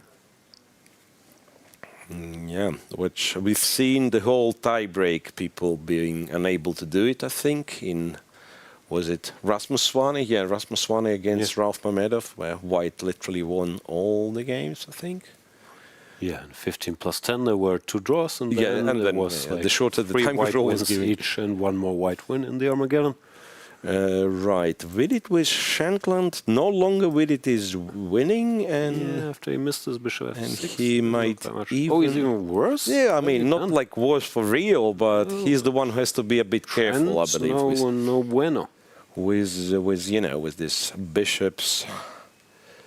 Well, apparently now if you were to go bishop d5, knight d7, I know, it's like I thought it was like a draw immediately. No, not really. So it's just weird to see Compi choose this bishop c8 over bishop d5, but... Okay. Must cover pawn. No. Grandmaster Stockfish, good at covering his pawns. He's super Grandmaster. Super Grandmaster Stockfish. Yeah, well, Edani went for like some absolute crazy stuff. Yeah, Sam's still thinking. Edani is... Edani completely finished, it falls looks apart. like. It's a good tournament for Edani, but of course he will be disappointed after this big fight and after he won the first classical game. Yes, it was. Andrey Yesipenko. Yeah, Yesipenko came back, then Edani managed to come back, which was once again very impressive.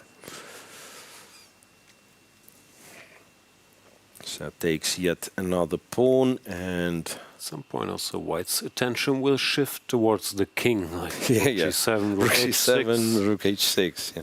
Now this is just over. Yeah.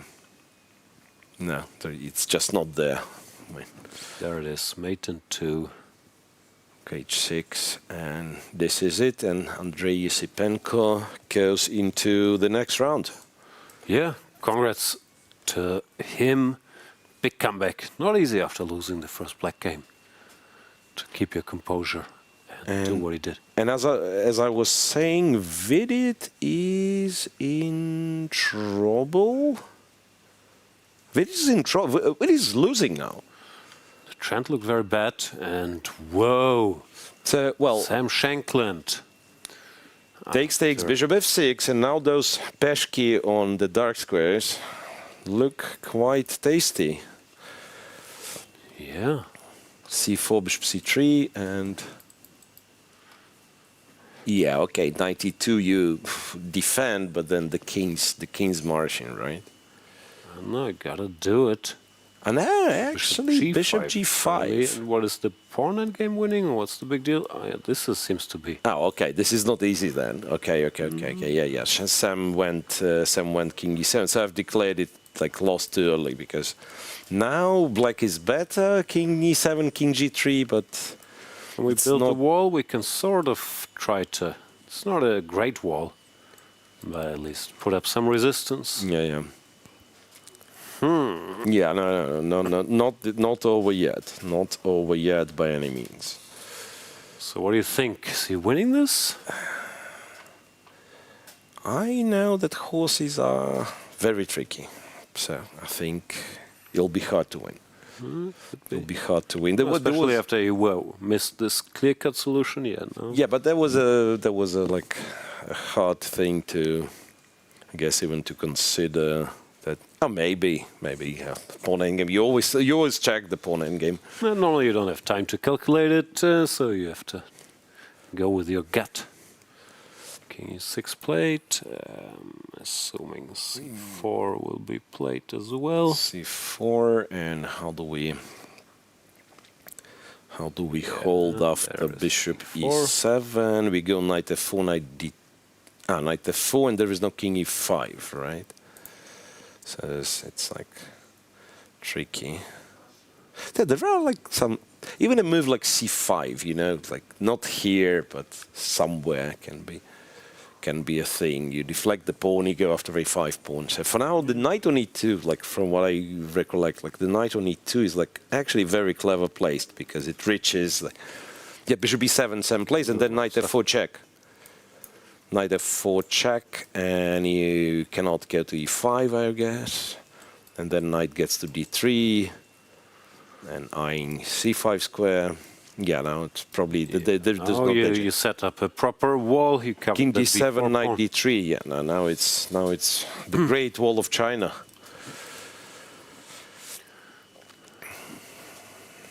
Knight d3, and yeah, and you can't even come back to e6. So that like king f4 is no. I mean you can, but then it's just a straight up repetition. Yeah. Also, fun question: how's this pawn endgame? Also draw.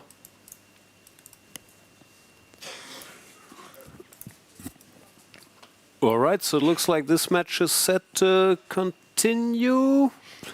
Artemiev against Maxime Vachier-Lagrave already made another draw, so they are going to the blitz. That would mean down two matches going to blitz. All right, so Sam found some way of like e4 played, continuing the game. e4 takes.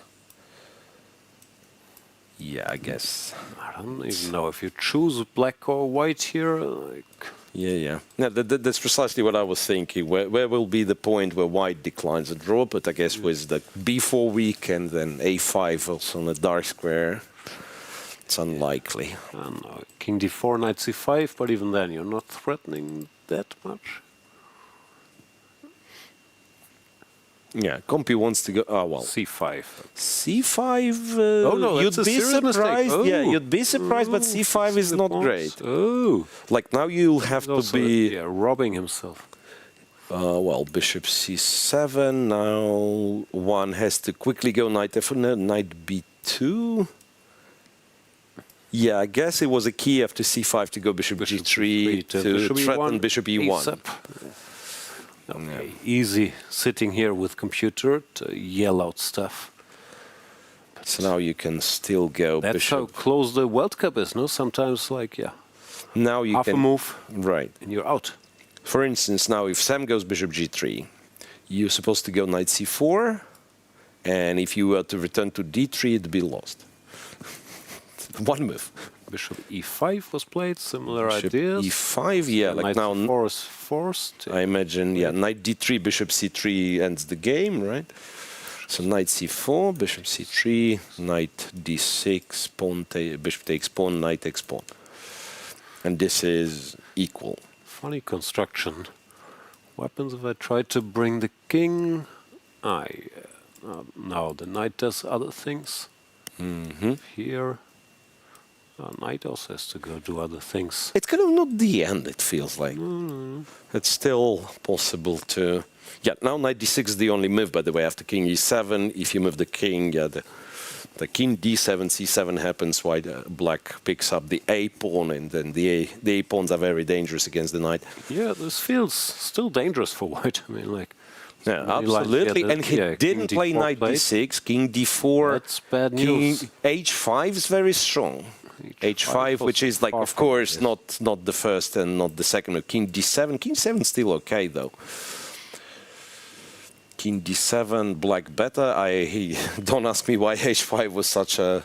No, apparently what white has to do is knight d6, knight f5, or knight f7 in all the lines, and playing h5 so the pawn is not hanging. Then it's not in time. King c4, bishop d2 or e1. Yeah, went somewhere. King d3. No, apparently it's completely winning. Wow, bishop g3, and the knight is trapped. Bishop g3 just ends the game.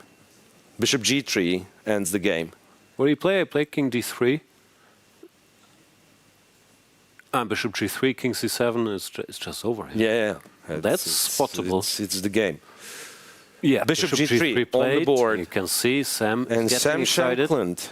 Philidor good, 100% record. Philidor keeps crushing. But Vidit, yeah, this time he was outplaying Sam. Wow, he was, yeah, he missed winning chance, and then not just one, but a few. King c7, and there is nothing to be done. You can see. There's nothing to be done. There is no pawn raised. I mean, you go to h4, you're like 15 tempi behind. You can resign here, c5, and you slowly advance. Yeah, so that's just like he comes to realization, but it is too late. So we'll be having only one match going to tiebreaks, to the third, to Blitz.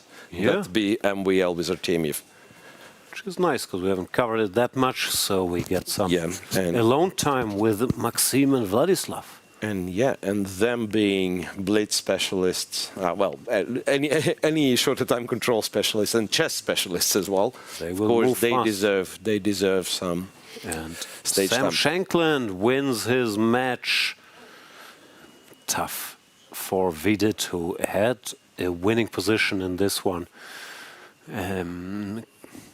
Out of the opening, after knight e6, here he missed the most precise way. Bishop takes, queen takes, trade everything, and knight to e4. Posed too many problems. Instead he went takes, takes, takes, takes, which still looks pleasant, but now black can stabilize. It's a very different story. And Sam gradually took over then, with little time. We had some chances to save it, but it was always sort of tricky. And Shankland, the Bay Area boy, in the round of 32, congratulations to him. That means Yesipenko moves on. Daniel Dubov moves on. Yeah. And Sam Shankland. While Artemiev and MVL continue playing, we will switch to an interview with someone who's already in the next round, Alexey, Sarana, and then, of course, come back with MVL, Artemiev, and Blitz. I'm here with Grandmaster Alexey Sarana, who just had a smashing victory over Grandmaster Jorden van Foreest in the tiebreaks of the World Cup. Tell me about it. This is really crazy to watch from the classical games, winning one, losing one. You guys are just decisive, no draws there. Yeah, it was very tough, and I'm very happy that it's ended in my way. But it wasn't easy at all. These two games were really tough. They can turn around absolutely different way. And the key moment was in the first game in the end. It was absolutely randomly. He played for win, and somehow he missed something. I even didn't understand that he missed. I just played moves, and suddenly I'm winning. Just suddenly I won, and then I was worried about black game. I have not a good opening against him, but somehow he played quite passive line in the second game, but still I managed to miss something, and it was really tough, but hopefully, yeah. Considering how decisive your classical game was, did you think that tiebreaks would go on longer than they did, like stopping at the Rapid? Were you kind of prepared to go to Armageddon if you had to? No. Of course, I prepared only for 2 games. It can happen that we go to Armageddon, but it's highly unlikely. Everything can happen in the first 2 games, and it's even most likely, I would say, especially with our styles. The World Cup is an interesting format because we've got the higher rated players against lower rated players not doing so well, but of course you and Jorden are more similar in rating and closer in strength.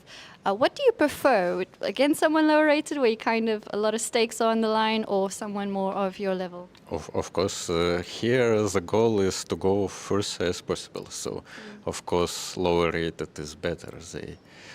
Here a lot of upsets, but still 2700 are stronger than me and us. So of course I would prefer to play with lower rated. Here, it can happen in this format, but on long distance, strong players will be stronger. So. Yeah, sure. About the upsets, everyone's talking about it. Gukesh has been eliminated, Gary, Nodirbek. What are your thoughts on that? Why are we seeing so many upsets? Well, it's hard to say. Maybe the level is a bit closer nowadays. Maybe also India is a special country, special conditions. Not everyone used to it. Maybe it affects someone and they play worse than usual. I don't know. There can be different reasons, but can be just random. It can, on us next World Cup can happen that every favorite win games. So possibly it's just random. Alexey, you just said that you want to go as far as possible in the tournament. This is a very difficult format, the knockout. First, what is your thought on the format itself? Do you like it? And when you say you want to go as far as you can, do you take it game by game, or do you see the big goal of getting to the end? Well, it's very tough tournament, and I consider it by match, because even in the first round I can lose and quit, and this tournament once in 2 years, so it's hard to predict everything, but the goal always goes further as possible. About the format, this, I believe, the most interesting tournament to watch, and to play is a bit nervous, but also very interesting. So I really like World Cup. Well, thank you so much. You seem very chill for someone who just had to play tie breaks. We don't see that very often. But enjoy your rest day tomorrow, and we'll see you at the next round. Thank you. Thank you.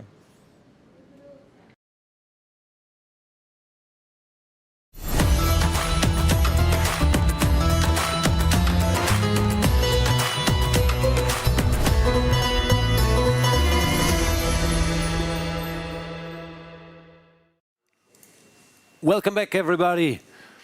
22 players started the day.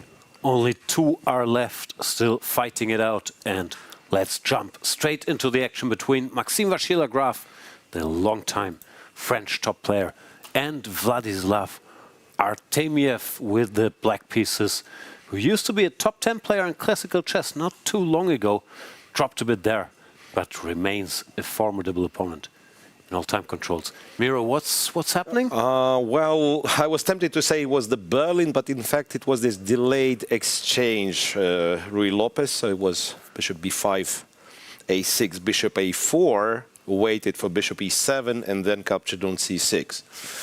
Yeah, so black has the 2 bishops, but once again these double pawns on c7, c6.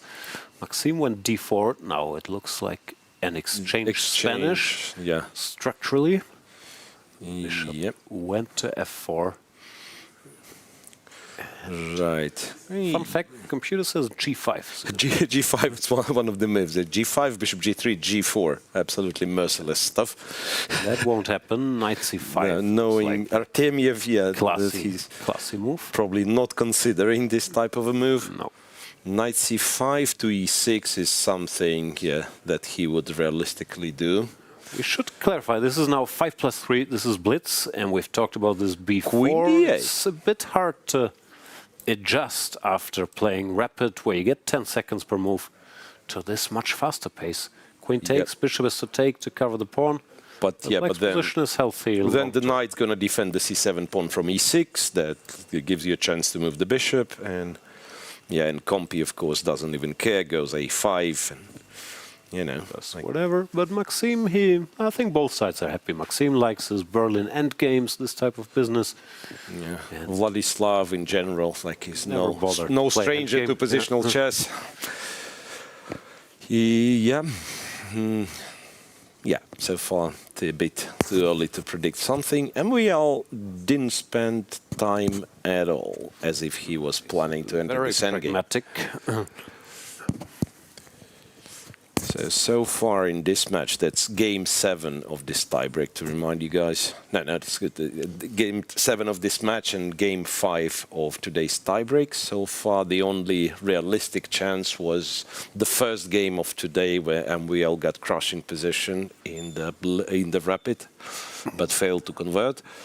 We should mention these are both world-class blitz players. Maxime Vachier-Lagrave, former blitz world champion, and Vladislav Artemiev, if memory serves, he also won medals at World Blitz Championships. So this is arguably the format. Both of them are at their best. f5 played. Very direct move. Also, I kind of like it. If e5, then probably black is better. The knight 5e5, yeah, like locking this knight on e6, then yeah, b6, whatever, bishop b7, c5, all the known Berlin type stuff. Yeah, e5 looks like a mistake. I'm not sure what it should do. Take on f5, or just... Yeah, f5 is kind of a clever move. Right. Also bishop g5, look, he goes bishop e5, removing the bishop. Yeah, bishop f5. But then Compi says you can trade everything. Okay, can you like go f4 or is it too ambitious? Don't know. f4, I mean, kind of same vibes, put the knight on e6 thing. Yeah. Knight e2 and knight e6 move. or g5. I don't know, this is a different animal. Yeah. We will see. Yeah, I guess think not F4 as stable, right? Artemievian, if that's a word. F takes e, bishop to f5. Yeah, this is much healthier, of course. Yeah, like just trade everything, go bishop f5, and yeah, two bishops should be... Still some long-term risk, but typically, yeah, he takes on e4. Yeah. Knight takes, pawn takes. Yeah, rook takes e4, bishop f5. Now white has to go rook c4, I guess, because rook e2, bishop g4 is just like nothing. Oh, okay. Seem way ahead on the clock, but as you mentioned, Artemiev likes to spend the first 4 minutes thinking, then we'll just keep making good moves. And here 5+3. 3 seconds are normally enough, especially for good blitz players, even over the board, to produce sensible moves. Yeah.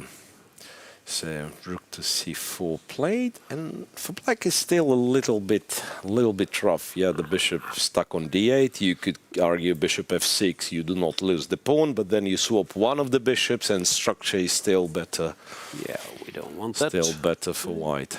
As a martial player, normally you get these endgames, but without the c7 pawn, it's hard to be too worried. No, bishop e6, bishop d5. But the clock, despite everything I just said, 3-minute time difference must mean something, no? Yeah. And yes, one can produce good moves being low on time, but it's still not a very confident. He does go bishop f6. Suffering. Yeah, like rook e1 or just take and rook e1. And this is 4 versus, yeah, or rather 4 versus 3. Do not make a passed pawn on the queen side normally, and yeah, Maxime keeps his king side majority. So yeah, that is an unpleasant position. He's thinking about it. Goes for rook e1. Rook e1. Precise move. He doesn't mind rook e8, because then he can still exchange things. Yeah. Knight takes, rook f6, and now this typical f3, slow king f2. crawling out, but long term these pawns come. Yeah, it's like rook e1. This is a dangerous spot for Artemiev, down to 30 seconds, and strategically worse against very strong technician. He's known as a tactician, but very often those are the same things, because a big part of chess technique is calculating like short variations quickly. Yeah. So bishop takes e5, I guess, just knight takes. Doesn't change much. Knight takes or rook takes, whatever he wants, really. Yeah, this should be very pleasant. You know, you could even think about rook to d8 is what Vladislav does. I don't want f4 because rook d2 is unpleasant. But and rook d2 is something black probably wants no matter what. So Compi solved this by going g4, which is not, again, not the first move you'd consider. I'd be cowardly playing knight f3 just to cover this. No. Okay, Maxime hesitates a little bit, went below 3 minutes. Our team is on 30 seconds only. Indeed, like switching from 10 seconds increment to 3 seconds increment is quite tricky. Yeah. Not a lot of time. 3 seconds with pressing the clock. It's not like playing online where it feels like a correspondence game if you have to press the clock and actually move the pieces. 3 seconds isn't that much. And this is probably the hardest shift because 3+2, you just know, look, it's blades, you have to be fast. Yeah. But this one, kind of, some minutes ago you were playing a rapid game, kind of meaningful chess, and now it's the mixture of the two.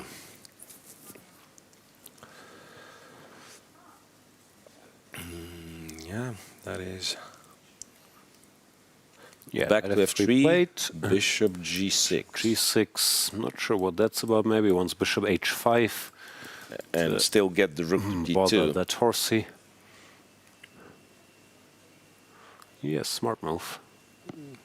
Yeah, it is. Also, he's starting to speed up a little. Wow. H3, but bishop h5 is still there. Bishop h5 played. Knight g5, and then... Maxime also does clever stuff. Rook d2, knight e4 is Rook his d2, point. knight e4, yeah. So now... Computer disagrees with some moves, but humanly they're all very, very logical. So now rook f e8 is what Compy wants. Not obvious. Not obvious at all. Yeah, something like rook d5 makes the kind of... Okay, h6. h6, allowing knight e6. But I guess there will be pins that save material. Rook e8. Well, it's unclear if you go knight e6 even, because knight e4, yeah, as he does, looks somewhat more stable. Bishop g6 keeps bothering. But this is not an automatic draw after, let's say, king f1, if black or even takes, f3, right? Yeah. f3, king f2, f3 played, yeah.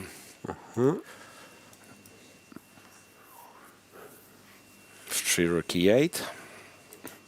Artemiev down to 6 seconds, by the way.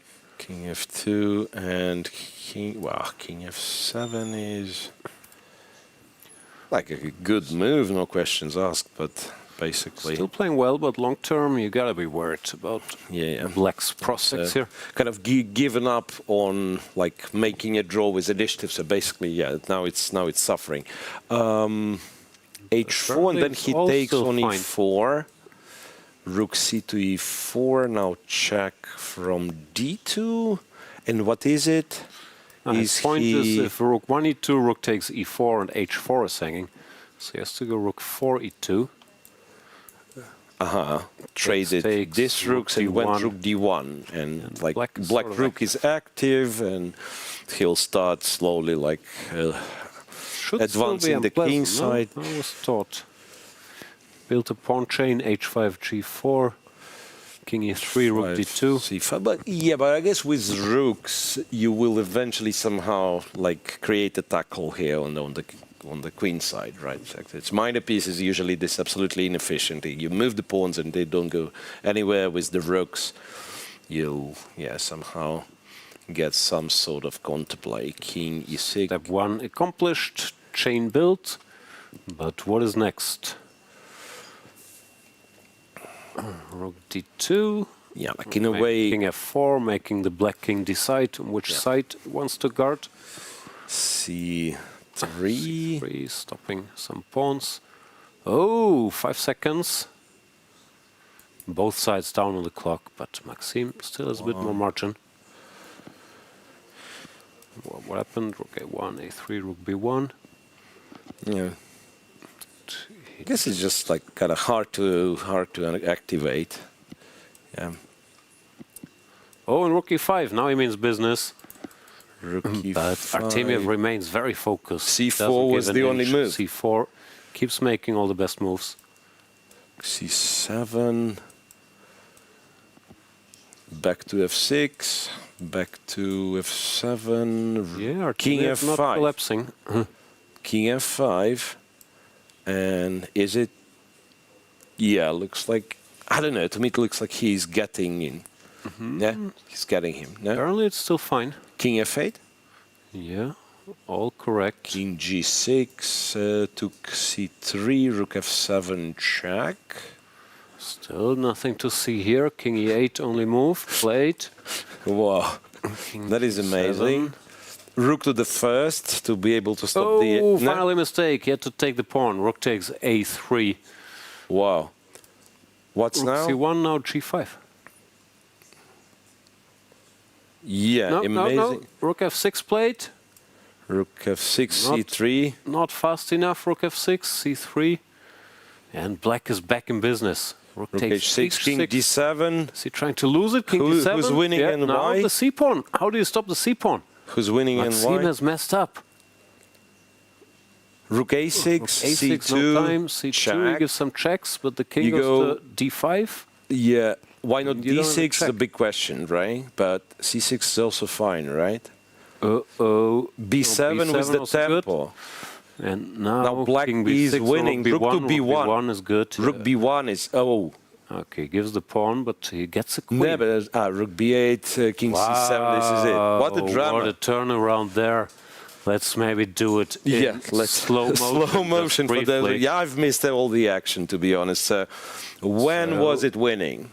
So both sides more or less played perfectly until here. Yeah, that King is takes incredible. G7. And Rook takes apparently A3 would be this still is the way fine. to go. G5 takes H6, Rook and here. you sack the Rook. Here, and I don't know, some move, and black has enough counterplay here. Black would even be winning, but you need both pawns. Yeah. So after Rook to C1, oops, sorry, yeah. not here. Rook C1, yeah, King check, that's all right. Rook F7, here.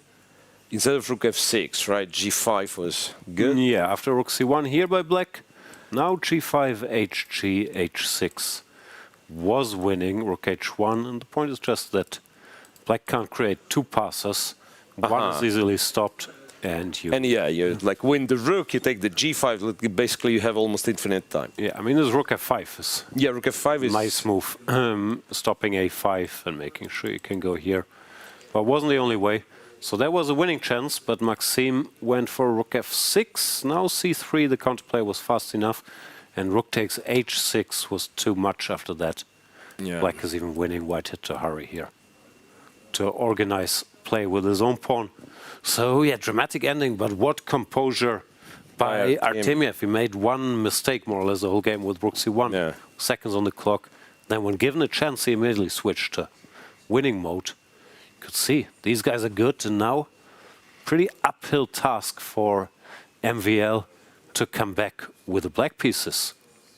So already sitting there.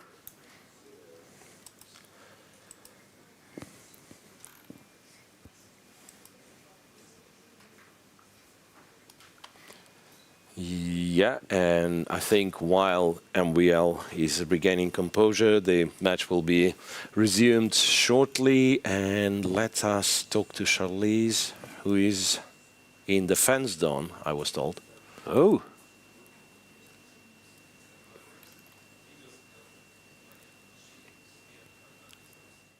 The FIDE World Cup is a spectacle for fans around the world. But for spectators here in Goa, it's a little bit extra special. And that's because of the designated fan zone. There's a live commentary studio where fans get to experience top-level commentary from some of India's best voices from Chess-Base India and Chess.com India. They can eat, they can relax, even play some chess, of course, and get to experience the thrill of every move. Let's catch up with Sagar and Amruta on the commentary side of things. So there are 6 commentators in all. It's Amruta and me. And apart from us, there is Tanya Sachdev, who's one of the best commentators in India and the world. She is fantastic. There's Harshit Raja, who's a grandmaster. He's always filled with so much energy and excitement. And then we have another grandmaster. His name is Sahaj Grover, who is also one of the, he has all this knowledge of chess. And so he's calm. So, most of us are very excited all the time. He makes it more balanced by being calm. And then we have Sahil Tiku, who is this guy who brings in a lot of funny elements and so on. You can say like we are 6 good friends together, just having a good time watching chess. Yeah, absolutely. And guys, if you're watching this, I would ask you to definitely come over here and have this experience, because everybody is, enjoying together, and you will also get to make a lot of new friends, while playing chess. Those friends, I'm telling you, they'll be for life, guys. So come here, we'll root for everyone, we'll root for the chess moves and also the players. So it's going to be a lot of fun to meet you. How are you enjoying the FIDE World Cup? Are you having fun? Yes. Who's your favorite player? Gukesh. And are you watching his games here in the fan zone? Yes. Is there anything more you want to say? No.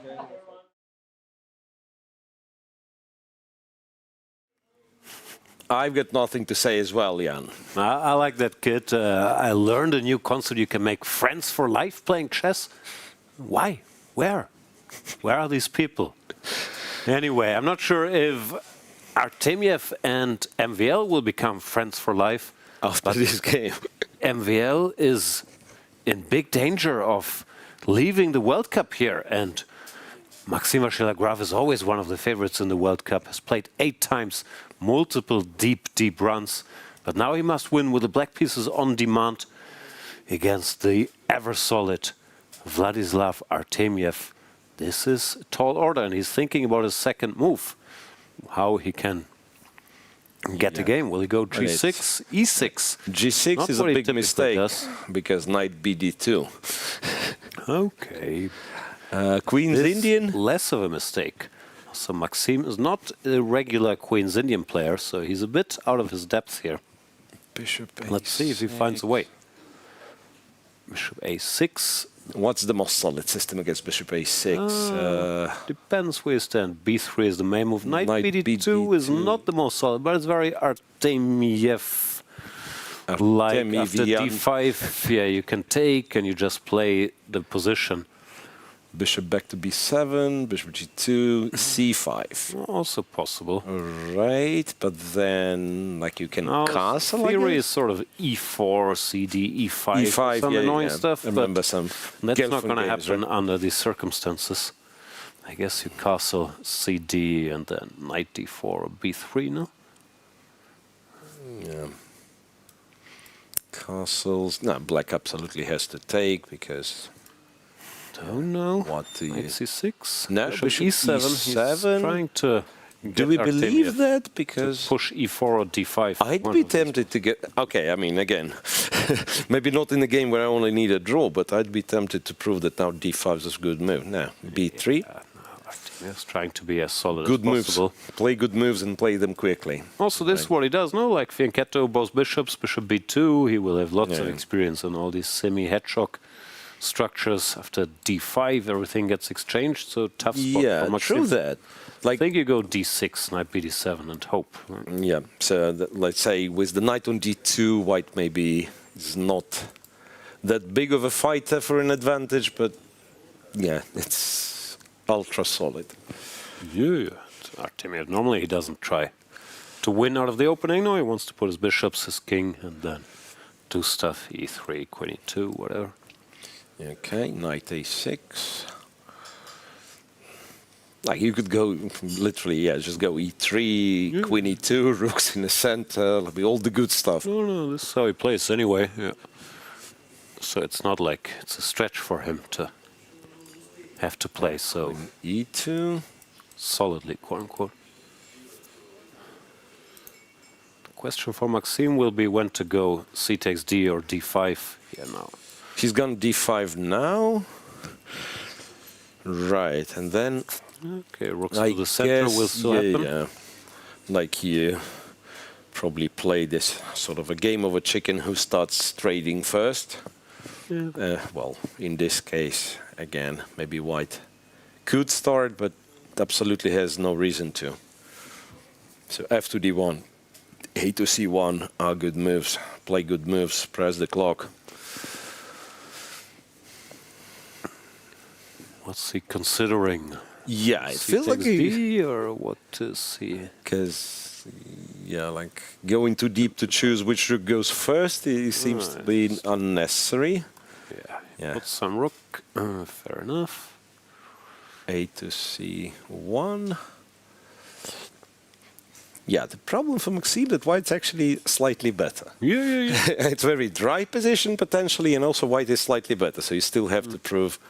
C takes D. He's praying for E takes D, which might be a good move, but it will never happen. No, Knight takes D4 will be played 1000% of the times. I think even not in a must draw, but under any circumstances. Yeah, like because this is what Artemiev likes. And frankly, it's also a much more natural move than. Yeah. Now you put the other rook. F to D1.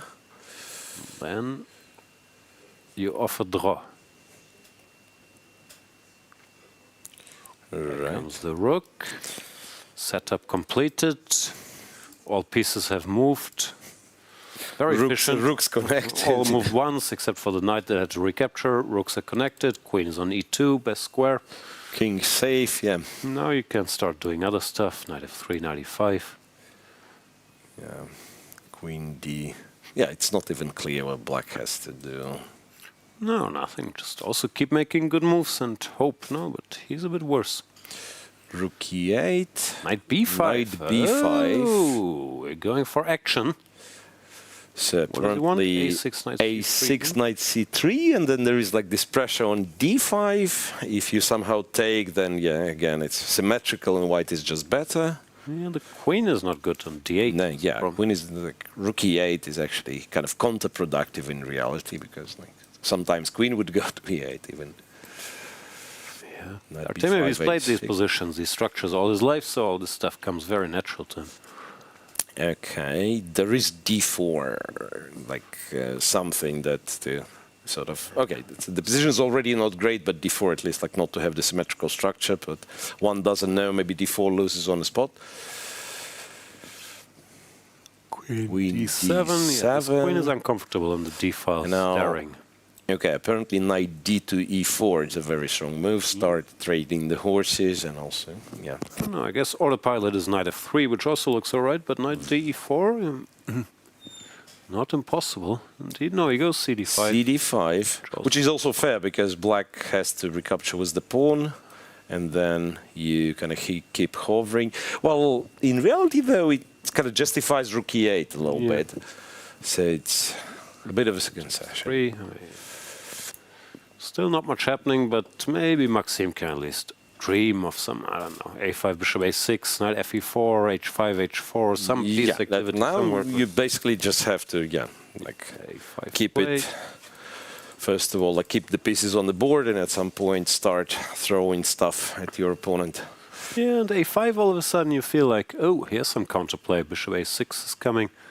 Not sure this went as intended for Artemiev. Of course, it's always tempting to give the opponent the isolated pawn, but here maybe it was better.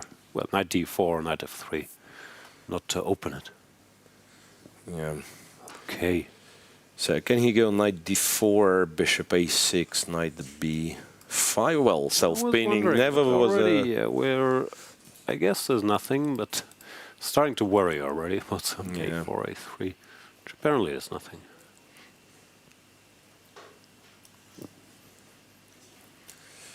Okay, kind of similar scenario. Artemiev getting a bit lower on time. Yeah, now he has to calculate some tactics. I think this is the best Maxime could possibly have hoped for. Bishop F1. Keeps an eye on the D3 square. Also a good move, apparently. Bishop A6, Queen E1. Yeah, and maybe just planning for like move the queen and have Bishop B5 ideas. Now, now you have free hands to go Knight D4 and then Bishop A6, Queen F3. Yeah, that is a clever move. Yeah, now you keep going, probably do nothing. Bishop F8 or maybe H5. These modern times. See, there's H5. He's listening. H5 though, knight to d4, and then I guess queen. Yeah, but queen to then I f3. don't know. I'd worry about h4 in this under the circumstances. Vladislav does not. Why not? I'll just queen f3 and everything. Yeah, queen f3 and bishop b5. Yeah, like bishop b5. Knight f5, bishop b5. Yeah. Yeah, No, I he's think good. he can regain composure now. Yeah. With bishop f1, knight d4, and like everything is back to being under control. Bishop a6, but this... Now Maxime wants to trade bishops. Queen f3, bishop takes bishop, king f1. No, knight Hoping to f5 bluff is a him threat, with some right? queen h3 check, but no, Artemiev is very focused again. What do we do? Knight f5 is there, as you said. G6 stops it, but at what price? Knight d2, classic. Yeah.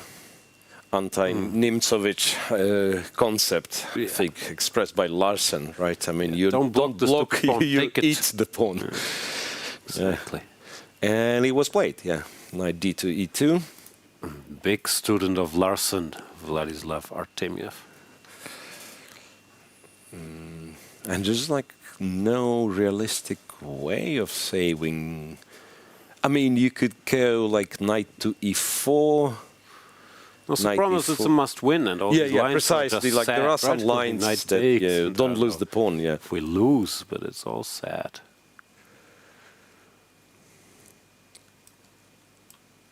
Rook d7, ef3. This is annoying. Wow. Let's see what he does. Queen h3, queen g2, also not helping. A knight c4 played, and he's going for this.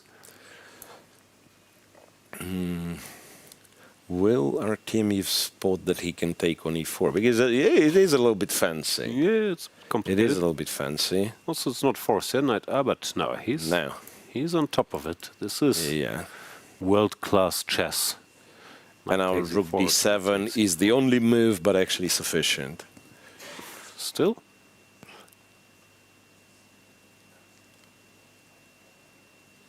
Thinking about it, but there's no choice. If you switch to queen g2 now, then you're in trouble.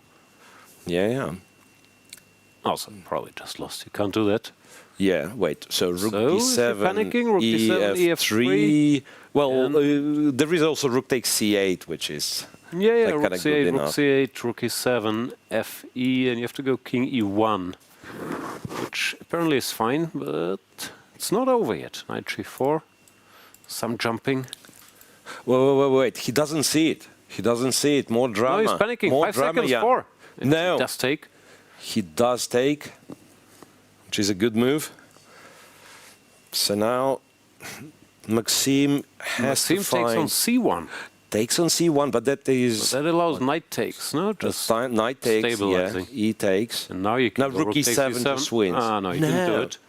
So he took on f6, bishop f6, which we are back to equal. Yeah, now anything can happen with this pawn on f3, g5, g4, rook c8. Now there, he lost control for a brief moment. Yeah, rook e7 would have won. Also before, you could see it with the clock running down. Oof. Well, 4 seconds only. Rook c8. Rook c8, king e1, b5. What's b5? What's on that side? I thought you go g5, yeah. To go g4 if needed, and Artemiev stops it. Such good instincts. a4, well, tries to open more files, but then knight jumps to d3, and I guess... It's like now that it's schematic again, it comes automatic to him. I mean, like. Yeah. Like, so he'll be hunting this f3 pawn eventually.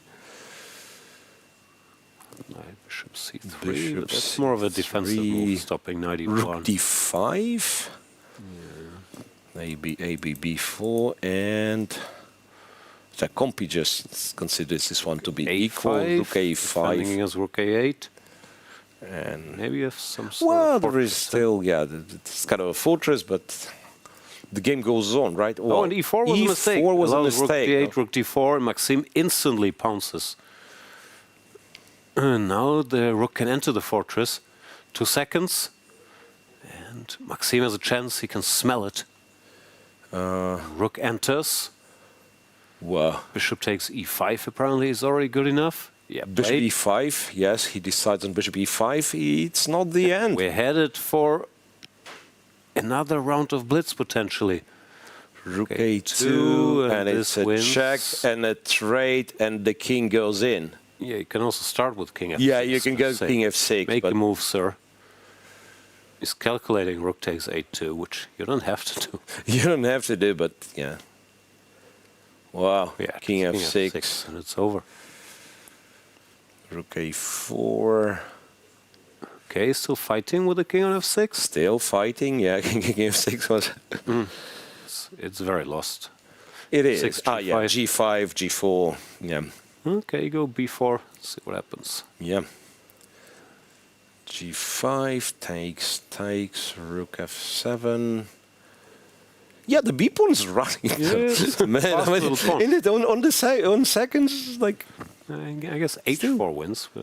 Yeah, g4, b5. Right.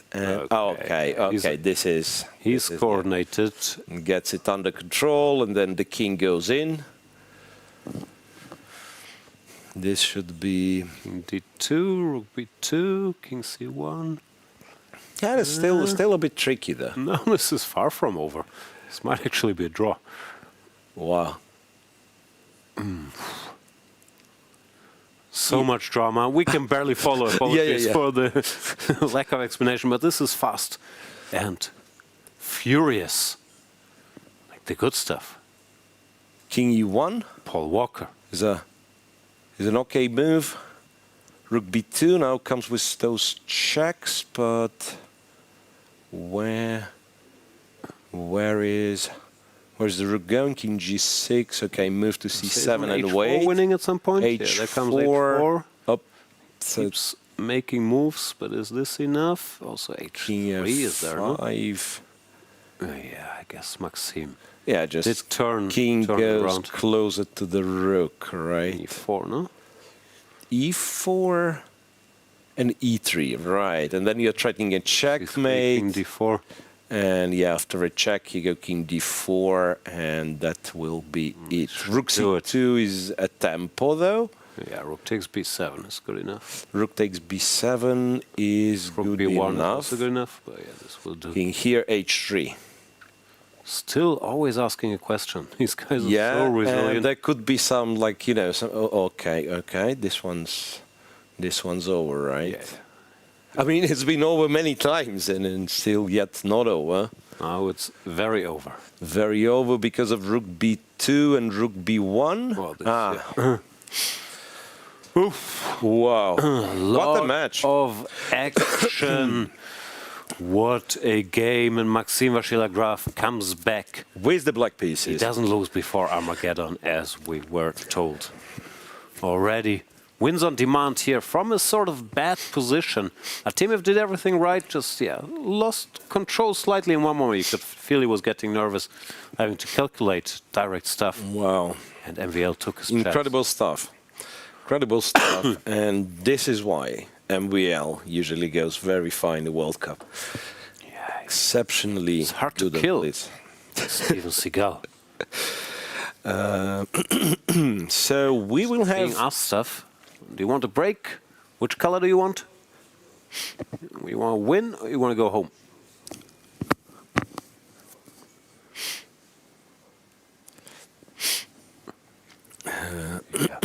So let's see what they're debating there. I don't know.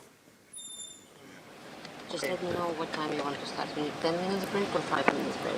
Oh, we can hear it. Maybe 5 minutes. 5? Okay. 5 minutes 5 enough? minutes break. That is. These guys are tough. Now 10-minute break. What's 10-minute break anyway? Yeah. What do you want to do all these 10 minutes? The next game starts 7:38 in 5 minutes. 7:38. Right. Game start in 5 minutes. What do? We go. We go for a very short break. Even shorter than they have. Yeah, we go for a 3-minute break. And we come back with the 3+2 portion of the Maxime Vachier-Lagrave Vladislav Artemiev match. Stay tuned, it's going to be exciting. I'm here with Grandmaster Andrey Esipenko, who just beat Puya Idani in the playoffs to go through to round 4 of the FIDE World Cup. Quite an up and down match, going through almost to the blitz. Tell me about it. Yeah, it was an interesting match. I think in classical, yeah, I lost first game and he just made me. So basically I wanted to, in tie breaks, I wanted to play more solid, you know, and that's why I played Berlin, but he crushed me there too.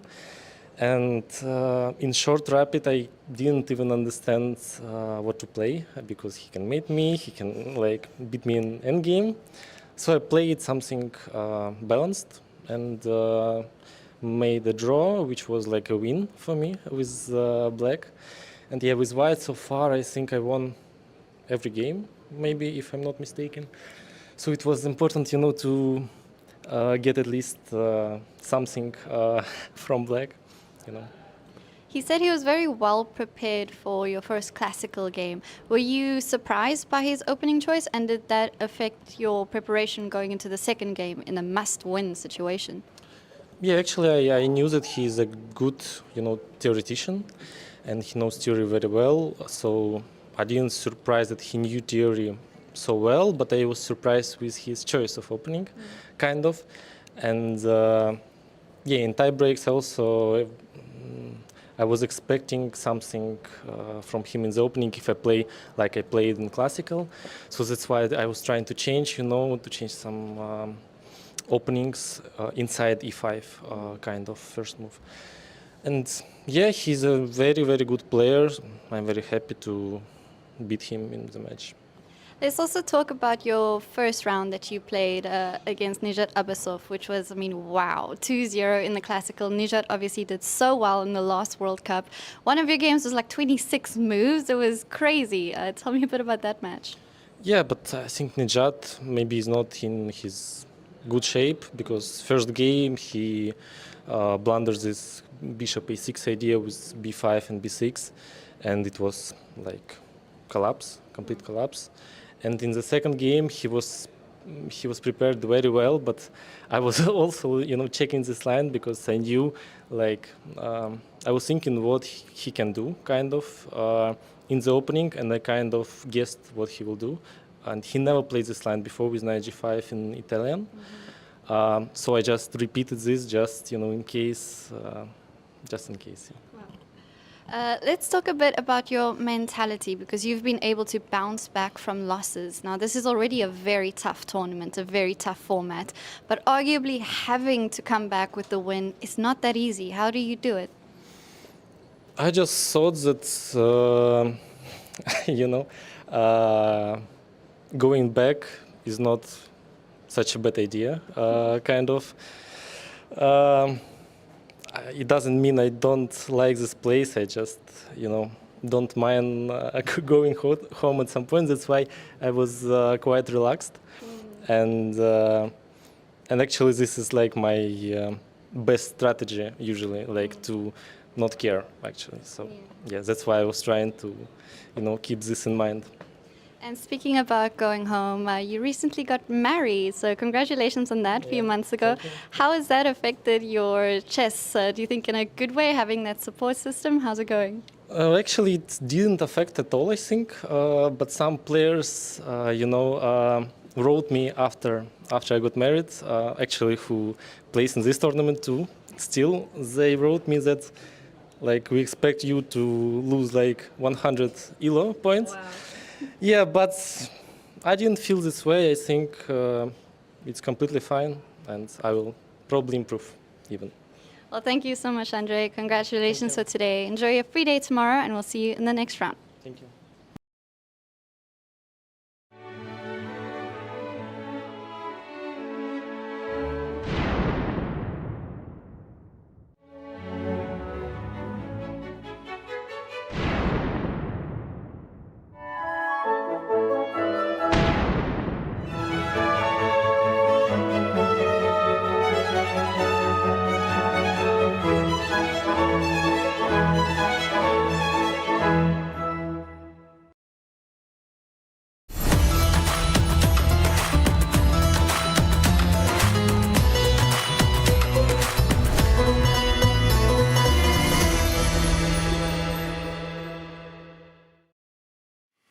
Welcome back. No time to waste. The game has just started.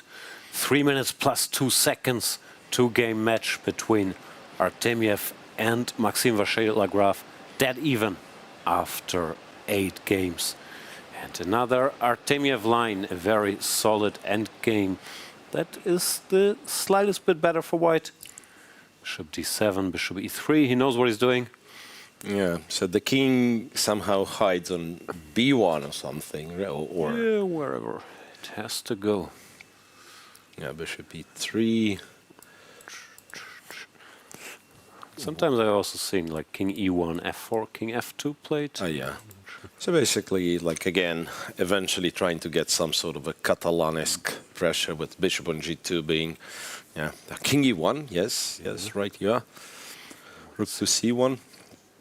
So apparently some sort of theory for Vladislav. Yeah. I'm not sure of a theory, but I've seen these patterns before. And kind of his own theory. Artemiev has played this hundreds of times, at least, in spirit. Yeah, f4, king f2 is coming. And then the rook can go to d1. Everything's sort of up and running. All good moves again. Yeah. All good moves again. Maxime castles.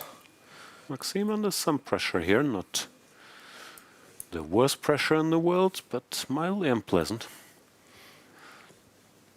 And also, again, like the character of the position, it very much benefits Artemiev. Yeah, Artemiev not a theoretician, but he has a lot of experience, like playing his setups. And here it's already rook takes, mildly unpleasant. Yeah, what's interesting, like rook takes b3, so nothing forcing, and Compi already gives half a pawn in white's favor. Yeah, I guess then you move the b pawn out of the way and something jumps in, knight b5 or knight d5.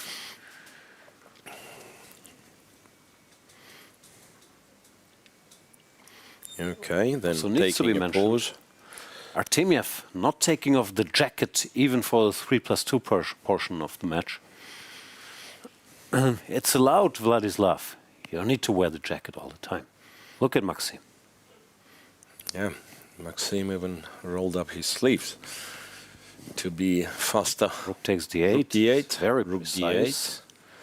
He's going to play b3 as well. d8, rook d8. You could argue for an immediate jump, like knight b5 or something. But yeah, b3 again, very much what he's doing. Very much in line with what he was doing, staying, you know, super solid. Business. Yeah. Now knight b5 is a bit of a headache. You don't want to go a6, weakening the b6 square. So how do you untangle? Bishop takes knight is what Compi suggests. Bit of a desperate measure. Yeah, that is too much. Admitting that it didn't go well. And other than that, I've seen many bad endgames over the course of his Grunfeld career. Normally not losing them, but still not what you want here against Artemiev.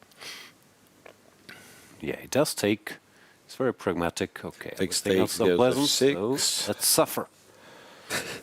French school of suffering. Yep.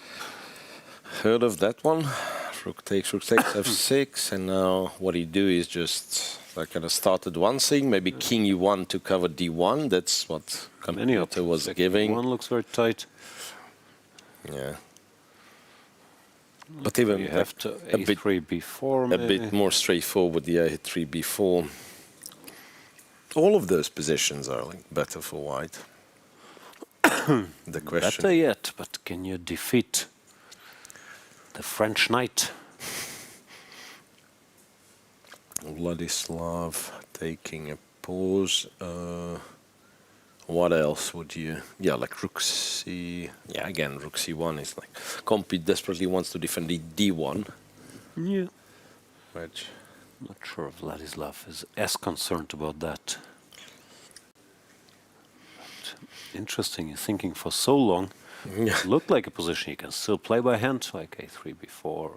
Bishop wow, he takes on c6, he wants the and pawn. a7? But is this enough? That is quite surprising. Yeah. Bishop takes. Compi. Black also had rook a8. Yeah. And then he would go bishop c5 and take on e7. Still So looks this posh. way, after a4, okay, at least he's kind of a pawn up long term, kind of. No, I've seen technicians like Malakhov win these types of positions, but still looked like the other choice was maybe even more promising. Yeah. Yeah, that is quite surprising, right? Because you could like still keep control and torture with two bishops, and instead, like selling a little bit short, right? A5, he hints at a6.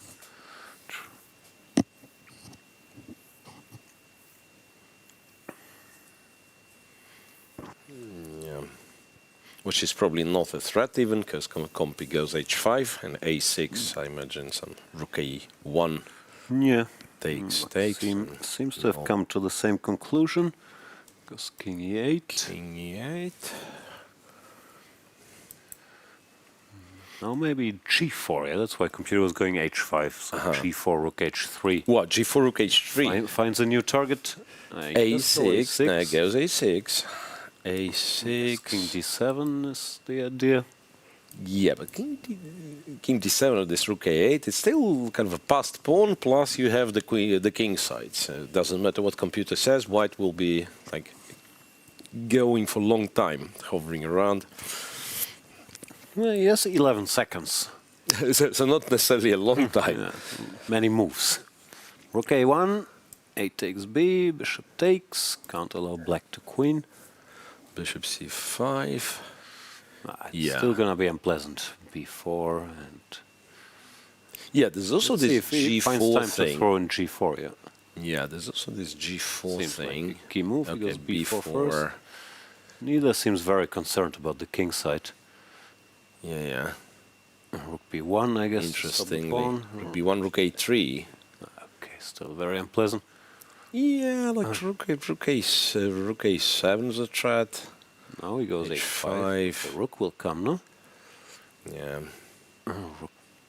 Now it's a check and rook f7, I guess. Rook g7. G7, yeah, just targets G7. Okay, bishop e4. Bishop e7. f5, rook takes. Lose another pawn. He's trying to create sort of... Okay, h1. A blockade. Okay, goes h4. Bishop... No. Bishop c4, king d4, right? Yeah, has everything king goes under in. control. Yeah, king comes in. King goes in. Rook can go to g5 or h6. Yep, the h-pawn taken. Too many pawns. King d4 again. And the king, it's important not to blunder a rook. e6 pawn eliminated. Bishop g4, now rook g2 is potentially source of contemplate. That's That's why nice. Covers the pawn, now the king goes to g5. Yeah, no checks. Keeps being annoying, but it's too much. Rook e5 and rook f5 should be good enough. It's a good move, and MVL has seen enough. Oof. Once again, Vladislav Artemiev takes a lead. Playing his style, technical chess, not really giving MVL chance to do his magic. So now MVL will once again be in a must-win situation. He'll be playing white this time. Yeah. We should mention, maybe you're confused if you see the ratings, 2-6-37 versus 2-7-40. Why is this an even match? First of all, Artemiev was 2-7-60, a top 10 player in classical chess, not that long ago. And secondly, Blitz is his specialty. He's a medal winner at World Blitz Championships. Bit of a legend of online Blitz, has many great results. So is Maxime, former World Blitz champion. But what I'm saying, these guys are both world class at fast time controls, and then comes down to who gets the positions he likes out of the opening. Right. I don't know if we have to in-depth analyze this last few minutes. But clearly, Artemiev dominated. So we've been told the next game starts in 5 minutes or something, and we will show an interview with Sevian, one of the players who won today. I'm here with Grandmaster Sam Sevian, who won both of his rapid games in the tiebreak to advance to the next round of the FIDE World Cup. Sam, I'm seeing a bit of a pattern here. You're drawing both classical games, going to the tiebreaks, and then just absolutely demolishing and winning both rapid games. Tell me a bit about that. Yeah, I mean, I'm playing much more solid in the classical portion so far, and I'm generally confident in my rapid ability. So, yeah, I've been playing good rapid chess recently, and today was also very interesting. The first game was a crazy endgame, which I managed to win, and then kind of relaxed in the second game. So this is intentional, going solid in the classical and going kind of wild in the rapid. Is this something, an approach that you'll take all the way through? Well, not necessarily intentional. I mean, my first game of the tournament was very crazy, but it ended up being a draw anyway, so I guess it depends on the opponent if I want to go crazy or solid. Sam, you said that this is your 5th World Cup. You've been playing since the age of 14. Tell me about your experience in general of the World Cup. Do you enjoy this format? Yeah, absolutely. I mean, knockout formats are so kind of entertaining and very stressful, but also very fun. You play strong players, and basically there are no weak players here. Every match will be a fight, and you know it's always cool to play classical, rapid, blitz, all the formats in one. And what have you learned from all this experience to be in the best form specifically for this format? Yeah, I mean, just get good sleep and, you know, be ready for the games, because especially tiebreak days could go 6-7 hours long, and openings won't do everything. You say that you're confident in your rapid abilities. Is this lately, or in general you think this is your strong suit? Last couple of years I've had some good results in rapid, so I think it's one of my best time controls. In general, I like playing shorter time controls. So. And how does one improve at shorter time controls? Like, how did you get better at rapid over these years? Yeah, I mean, at first I wasn't very good, maybe 5, 6, 7 years ago, but when you keep playing online tournaments, online knockout formats, and just doing quick tactics in general also helps. Now, Sam, you're one of the few 2700s we have left here. We've had so many knockouts so far. I've been asking players their opinion on this, their thoughts of why are we seeing so many upsets this early in the competition? Yeah, I mean, it's pretty crazy seeing all the top seeds knocked out already. I think it's just that players defend so much better nowadays, and it's really hard to crack someone down. So if you take an extra risk, they might punish you, which happens a lot, as you can see in this event. And if you don't take an extra risk, you know, it might go all the way to Armageddon, and suddenly it's a 50-50 game. Yeah. Next up, you're playing Lorenzo. You've, of course, probably checked the results. Yeah. Now, you are the favorite, but Lorenzo is one of those players to look out for. I mean, he took out, he's had an amazing performance so far. Have you given this much thought, you know, about this opponent? I mean, not yet. We have a rest day tomorrow, but obviously he played a great match with Hans, and this match with Mickey, it was up and down, but he managed to complicate and get the win. So yeah, I'll be ready. So for your rest day, you'll be preparing, not resting? Both. I'll try to do both. Okay.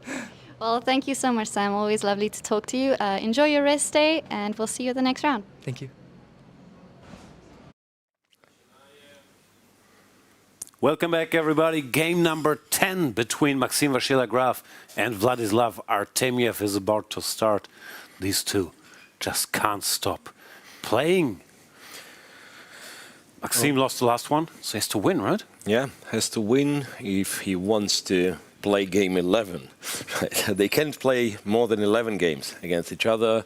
This time, once again, it's the second in a row must-win situation for Maxime. This time with the white pieces. Should be kind of easier to get the game, but it's never easy to win a game against Vladislav Artemiev. So we shall see. The game starts right now.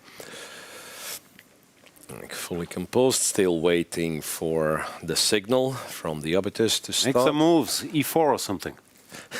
e4 played, e5 good move, knight c6 good move. So bishop b5 Italian. is the last choice, but now it's two knights h6. Kind of saved for shorter time. h6, bishop e7, making sure nothing too bad can happen. No bishop g5, no nothing. Yep. We've seen in the very first rapid game, Maxime outplayed Artemiev in one of these slow Italians. Can he do it again?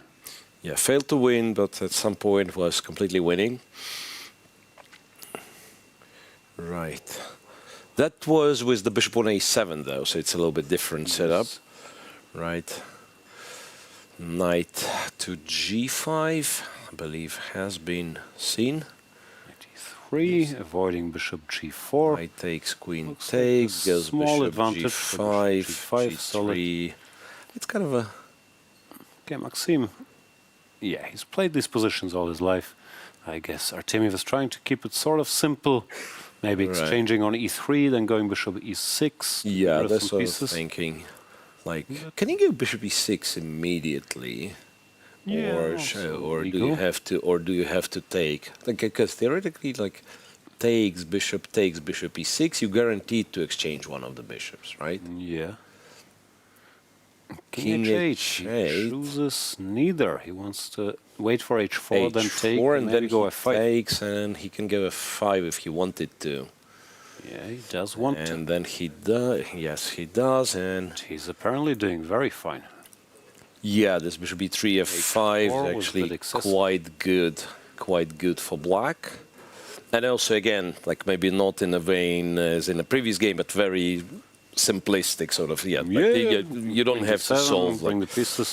Don't have to solve some hard problems. Yeah, just as I was praising this g3 h4, and apparently it wasn't. Especially h4 was really bad. Yeah. Yeah, because kind of king h8 sort of prepares f5. Queen g2 now. Queen d7 looks logical. We once again have Artemiev frozen. Which is refresh. Yeah, queen d7, or what else could be on his mind? Queen d7 looks so logical. Huh? Yeah, queen d7. Out, no? Connect the rooks, cover. Again, I mean, you can terrorize your opponent with like bishop h3, you know, bishop e6, like always. Offer move repetitions as much as you want. Repetitions, yeah. But I guess maybe like is f4 something white would want? Even then, like having h4 played is, you know, weakens the whole thing. Also, f4 doesn't threaten much, no? Like f takes e5, knight takes e5 would be very welcome. No, looks like a tough spot for Maxime. This g3 h4 looked smart, but Artemiev. Yeah, but again, Artemiev invested almost 1 minute already. Yeah, and after he solved all his problems, now all of a sudden he went frozen. 1 minute on the clock. And queen d7, and the most obvious move. Yep. Could have done this a minute ago. Queen to d7. d4. Maxime. Okay.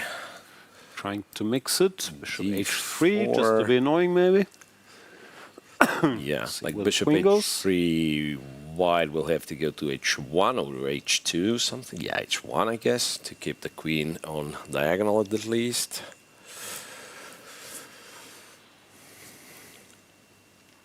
Rook e8, rook d8 are... what's he doing with his time? He has 30 seconds. Yeah, that is bishop g4. So he wants bishop f3. Wants bishop f3. So now f4 or bishop d5 are two moves. Yeah, again, could have done the same thing, but first bishop h3. Yeah, it's mildly surprising, but I guess no major difference. Yeah. So in case bishop d5, rook a e8, I guess. I don't know if I want to allow white to go f3. Bishop d5 played. Bishop d5 played, yeah. But how do you stop f3? Queen f5 or something? Not sure I can. Yeah, e takes d. E takes d. Bishop takes. Bishop takes. Ah, okay, but now he's back to like cruising. Yeah. c6 and then bishop e4. He has d5 if he wants to. His bishop can come to f3 eventually. Bishop e4. Yeah, d5 is good. Yes. Yep. Played. Bishop c2 and then. Yeah, the white queen is not very happy on f1. I guess he wants to go queen d3, but then there's bishop e4. So he could just play, I don't know, rook a8 or some normal move. Queen g4 is more aggressive. Queen d3. How does white generate any chances here? I don't really see it. Hard to see. Queen d3 threatens checkmate, but Yeah, but bishop b4 and like what they do. Artemiev still Queen with e2. a solid 8 seconds to operate. He goes for the endgame, which does not carry a lot of risk, but at least the game continues. Yeah, rook e8, I mean... Now it should be automatic for him again. His technique is so good. Rook e4. Q4, rook d2. G5 well, maybe. I imagine white eventually is going to try some b4, rook b1, but again, like so many weaknesses. b7 is easy to protect with both rooks. White should be... Yeah, Artemiev has decided to sit and wait for now. His structure is very solid. Rook c5, now he can go b6 to b6, cover. And then he'll be... No, b6, pawn is a bit of a target. Okay, but so is d4, like... rook e1, where's that going? I guess rook b3, rook a1, question mark? Yeah, I'm not sure what this is about. Yeah, rook a1. So that to exchange these pawns and still have d4 targeted. Yeah, it looks like this got as good for Maxime as it could, but still hard to see him winning this. Other than Artemiev having 5 seconds, but as we've seen before, that doesn't mean too much yet. Yeah. Although now it's 5 seconds plus 2 seconds per move, which is less than the 3 seconds. Than the 3 seconds, yeah, right. Rook a6, rook e2. Yeah, Maxime is experienced. He doesn't do anything direct. Slows it down a little bit, tries to improve 3 the seconds side. left. Yep. That is very scary. But there is some play. That is very scary. But he goes to well, b3 and so on. b3 or a3. I guess there's a3. No, he starts with a3 and then rook b6. He wants to takes go to d3 or something. Go to d3. Okay, but then rook b4. At least the game continues a bit. Rook b6 played. No, rook to the e1. first He means rank? business. He wants rook b1. Rook e1, rook b1. Takes the queen. Takes the queen. That is quite impressive. Oh, but rook b3 he'll was have to. Oh, a b2. He'll have to take. Now the question, okay, No, 2 rooks, but the king is safe. The king is This looks safe. dangerous. It's actually dangerous. It's maybe more than dangerous. King is safe. Maybe more than dangerous because his own king is very unsafe now. King f4. And what does white do? King e5. No, he's taking control. He's taking the d pawn. The king just goes in. His reflexes are so good. Maxime takes, rook f7, rook f5, king takes on d5, game over. We go to Armageddon. Oof. That was unnecessary. Maxime winning a slightly worse rook endgame. But yeah, the technique and the reflexes, like how much they see in seconds. But so still, impressive. I cannot believe Artemiev kind of, spending so much time in this, what seemed like so comfortable, so comfortable position. Yeah, when was the last time he had a comfortable draw? Oh, well, actually not so long ago, question mark. So we're headed for Armageddon. This will typically take a while. You might recall the process. White gets 4 minutes plus 2 seconds per move and has to win the game. And now the players will hand their bits what time they're willing to play with the black pieces, getting draw odds.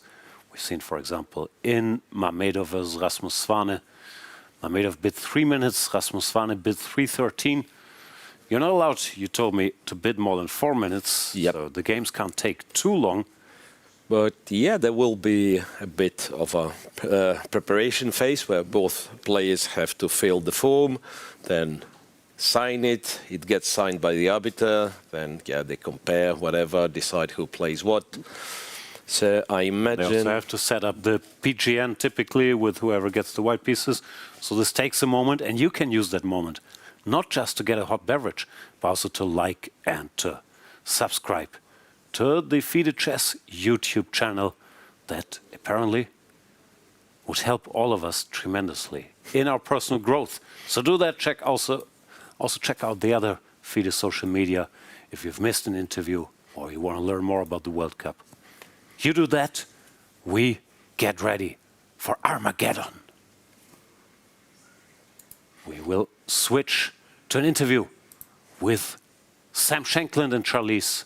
Let's have a look. I'm here with Grandmaster Sam Shankland, who just defeated Vidit Gujrathi, eliminating him from the FIDE World Cup. An intense match. Tell us all about it, Sam.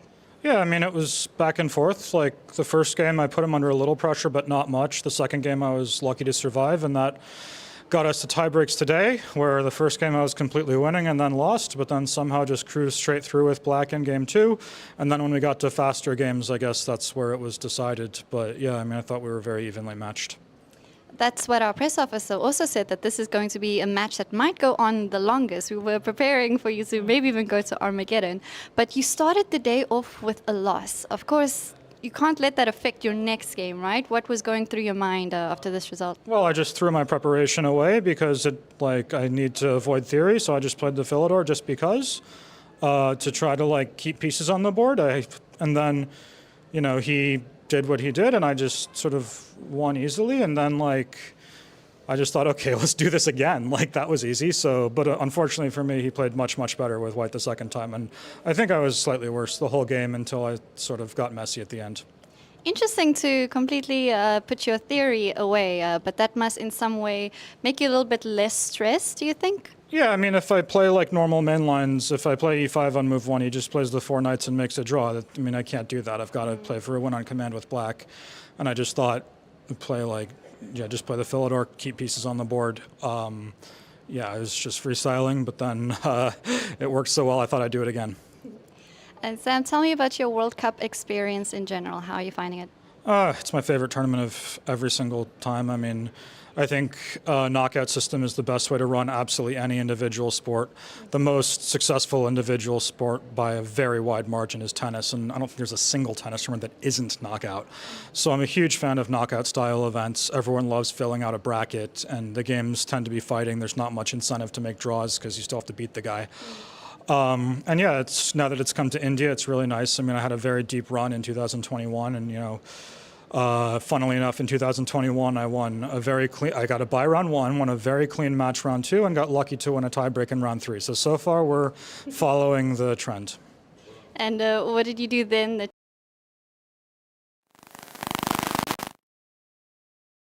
We are live in what's going to be an Armageddon game, another very exciting match between Artemiev and MVL. Now, both of these are extremely strong blitz players, so the games so far have been absolutely crazy.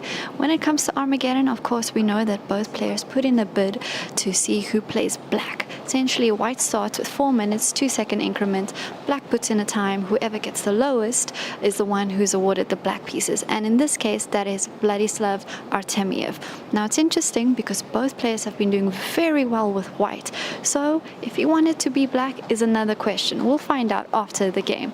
Of course, all black has to do is draw the game, and then the match is his, and he goes through to the next round. So, 2 legends of chess, very exciting game to come. Stay tuned.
come to India, the home of chess.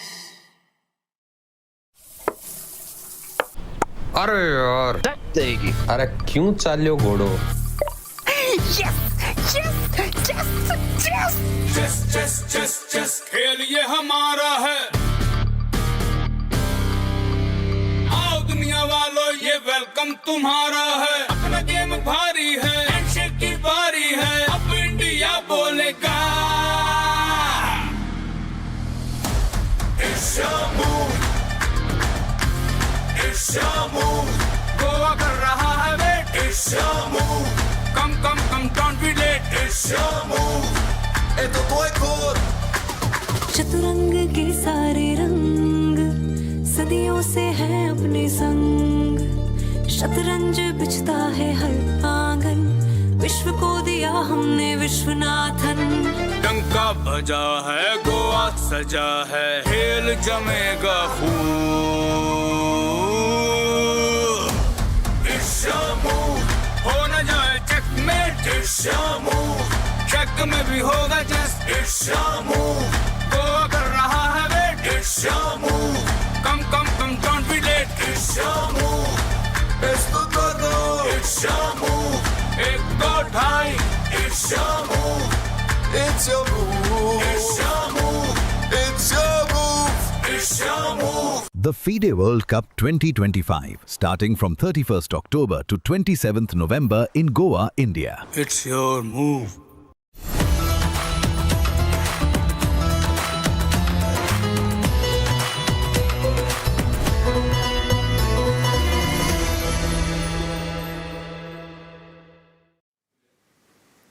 Welcome back, everybody, to the most exciting word in chess, Armageddon. Miro, what did they bid? Well, from what I was told, it's much lower bids this time. So MVL bid 248. I don't know how they come up with these numbers. And Artemiev will be playing the black pieces because he bid 240. That is the lower number, so Artemiev gets black. Interesting, because it looked like both sides suffered with black in this match, but of course the draw odds changed the equation just a little bit. That means Maxime Vachier-Lagrave, 4 minutes plus 2 seconds. Vladislav Artemiev, 2 minutes 40 seconds and Plus 2 seconds per move. This is the twist they added here. There is extra time added even in the Armageddon. It should make the bits even lower. Yep, and it will be MVL's move, as they were saying in the clip. So just to be clear, Maxime Vachier-Lagrave wins this, he's in the next round. Artemiev draws or wins, he's in the next round. There will be no further games. This is the most exciting Armageddon since Bruce Willis destroyed that asteroid. Right. I don't think MVL has like any reasons to play something completely different. No, will be E4, some Italian, some small tweaks will be added, so he's not much worse. But I don't think the opening was to blame, just this G3, H4 he played last time. Yeah, and well, also like if you compare the last game what Artemiev played, he was on 1 minute and very quickly, right? So it's not like it's a huge disadvantage. So question is, can he stop himself from thinking for a minute randomly? Yeah. Here we go. Handshakes. E4, E5, knight 3, knight C6, bishop C4. Oh no, bishop E5. Knight F6. We've also seen this in the match, but bishop E7, he has gone bishop takes C6, yeah, and he once does it again. Goes and alternates. He went rook E1 that time, now he goes knight C3. This is a slower setup. Knight D7, you can still go D4, right? Yeah, typically you don't. After knight C3, you go for D3, bishop E3, H2, H3, knight E2. Yeah, Berlin. It depends how black reacts, of course. Knight D7, as far as I know, is still the main move. D4, no, he insists on his D4 business. D4. Now takes, queen takes castles, and we've seen this. Yeah. Bishop F4. It was rook on e1. Yeah, it was slightly rather than different. Yeah. Knight on c3. I don't know how much difference does it make. Maybe black still can do what he's done. Guess e4, queen d4. Castles looks normal as well. Bishop f6, e5. I guess you don't want. So yeah, he does castle. F4 is the typical move. f4. And I would guess still knight c5. Knight c5. White could also keep the queens now that he must win. Maybe queen e3, a move like that. And then rook to d1 is another playable option here. Yeah, queen e3, rook d1, knight d4. Yeah, queen e3 played. I checked this once, I can't remember details as usual, but it wasn't that simple at least. e6, rook d1, queen e8, something like that. Yeah, knight e6 feels like you have to do. Also, instead of knight c5, maybe was there some? No, it looks correct. Interesting. But yeah, but it's a little bit tricky. And again, like Artemiev is getting down a clock. Knight e6, rook a d1, queen e8 played. Yeah. And now you probably keep the bishop. Bishop g3 and bishop c5. Okay, trying to create some space, but where the queen's going? e2, d2. How about c1? Compy wants c1, yeah, but that it is a little bit too clever. d2, stopping D2. bishop d7. So yeah, white doesn't want anything direct. No, rook fe1, h3, and tell black, please untangle, sir. Not my problem how you do it. Okay. Also, Artemiev, as usual, slow, 1 minute. Yeah, f6, and that is a computer move in this position. Again, any e5 is always answered with f5, and he's planning for rook f7, I imagine. I mean, first could think of queen h5, actually. Or then it's harder to play rook f7. Like the square, h5 is a very good square for the queen here. Yeah. Knight e2, I guess he wants knight f4 to get to that c7 pawn eventually. Both sides playing well, just Maxime playing much faster so far. a5. a5 strategy, super grandmaster stuff. Expanding, but also somewhere b6, bishop a6. Yeah, a3, stopping that pawn before it runs too far. And the clock is ticking. Clock is ticking. Black has to be... Yeah, has to start like untangling himself somehow. Queen e7 is... I don't know, somehow I'm not a big fan of putting the queen here. I guess probably fine, okay. Potentially maybe. The distant future, there could be some rook e1, knight f4, knight d5 idea, but nothing queen too brutally to at c3. c3, very deep. Queen to c3, almost pushing black towards the right path apparently. Computer wanted to go bishop b6 anyway, so that c7's protected. Yeah. There he goes. There he goes. Also 26 seconds left. Maxime clearing the c5 square for knight. So knight could be back to c5. Yeah, because white's pieces are a bit funny now. All of a sudden, it's not so easy to cover this Yeah, like pawn. knight c5, bishop will be out to g4. Black kind of shapes up. Yeah, Maxime didn't play the sort of natural waiting moves like h3, rook e1. So all of a sudden, black has some potential. And Maxime catching up on the clock. Yeah. Still a big lead, but we've seen Artemiev's quite comfortable playing on 5-6 seconds. Well, he would probably prefer to have more anyway. Queen c4, queen c5. Queen c5, yeah, he wants the end game. Could have played queen f7 or some move, but queen c5 is also good end game. Queen c5. Seems fine. There's queen a2 though. I guess that's what you do. Keeping the pin, yeah. Why black? I don't Black think will just can go take king on h8. c2. Yeah, king h8. No, he's not gonna mess with that pin. But how long is it gonna take him? You cannot take on c2, I think, as knight d4, right? No. I'm saying he must go king h8, or he goes back to e7. Also right. Yeah, fair point.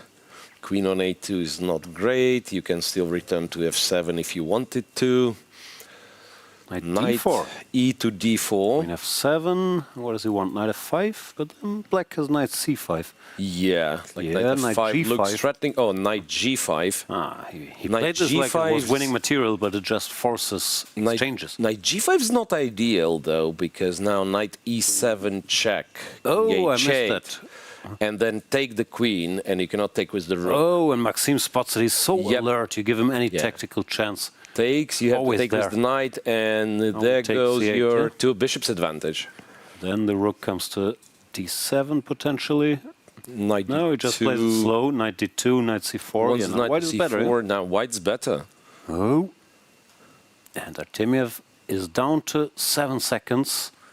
4, 3, 2. Rook e8. E8, no worries. No worries, 3 seconds left. Oh, no, 7. 3. 3 after he made his move, so he made it with 1 second. Made it with 1 second, yeah. I guess you go rook e1 to prepare knight to c4. There he goes, rook d8, king f1. King g8, yeah, the king needs to come closer, f3. a4 also looks like a useful strategic move for white. e7, knight comes. e7, okay. This is much better for white, yeah, a4 plate, fixing. Yeah, white's kind of better forever. Bishop c5, a5 cannot be taken because bishop b4, right? Yeah, or c3, b6, he wants to stabilize a bit, but rook he remains a8. with these eternal weaknesses. Rook 8 is Maxime with a shot. To play.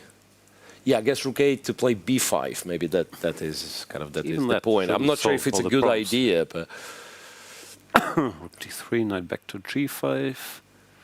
Now MVL taking control here. Now he has rook d8, for example, to be more annoying.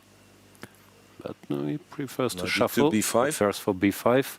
Okay. Rook a1, knight b3. Still, no, he takes. He takes. Rook d5, knight is wins the pawn this way. Spotted a little pawn. Wins the pawn this way. Rook takes a4, knight a1. a1 as you do. He's so sharp tactically. Wow. No, these guys like amazing at this. Also, yeah. Without thinking, the reflexes are just so good. Some things are very hard to learn, no? Even I had studied chess all my life. Like, how can all my this hat solving so fast? puzzles and so on. Yeah, it doesn't really help. No, Maxime is winning now, and it's very hard to believe Artemiev can come back from this. He's a minute down, and he's completely Knight lost. e3 to d5, and Maxime does not forgive drops material, right? Such situations. Knight f5. Knight f5 wins. Right. Knight h6. Yep. Knight h6, take on e6, and too many enemy, right? You just take on e6, f6, go rook f5, everything falls. Why is he pausing now? I'm not even sure. Because, take everything. Now he goes back. returns back, okay. Wasn't convinced. And rook c6. Threatens. Remains completely winning. Knight 6 or knight d6 are always knight there. d6, and this is it. He does win. Wow. What Maxime a match. Vachier-Lagrave. What composure this man has. You give him one small tactical chance. Knight e7 check. He's there immediately. Nice sportsmanship there. Tremendous fight. And let's jump right into the playing hall to Charlize if she can catch MVL fresh off the board. Yeah, well, we are waiting for him for now to calm down, and they still have a little chat with Artemiev, but we can see Charlize over there. So let's go to the playing hall. There we have it. Vachier-Lagrave won the Armageddon with the white pieces getting a decisive victory. Both played so well. Both had time scrambles. Let's check in with them. Can I just check in with him real quick about his feelings? I mean, if we could measure your heart rate right now, MVL, would it be going crazy?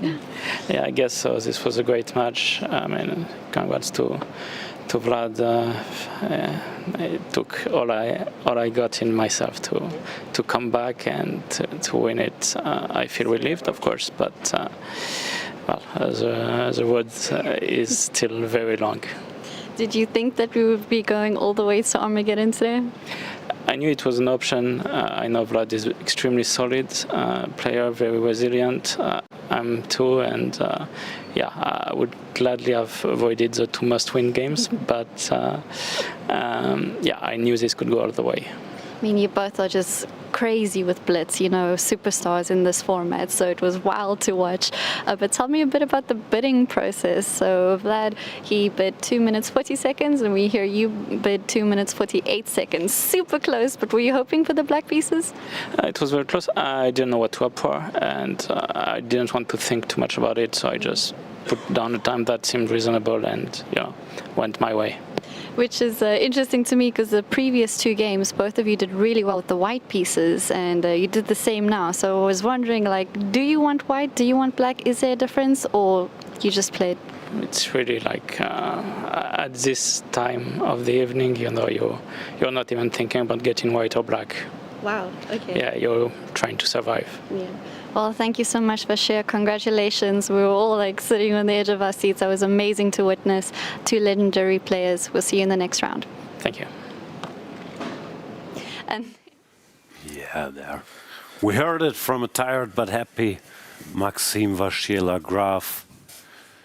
That should bring us towards the end of today's show. What a show was. Let's have a look at the results. Miro, who moved on? Okay, so Wei Yi had a relatively easy tiebreak against Gledura. Then we just witnessed Vachier-Lagrave. It took him all the possible games, including the Armageddon, to beat Vladislav Artemiev. We had Rapport wins against Erdogmus. Yangyi, well, apologies, he won a very nice game, so we should stop. Didn't see it. We should stop messing with the guy.